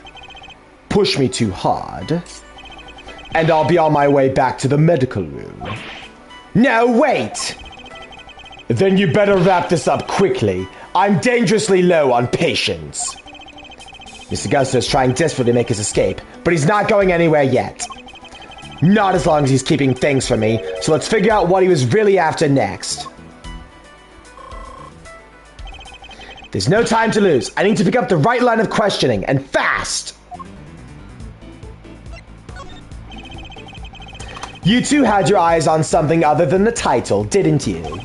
After all, I'm not sure the title of World's Greatest Confectioner even counts for that much. Now you're insulting the way of the confectioner. My goal, my only goal, was to win that title. I didn't care about anything else. You have no idea how much it would have meant to me.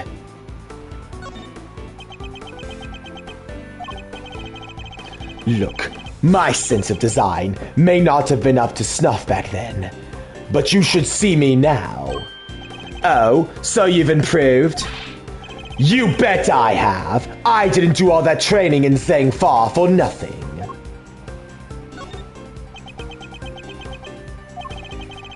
I looked up to Tangora, you know. Spent hours poring over the designs of his work. Even used to watch a show with my son. Sounds to me like Mr. Tangora's work was especially influential in your early studies. And with his recipe book, you might even become the best someday. Maybe. The book was a real treasure, no doubt about that. Any confectioner would have wanted it.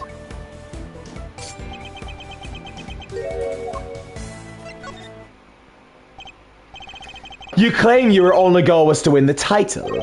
Yet you also seem to have an interest in the contents prize, the ultimate cookbook. Huh? The greatest collection of recipes by the world's greatest confectioner. I can't say I had absolutely no interest in it. Even if I did. What exactly is so wrong with that? Nothing, I suppose. Only that the book contained recipes for medicines, not desserts. And everyone who entered the contest supposedly knew that. I feel like I'm finally getting somewhere. I can't let him slip from my grasp now. I just need to stay calm and keep the pressure on. Next, let's find out why he wanted the cookbook. Did you know how valuable the cookbook really was? What kind of question is that? It was a collection of Tangoa's recipes.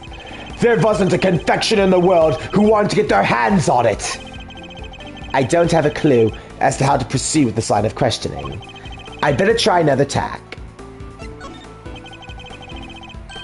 So your plan was to win the cookbook and use it to help you with your own creations. What else? A book like that could have improved my craft tenfold. You could have made a lot of money if you sold it. I don't know much about what was actually in there. But it was worth more than money, I'll tell you that.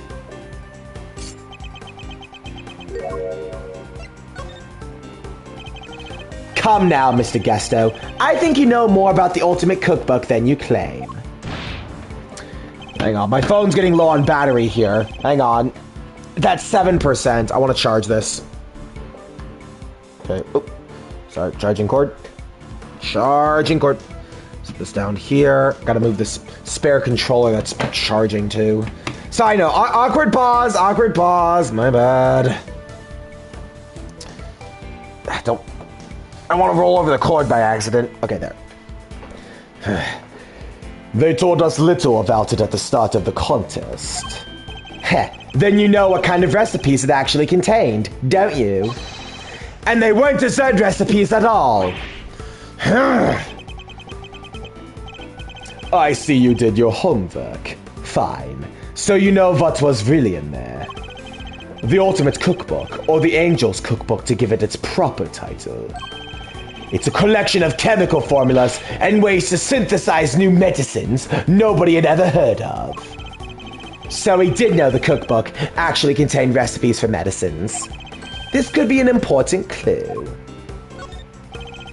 Did you know how valuable the cookbook really was? What kind of question is that? It was a collection of Tangoa's recipes. There wasn't a confectioner in the world who wouldn't have wanted to get their hands on it. Time to deploy my clue. Your designs may have improved thanks to your training in Zhang Fa, but you clearly didn't do enough work on your skills of deception. You've already admitted you knew the Ultimate Cookbook was a collection of recipes for medicine.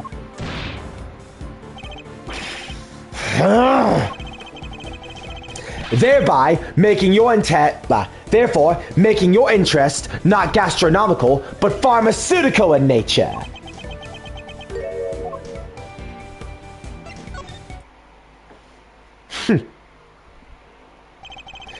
You're a confectioner, Mr. Gusto. You had no professional interest in revolutionary new medicines, which suggests your interest must have been personal.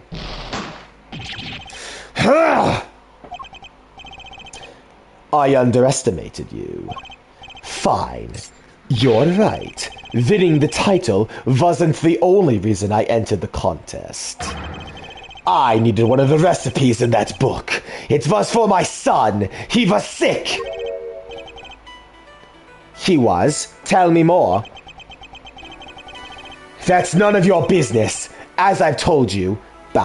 That's none of your business. I've told you as much as you needed to know. He looks rattled, but I can't let him off the hook. Audio check. He looks rattled, but I can't let him... Good. Just double checking, because we're getting close to the end of the case here. Let's find out what this mystery illness was. I've almost gone to the bottom of this. I can feel it. Just a few more moves. Tell me more about your son, I think. Tell me a little more about your son. He was my pride and joy, and my biggest fan. And you entered the contest in order to help him? You clearly don't have children of your own. Any father would have done the same.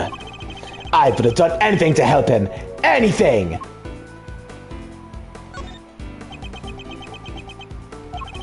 He would come see me here at the contest venue. Sorry. He would come see me here at the contest venue too, right through the semi-final. Really? He didn't get in the way of your work? If you were trying to beat Samson Tangoa, surely you didn't have time to look after a child. Yeah, well, I wanted to do what I could for him. He said he wanted to always be the first to try my creations. So he wasn't too sick to join you? So you said your son was sick, Mr. Gusto, and yet he was able to come and join you for the contest? It wasn't that kind of illness. Nothing life-threatening anyway. Seems like it could be an important clue. Could you tell me the name of the disease your son suffered from? You're a real cold customer, Mr. Prosecutor. Isn't it enough that he was seriously ill? Why would you force me to tell you more? Time to deploy my clue.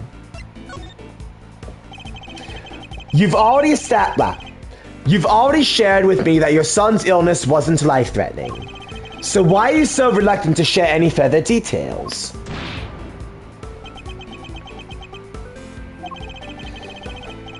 It may not have been life-threatening, but that doesn't mean it hadn't been life-altering. I see. That must have been very hard on both of you. Of course it was. That's why I did everything to find a cure. We were desperate. He couldn't taste anything, not even his favorite desserts.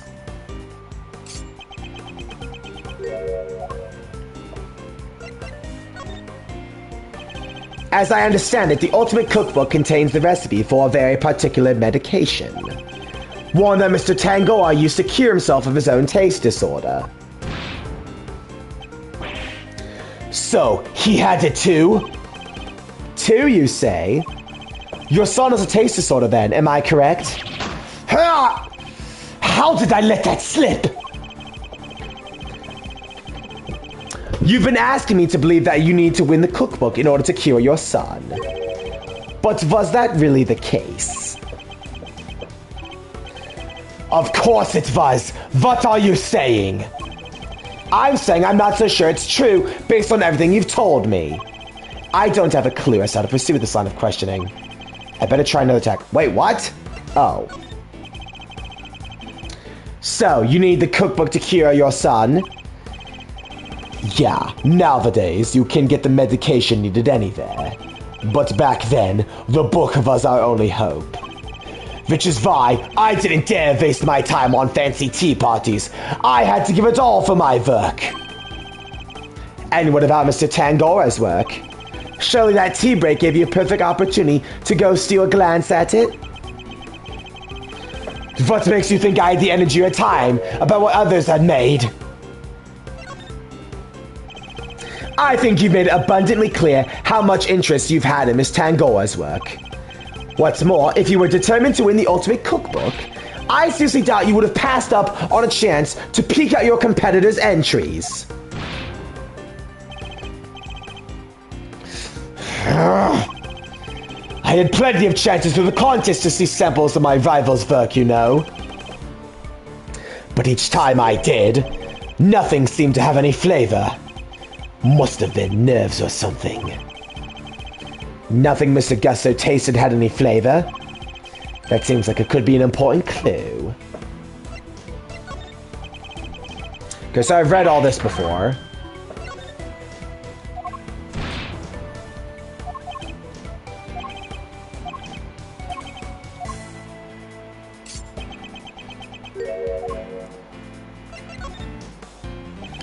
As I understand, the Ultimate Cookbook contains the recipe for a very particular medication. One that Mr. Tangoa used to cure himself of his own taste disorder. So, he had it too? Two, you say? So your son has a taste disorder then, am I correct? How did I let that slip? You've been asking me to believe that you needed to win the cookbook in order to cure your son. But was that really the case? Of course it was. What are you saying? Audio check. Of course it was. Okay, audio's good. I'm saying I'm not so sure that's true based on everything you've told me. Time to deploy my clue. Taste disorders are difficult to live with. It isn't easy not being able to enjoy your food. You should know, after all, you just told me you experienced something like that during the contest. You said that nothing you had sampled had any flavor. Those were your words, correct? Which would seem to suggest that you were suffering from a taste disorder. A confectioner without a sense of taste, not exactly ideal. Are you sure it wasn't actually your own condition you were seeking a cure for, Mr. Gusto? I've had enough of your speculations. I managed just fine in that contest. Made all my own entries, no problems.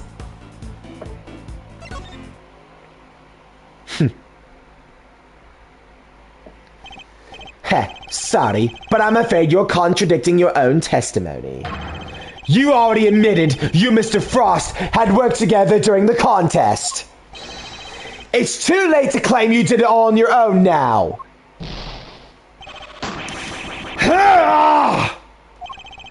You would have us believe that you're a man of principle, a dedicated student of the confectioner's art. Yet you abandoned those principles and conspired with Mr. Frost to rig the contest. All so you could cure your own taste disorder. You got me, Mr. Prosecutor. As you said, my sense of taste was shot. My son's was fine. I'd kept it hidden for so long. 18 years and nobody knew. Sadly, you can't lie to others. Sadly, you can lie to others, but you can't lie to me. Both Mr. Gusto and Mr. Frost entered the contest, hoping to obtain the ultimate cookbook. For the medicine that would cure Mr. Gusto's disorder, and the money it would bring in for Mr. Frost. Thus, an uneasy alliance was forged. And that, I believe, is checkmate. Mind chess! Checkmate! Whoosh! I'll admit it, you're good. I never told anybody any of this, but you figured it all out anyway. It's true. 18 years ago, I developed algesia. What's algesia? It's a taste disorder that makes it so you can't taste anything at all. A confectioner's worst nightmare. Mr. Fender, is this what Mr. Tangoa had as well? No, the big man had what they call dissociated taste disorder. Basically, some things he could taste just fine, while others had no flavor at all. So, he suffered too. Can't have been easy. Not then, there wasn't a way to cure it on the market. Which is why you need Mr. Tangoa's cookbook. Do you admit now that was the real reason you entered the contest? It was only one of the reasons. I wasn't lying when I said I wanted the title. When I put my mind to something, it gets done. I won't lose to anybody. It may not have been able to taste then, but I still knew my stuff and was good enough to win. Oh, so you went into the final thinking you stood a good chance at winning? Of course. What was it that Fender said about Mr. Tangoa's thoughts and Mr. Gusto's creations?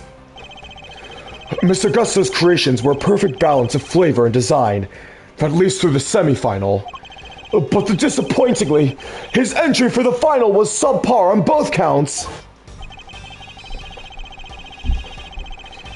We were told your entry for the final was far from the prize-winning sensation you describe. What happened, Mr. Gusto? What went wrong that day? Fine. You want me to talk, I'll talk, but you're not going to like what I have to say. My entry for the final. Frost and I were working together right through the semi-final. I had handled the flavor and he did the designing. But I wanted to face Tango on the final on my own. No help, just me and my skills. So, I helped Frost with his entry, but mine I did alone. If I didn't taste good in the final, that's on me. What can I say? I lacked the training. And that's all there is to it. Happy now? There don't seem to be any obvious contradictions in his testimony. Yep, not that I thought it'd be easy to get anything real out of him. He's managed to not let slip what really happened for 18 years after all. Why don't you try pushing him a bit, Mauserino? See if you can shake something loose. I think I might just have to, Fender. Okay, back to the guide now. Gonna pull this up. Okay. Ace Attorney. Investigations, there it is. Okay. Loading. Game Facts by Angel DB. Scroll down. I guess that's a logic chest there. And then, okay. So, first we press the fourth statement.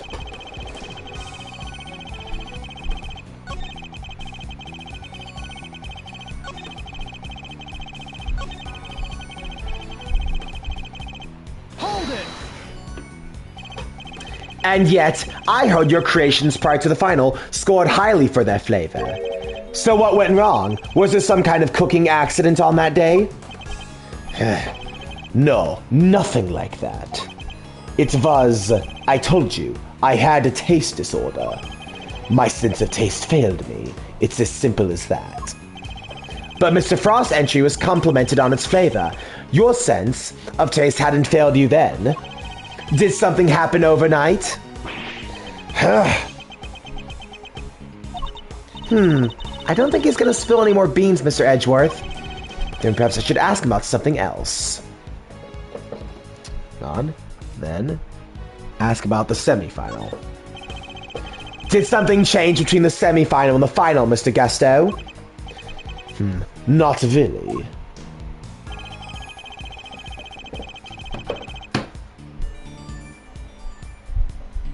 Present the family photo and nearly added fifth statement.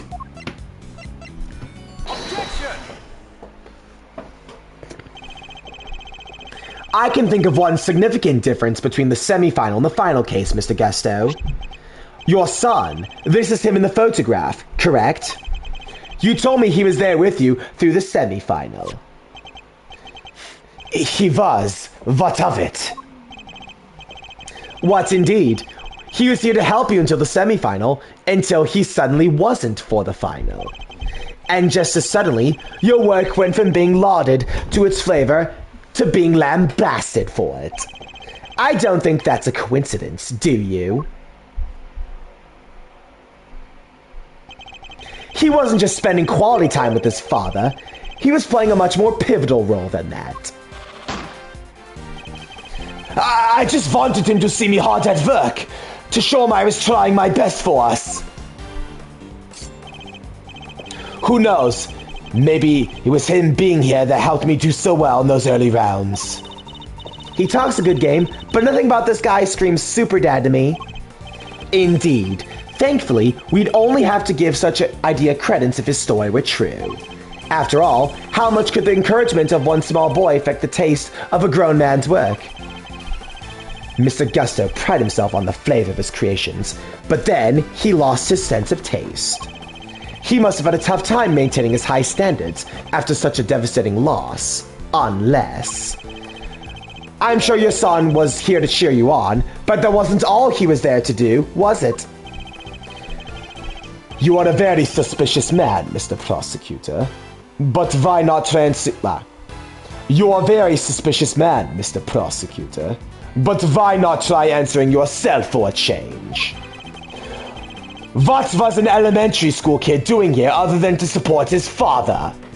To taste your creations. Your son knew your taste worked... Sorry. Your son knew the taste of your work pretty well, I imagine, Mr. Gusto. He was my biggest fan, of course he knew it. In which case, he would have been a good judge of whether something tasted on brand, so to speak. No? What are you implying? You've already told us you were suffering from a taste disorder. I admit it. You're good. I never told anybody this, but you figured it all out anyway. It's true. 18 years ago, I developed algesia. No one knew about your condition. Indeed, I doubt Mr. Frost would have wanted to continue collaborating you if he had found out. After all, it was your job to make sure his creation tasted good.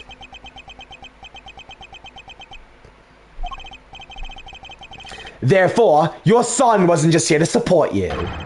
He was helping you by taste testing your work. Ah! Dang, now it all makes sense. Frost stuff tasted good because it really was finished the day before the kid was still here.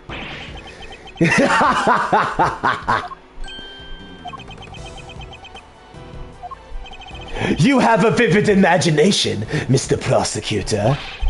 But do you seriously think I trust a kid to tell me how to adjust the taste of my masterpieces? I have some pride, you know, even back then.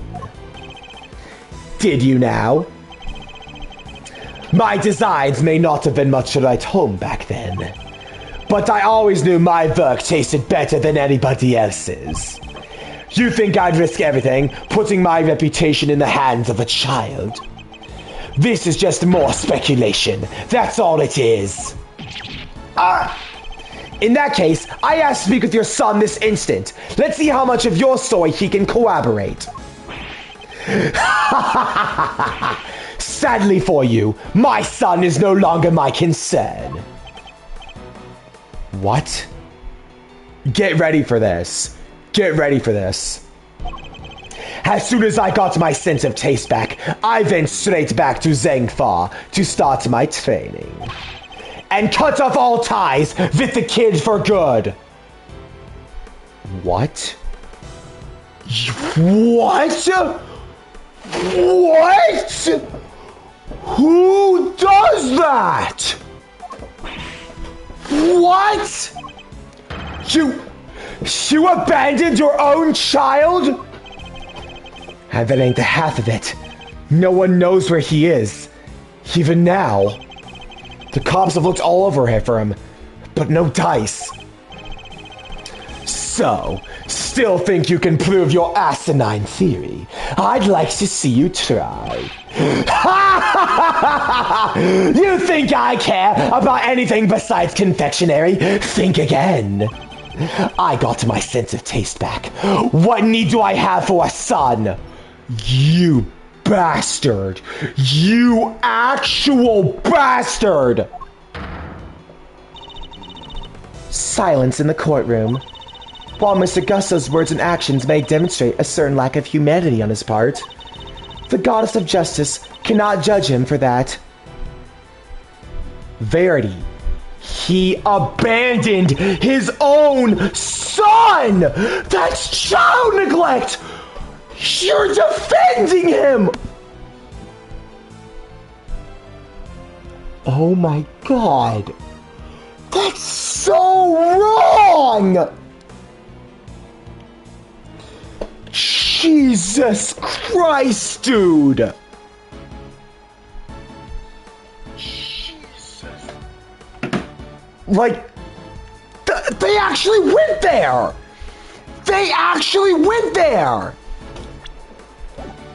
Therefore, Mr. Edgeworth, I believe it's time for you to admit defeat.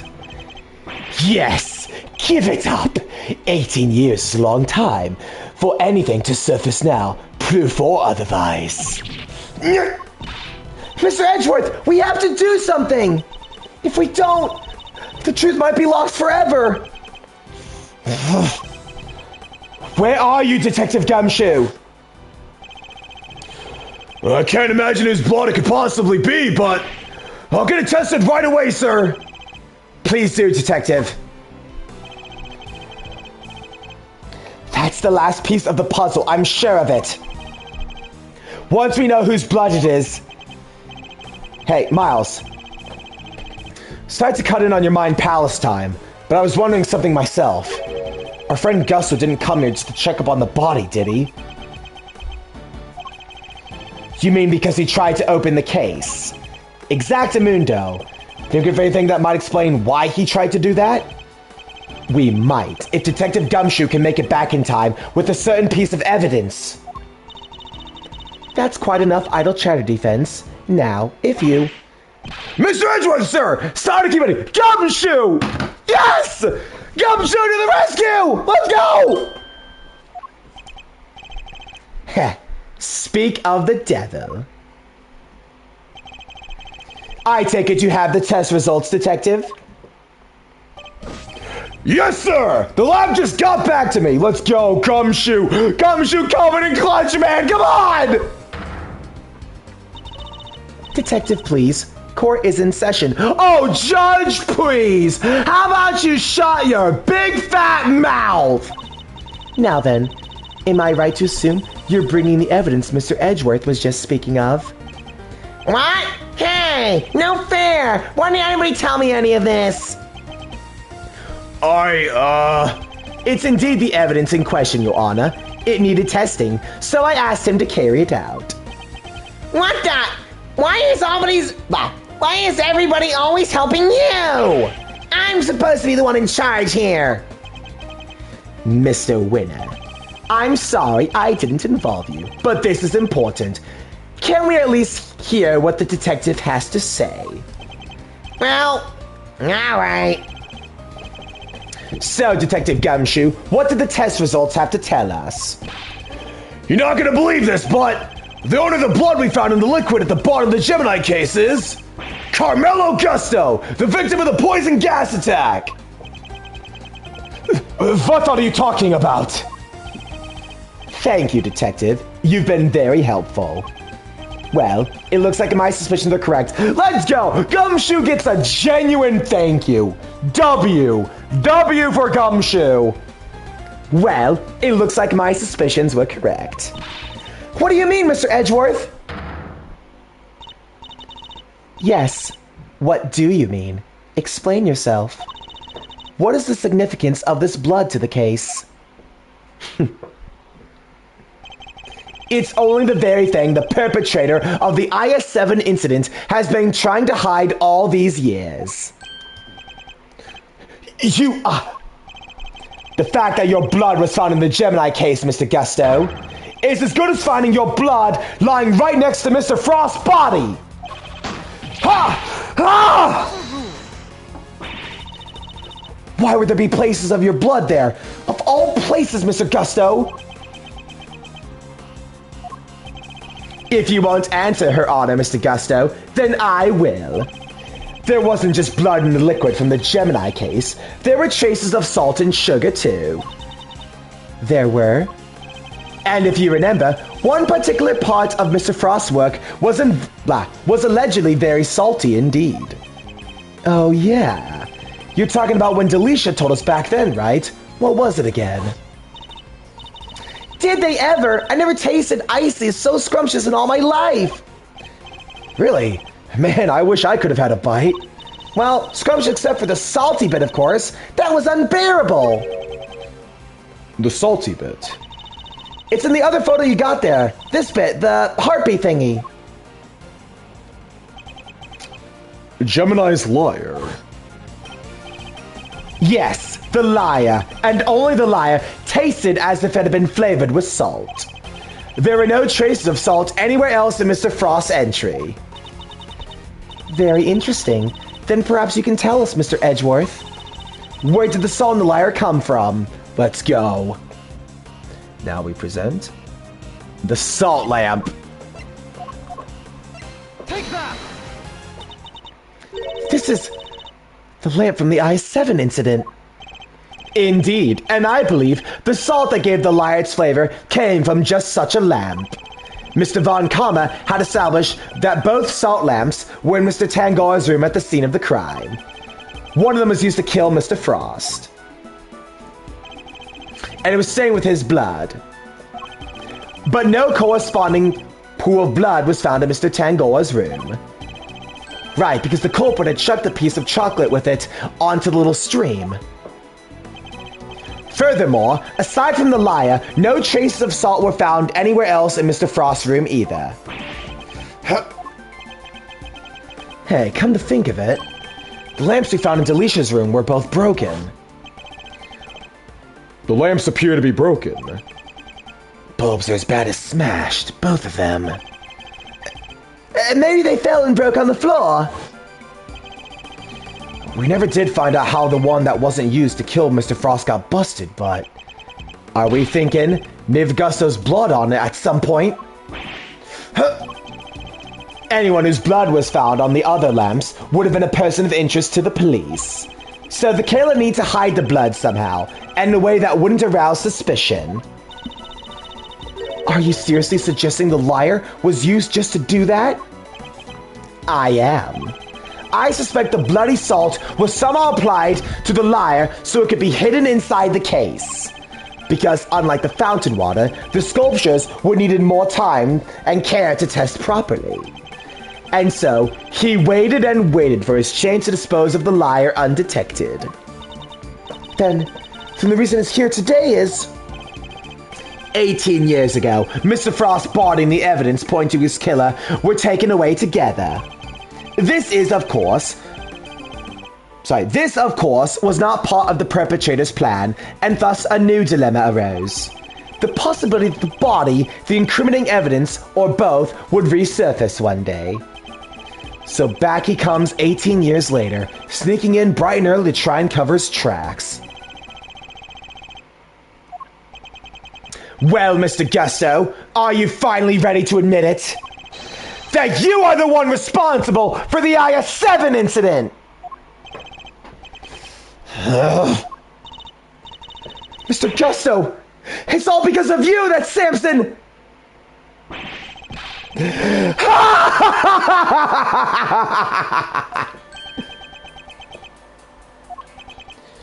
Gusto. So, I finally got caught, huh? After all these years later. Nobody came close back then. Not even the big shot prosecutor or the attorney. That's some impressive work, Mr. Prosecutor. I have to hand it to you. You admit it then, that you murdered Artie Frost? Sure I do. I did it. I killed him. But he only had himself to blame. What do you mean by that? He agreed to help me. We were supposed to help each other so that one of us could win. And whoever won was supposed to let the other use the cookbook. But on the day of the final, the rat finally showed his true colors. Seriously, Frost, we had a deal. Sorry, I'm not helping you in the final. Our little agreement is over, Gusto. But I helped you! I spent all day yesterday making the ice for your pieces! Did you? And you can prove that, I suppose. What do you... Fate! You were planning to betray me right from the start, weren't you? After Frost double-crossed me, I had to make my piece for the final by myself. And like you said, my son wasn't there, so I didn't have any help with the flavor either. So much for the pride you claimed to have in your ability to make delicious desserts. Go ahead and judge. You have no idea what it was like for someone like me to lose my sense of taste. I gave up everything to become the best. Everything! And I take pride in that. Something someone like you could never understand. You're right, I don't understand. Do you take pride in the fact you resorted to murder? Or that you abandoned your son? Why would I want to understand someone who could do such things? A man can't afford to rely on other people. I learned that the hard way 18 years ago. My son never showed up on the day of the final. And in hindsight, I wouldn't be surprised if Frost was the reason why. Why would you think that? What exactly happened to your son? How am I supposed to know? I told you, he's none of my concern anymore. And according to you guys, nobody knows where he is now either. And you don't care? You're horrible! So with his disappearance, so too went your chances of winning, correct? Yes, I had to find another way of getting my hands on that book. That's when inspiration struck. I decided to skip afternoon tea and snuck into Tangora's room. It should have been so easy. All I had to do was photograph the formulas I needed and get out of there. But then, Frost showed up.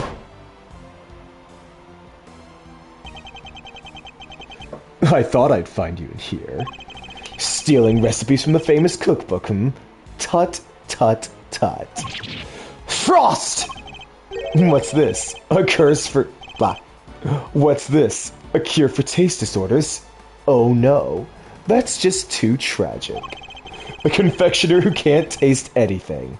What will people say? If you tell anybody, I'll... Ah! You'll what? You can't even hit me. You miserable worm. Why, you! Frost shoved me hard when I went to punch him, knocked me clean off of my feet. I crashed and went to lamps. Must have been when my blood got on it.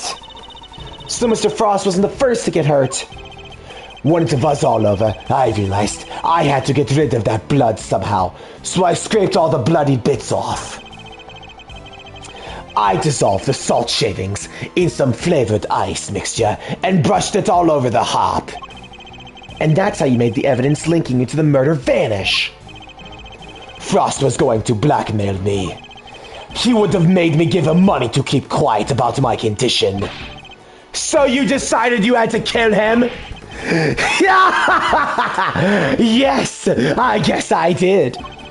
Why would I let him live? Would you want someone holding something like that over your head? Besides, he's the one that drew first blood. Makes for a solid case of self-defense, don't you think? So, that was the impetus behind it all. Anyway, I initially took the lamp to Frost's room. Went straight there once I figured out how I was going to hide the bloody part. Inspired by all the ice sculpting tools lying about the place, I guess. You're not as dumb as you pretend to be. Figured I could use them to chip it off and grind it up. Once that was done, painting the stuff all over the hop was easy. But why Samson? Why did you have to frame him?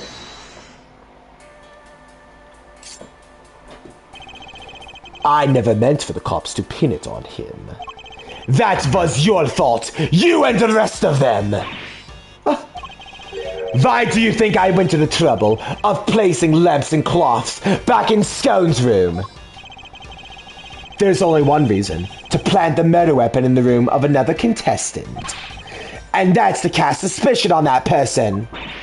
What? You trying to frame me, Gusty Pants? Yes. Why?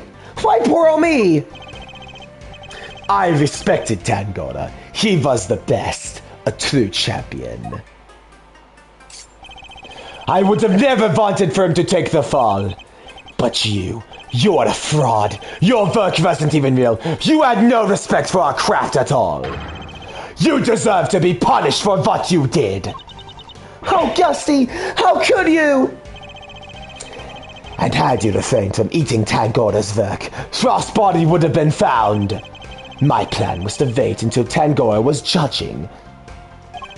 That's when I snuck the corpse into Frost's room and froze it. But thanks to you, Bound here found it before I had the chance to retrieve it. I don't understand. Why did you need to freeze his body at all? Someone's calling me. Okay, I'll call them back later. Ha! Why indeed? Mr. Edgeworth, surely you must know. Why did Mr. Gosu have to freeze his body? To obscure the time of death. Mr. Gusto needs to freeze Mr. Frost's body in order to obscure the time of death. If they determined that the murder occurred during the afternoon tea, he would have been an obvious suspect. Bingo! Freezing Frost's body wasn't simple. Preparing everything took time. So I decided to put his body in the chest in Tangoa's room, while I got everything ready in Frost's. At the time, it seemed like the perfect hiding place. Never counted on some gluttonous pharmacist showing up and making the whole ship collapse. I still don't get it though. Why disguise the bodies in ice sculpture at all? The sooner it was found, the smaller the effect of freezing it would have had masking the time of death. Therefore, he needed to disguise it at least until it had fully frozen. How awful. Using Mr. Frost's own work to help you cover up the truth behind his murder. Ironically, Tangoa would have been just fine if the body hadn't been found if I got out of his room. If only things had gone to plan, he wouldn't even have been arrested, let alone convicted. You mean it was my fault? It happened to Samson? It was all because I found the body? Don't let him get inside your head, Judes. None of this is your fault. If it wasn't for Samson, it would have been Delisha instead. She would have been the one they arrested. Either way, there's only one person to blame here, and that's Gusto. It didn't help the initial detective was so bad at his job either. He never even told the prosecutor the body had vanished. So then, Mr. Von Karma had unwittingly placed Mr. Tangoa under arrest in the absence of a body? I mean, I guess it would explain why he was so keen to wrap things up.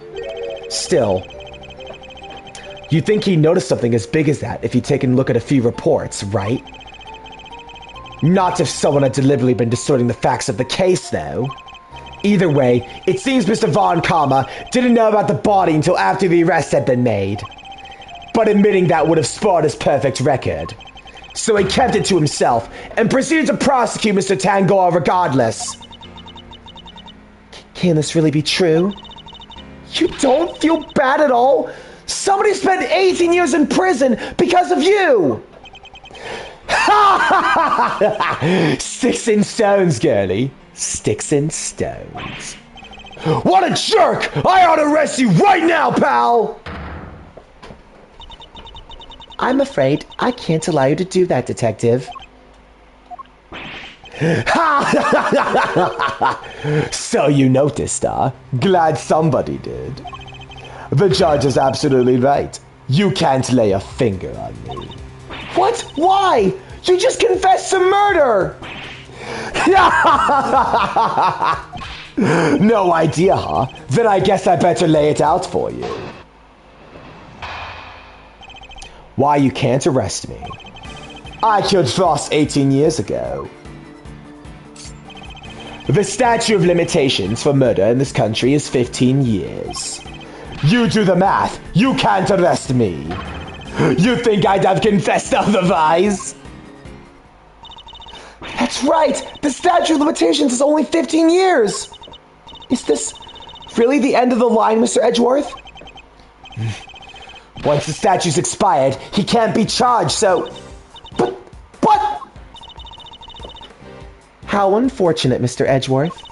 I'm afraid that both Mr. Gus's confession and your deductions will have to be struck from the record, and that Mr. Tangora's conviction will remain in place. But we've finally proven the police never had Mr. Frost's body in their possession. Even if we can't arrest Mr. Gusto, surely Mr. Tangoa has grounds for a retrial on that basis. Does he? I wouldn't be so sure. I'm afraid that the goddess' judgments are somewhat harder to overturn than you might imagine. Oh my god. What the hell, dude? So the committee means for the verdict from 18 years ago to stand no matter what? Bad luck, Mr. Prosecutor. There must be something we can do. Something to bring Mr. Gusto down. Endgame. Let's go. Press the second statement. Hold Depending on your actions over the last 18 years, the statue may not have expired yet. This ought to be good. Alright, I've got nothing to hide. If there's something you want to ask, ask it. Very well. Tell us where you've been and what you've been doing since the incident. Very well then. Not long after the contest, I was able to cure my taste disorder thanks to the formula from the book.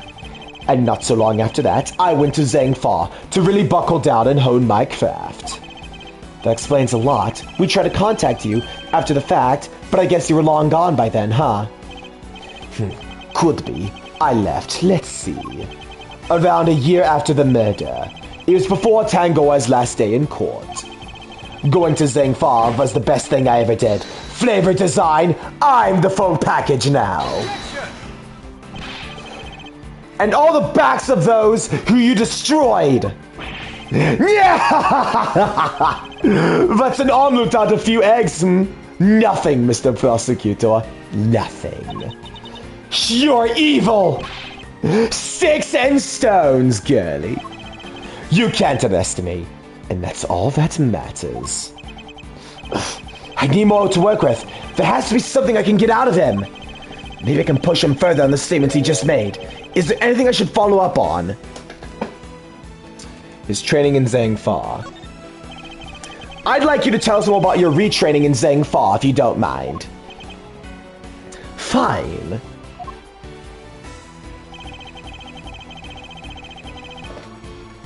Then,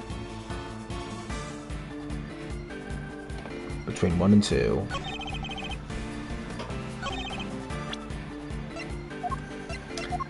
That's right. It can be put on hold if you flee to a foreign country. Gusto, to think, I'm gonna call Jock Portman from Case 1. To think he got tripped up by simple arithmetic.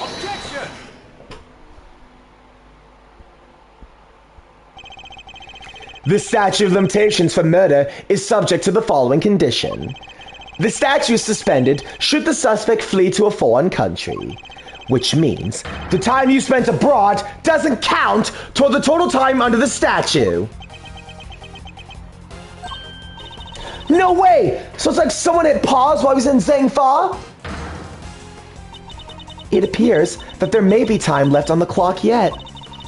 But that will depend on how long you stayed in Zhangfa, Mr. Gusto. It was 3 years exactly. 3 years? Hold on! Nobody say anything until I've done the math! The murder happened 18 years back. The statue's 15 years. Add 3 overseas. 15 plus 3 makes exactly 18, which means no way! Mr. Edgeworth, you did it! The statue hasn't expired after all!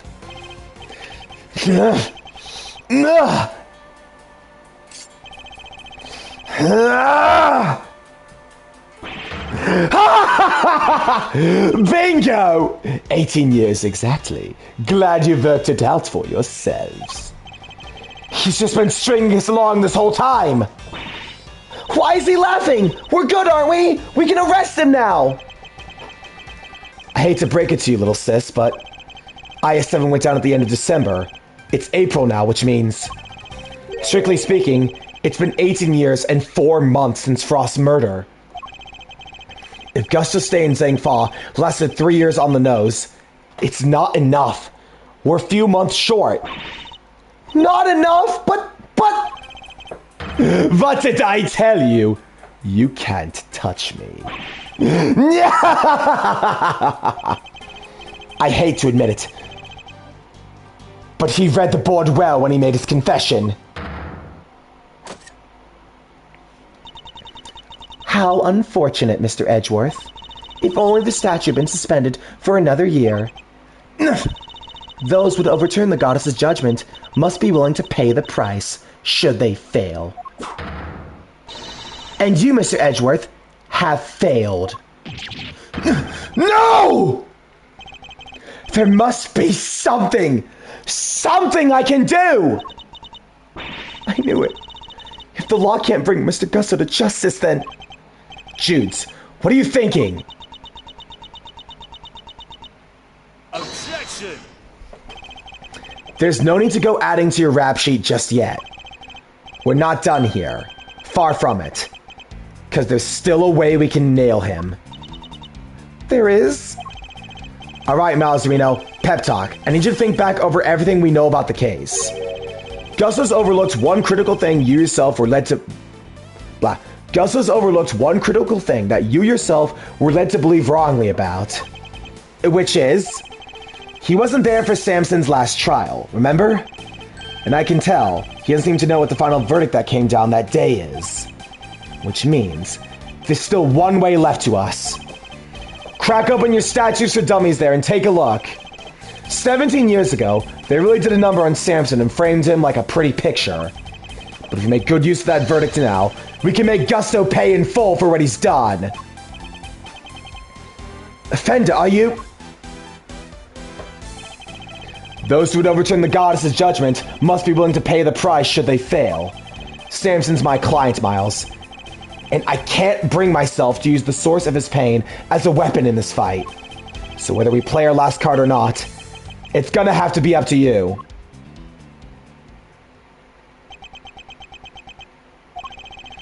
Bringing Mr. Gusto to justice can only happen if I use that outcome of that hard-fought trial.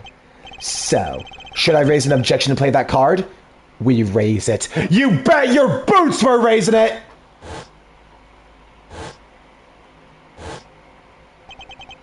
My father and Mr. Von Karma, one sought to reveal the truth, the other to hide it. I know which path I choose to follow, the one that seeks to reveal the truth! This court has reached its final verdict. The record will state that Mr. Gusto has been found not guilty on all accounts. Objection! No, Your Honor! Carmelo Gusto is absolutely guilty! And I refuse to let him walk away. His crimes are too unspeakable to go unpunished. Do you mean to suggest you have grounds upon which to call for his arrest? I do. Now to show Judge Gavelle something that proves the statute of limitations hasn't yet expired. Let's go, man. The IS-7 case file. Take that! Very well. Is there a particular page of the I-7 case file you'd like to refer to? The suspect data! I'd like to direct your attention to the page concerning the suspect. As you can see, Samson Tangor was convicted as an accomplice. And it took around 1 year from his indictment for the verdict to be reached. Yes, that does seem to be the case. The book you gave us clearly details certain conditions pertaining to the statute of limitations for murder. One of them, as I mentioned, is the statute suspended if the suspect flees the country. And another states that the statute is suspended from the time of any accomplice's indictment to the end of their trial. What? Tangora was convicted as an accomplice? Yup, guess you're in Zhangfa when the verdict came down. Samson was convicted as an accomplice, not as the main perpetrator. Which clearly news to you, and not good news either, am I right? But how can that be? Tangor wasn't an accomplice to anyone. He was innocent, you know it. Oh, we know it. It's what we've been trying to prove all along. And in pleasing twist of fate, his wrongful conviction will be the very thing that sets him free! If you spent 3 years in Zhangfa, and your accomplice Samson Tangor was on trial for 1 year, it means you can be still charged with Mr. Frost's murder up to 19 years after the fact. In other words, the statute of limitations hasn't expired at all! The goddess's judgment is infallible, but that of her servants, it appears, is not. It seems the prosecutor in charge of this case may have erred. Unbelievably, we have no choice but to instigate a full inquiry. No! How could this? You weren't supposed to be... 18 years. That's a long time to let someone else suffer for your crimes. It's time to pay the piper, Gusto, and not a moment too soon.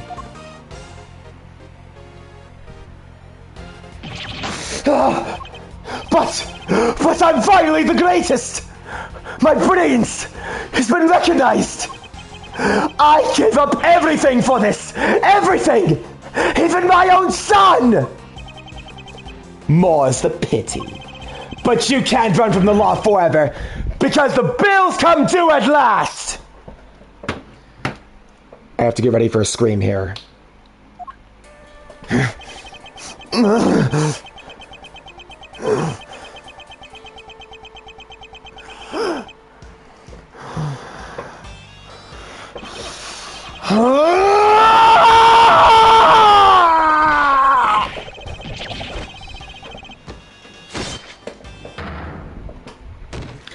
Finally!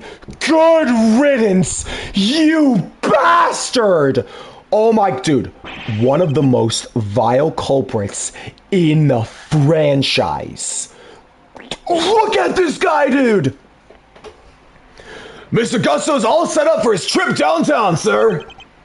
Oh, good, which means it's your turn next, right? I suppose so. Judes. I'm sorry, everybody. I've caused you all so much trouble. But thank you. Thank you so much for bringing Mr. Gusto to justice at last. I'm afraid there's no escaping the consequences of your own actions, Miss Bound. But those actions were born of the legal mistakes that made all those years ago. We all know that. So, allow me to apologize in return, on behalf of the prosecution. Oh no. I have no one to blame but myself for it all. Starting with those sculptures. Hey, Judes. You think maybe you might want me to represent you?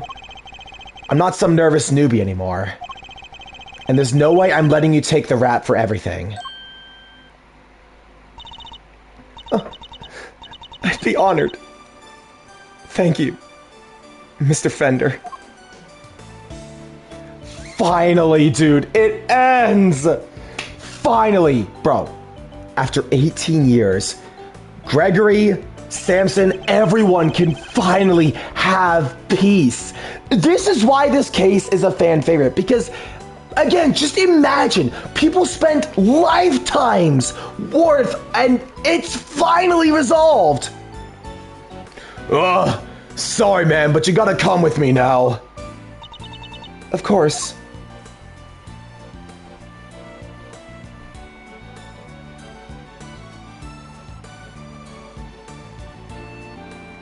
Verity.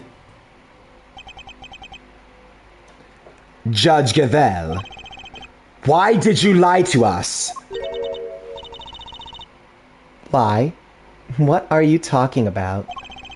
You implied there was no case for a retrial, but as we've proven, that wasn't true. Surely anyone truly committed to seeing justice done would have called for one as soon as the body was found.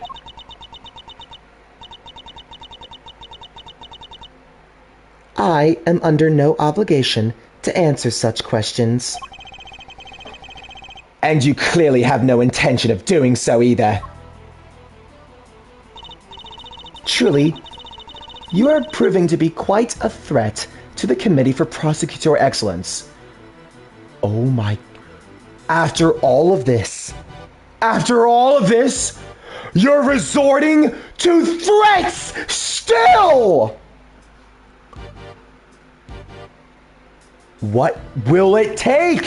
What is it going to take? Will it take? What is it? Oh my God. Verity, you just don't give up, do you? As such, you've given me little choice but to report back on your continued transgressions. No doubt you will be called to appear before the committee in due course.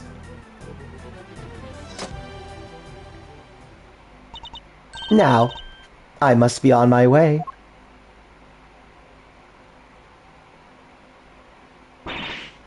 What the heck? And that's after you caught the real killer and everything. I know! I know, Kay. I fucking know. Isn't that what prosecutors are supposed to do? Regardless of how it all may have played out, I will never regret what we accomplished here today. Mr. Edgeworth. Hey, Mr. Edgeworth. Yes? Why did you stick your nose in this case anyway? You weren't even on the job. My job is to bring the truth to light, Mr. Winner. Not only as a prosecutor, but as a person. I don't get it. I wouldn't expect you to understand. Not as long as you believe closing a case makes you a winner. That's going way over my head. I'm going home. What was that all about? Eustace still has a lot to learn is all. Milesy Wilesy! Yes? I just want to say, old Greggy Pegleg would have been proud of you today. Oh, look at me tearing up. That end, thanks for helping poor old Sammy Poople. Of course. Hey, Enzy, looks like you cleaned everything up, huh? So, what happened exactly? I was kind of busy sketching. Wait, where'd Jude... Just give it up, Larry. Wait, where'd Judy or Danny go? Wow, you really weren't paying attention, were you? Though I loathe to admit it, Larry's sketches came through with us Though I loathe to admit it, Larry's sketches did come through for us on more than one occasion. Not that I'm about to tell him that. Quit with the glaring, will ya? Whatever I did, I'm sorry! Calm down, Larry. I wasn't glaring at you. You totally were. You're just like your pop. He's a terrible liar, too. He was. Listen, I'm gonna head out. Need to fill Samson in on what happened today. You wanna come with? Yes, of course. Great! Then I'm coming too! Let's go, man. Let's get this guy out of here. Let's tell him he can finally walk free, dude. Bro, imagine this from Samson's POV. Imagine. April 2nd, 4:56 p.m. Detention Center, Visitors Room. So, what's Mr. Tangora like? I can't wait to finally meet him. Oh, he's a real sweetheart. You'll love him. Even while locked up, he can't help but make all sorts of cookies and cakes for everyone. That's why 3 p.m. cake extravaganza is a thing for the prisoners and guards alike. Really? That sounds awesome. You think there'll be any left for us to try? Didn't we find a few slices of chocolate cake in the prison the other day? Oh, that's funny. I didn't think of it. That does connect. Could they avenge some of Mr. Tangoa's baked goods?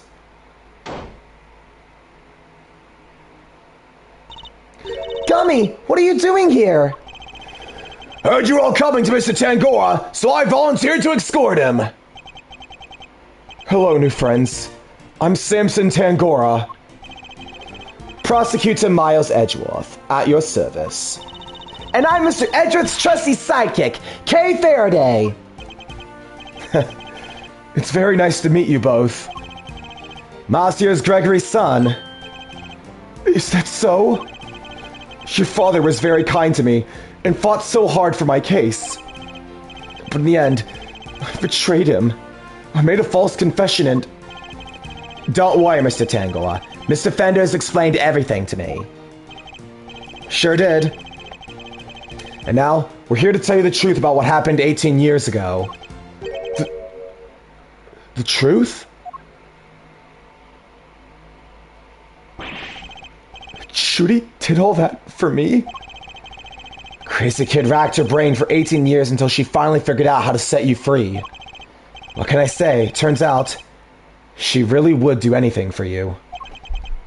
Judy, I never did anything deserve such devotion. Come now, Mr. Tangoa. I think we all know that's not true. The bond between the two of you has held strong for all these years after all. You think so? I guess I better show him. Which piece of evidence is proof of the bond Mr. Tangoa and Miss Bound share? Come on, man. What's coming out of the oven? your freedom, Samson. Take that! These chocolates... She made them, didn't she? Yes, she did. They're super delicious and sweet. Miss Bound continued making them, just as you taught her, even after that fateful day. So there would always be some waiting for you, when you finally came home. Judy. I bet they're beyond super sweet then, aren't they? Very much so, I'm afraid. I only wish we could hand them to you. Don't worry, sir. I'll make sure he gets them later. Which would be a clear breach of prison policy. Not that I have the authority now to stop him anyway. Thank you. Thank you so much. You know, Detective, something about you reminds me of Detective Bad. Really, pal? Because I look up to him a lot. He's my role model. You don't say. Seems like fate really likes to bring people of all sorts together, huh? You hang in there, Samson. Just a little longer. I should be able to get you out soon. I'm sorry it's taken so long. Nobody should have to wait 18 years to get justice.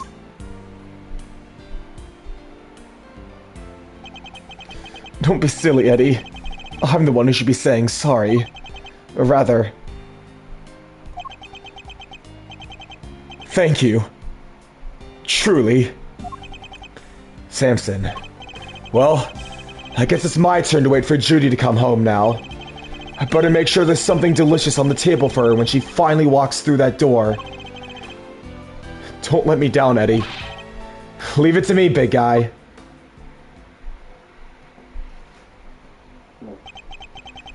The IS-7 incident. It's been 18 long years, but this case we'd inherited from my father is finally coming to a close. And there we have it. Hey, Miles. Thanks for today. And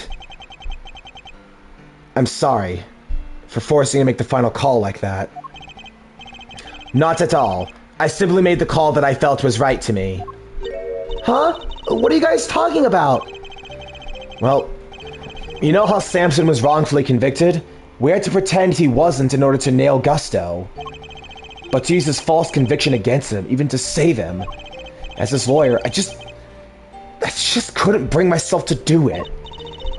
Yeah, I can see that. But now that Gusto's behind bars, I can finally start to get that wrongful conviction overturned. Yes, and I'm sure you will. Wait a minute! Does this mean that even if you were only doing what's right, if the false conviction had been overturned before today, Mr. Gusto would have gotten away scot-free? Yep. It's what we folks in the trade like to call a legal contradiction. The law's far from perfect. Because of things like legal contradictions, right? Yeah. But you never know. Things might just change. The law's always evolving. Just like us humans. Your Uncle Eddie and Miles Arena included. Am I right? The potential for growth and change. People in the law, huh? So, Miles, are you going to keep fighting crime as a prosecutor? Or do you want to help people as an attorney? Something tells me you've got a big decision ahead of you. One only you can answer. I know. Well, let's just say I won't complain if you show up at the office one day. And on that note, it's time for me to skedaddle. I owe you a big time. And I'll always repay my debts, but for now... Thanks again for today. I mean it.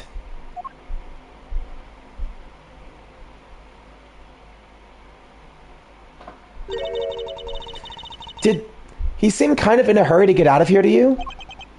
He did. And honestly speaking, I'm the one who owes him a debt of gratitude. After all, he gave me the chance to reckon with my father's final case. Gratitude. After all. Final audio check for this last scene. Finally! When I was a boy, all I ever dreamed of was becoming an attorney like my father. But then, during my time with Mr. Von Karma, I learned the way of a prosecutor instead. Eventually, with the help of some good friends, I found my own voice and a new way to live. But now my career as a prosecutor is at a risk of being taken away from me. It may be time to take another long, hard look at how I want to live my life, whether I like it or not.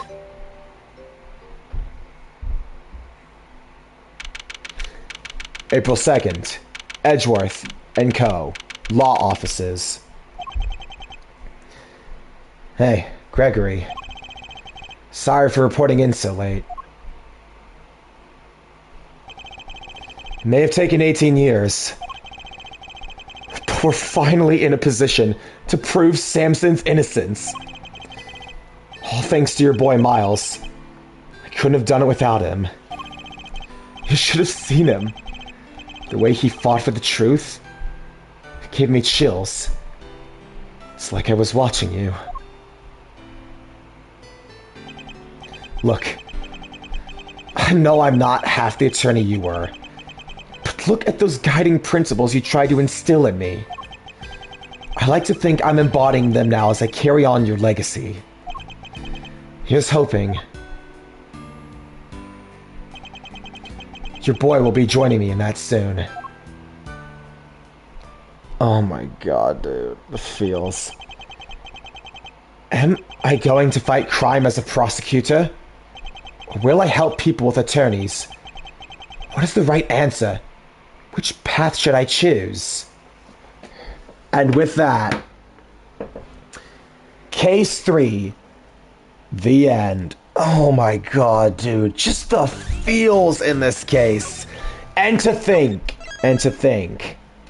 next time, the legendary, possibly, honestly, I think this next fucking playthrough will determine whether or not this is my favorite case in this franchise. I've played the Forgotten/Forsaken Turnabout a total of 3 times, this one being my 4th. I think I might finally figure out why. But anyways, thank you so much to everyone who's watching. I'm really, really looking forward to this next case. But until then, I'm Quint, and I'll see you all next time. One more thing before we check. Do we pass 7 hours? 6 hours 23, close. Anyways, bye-bye!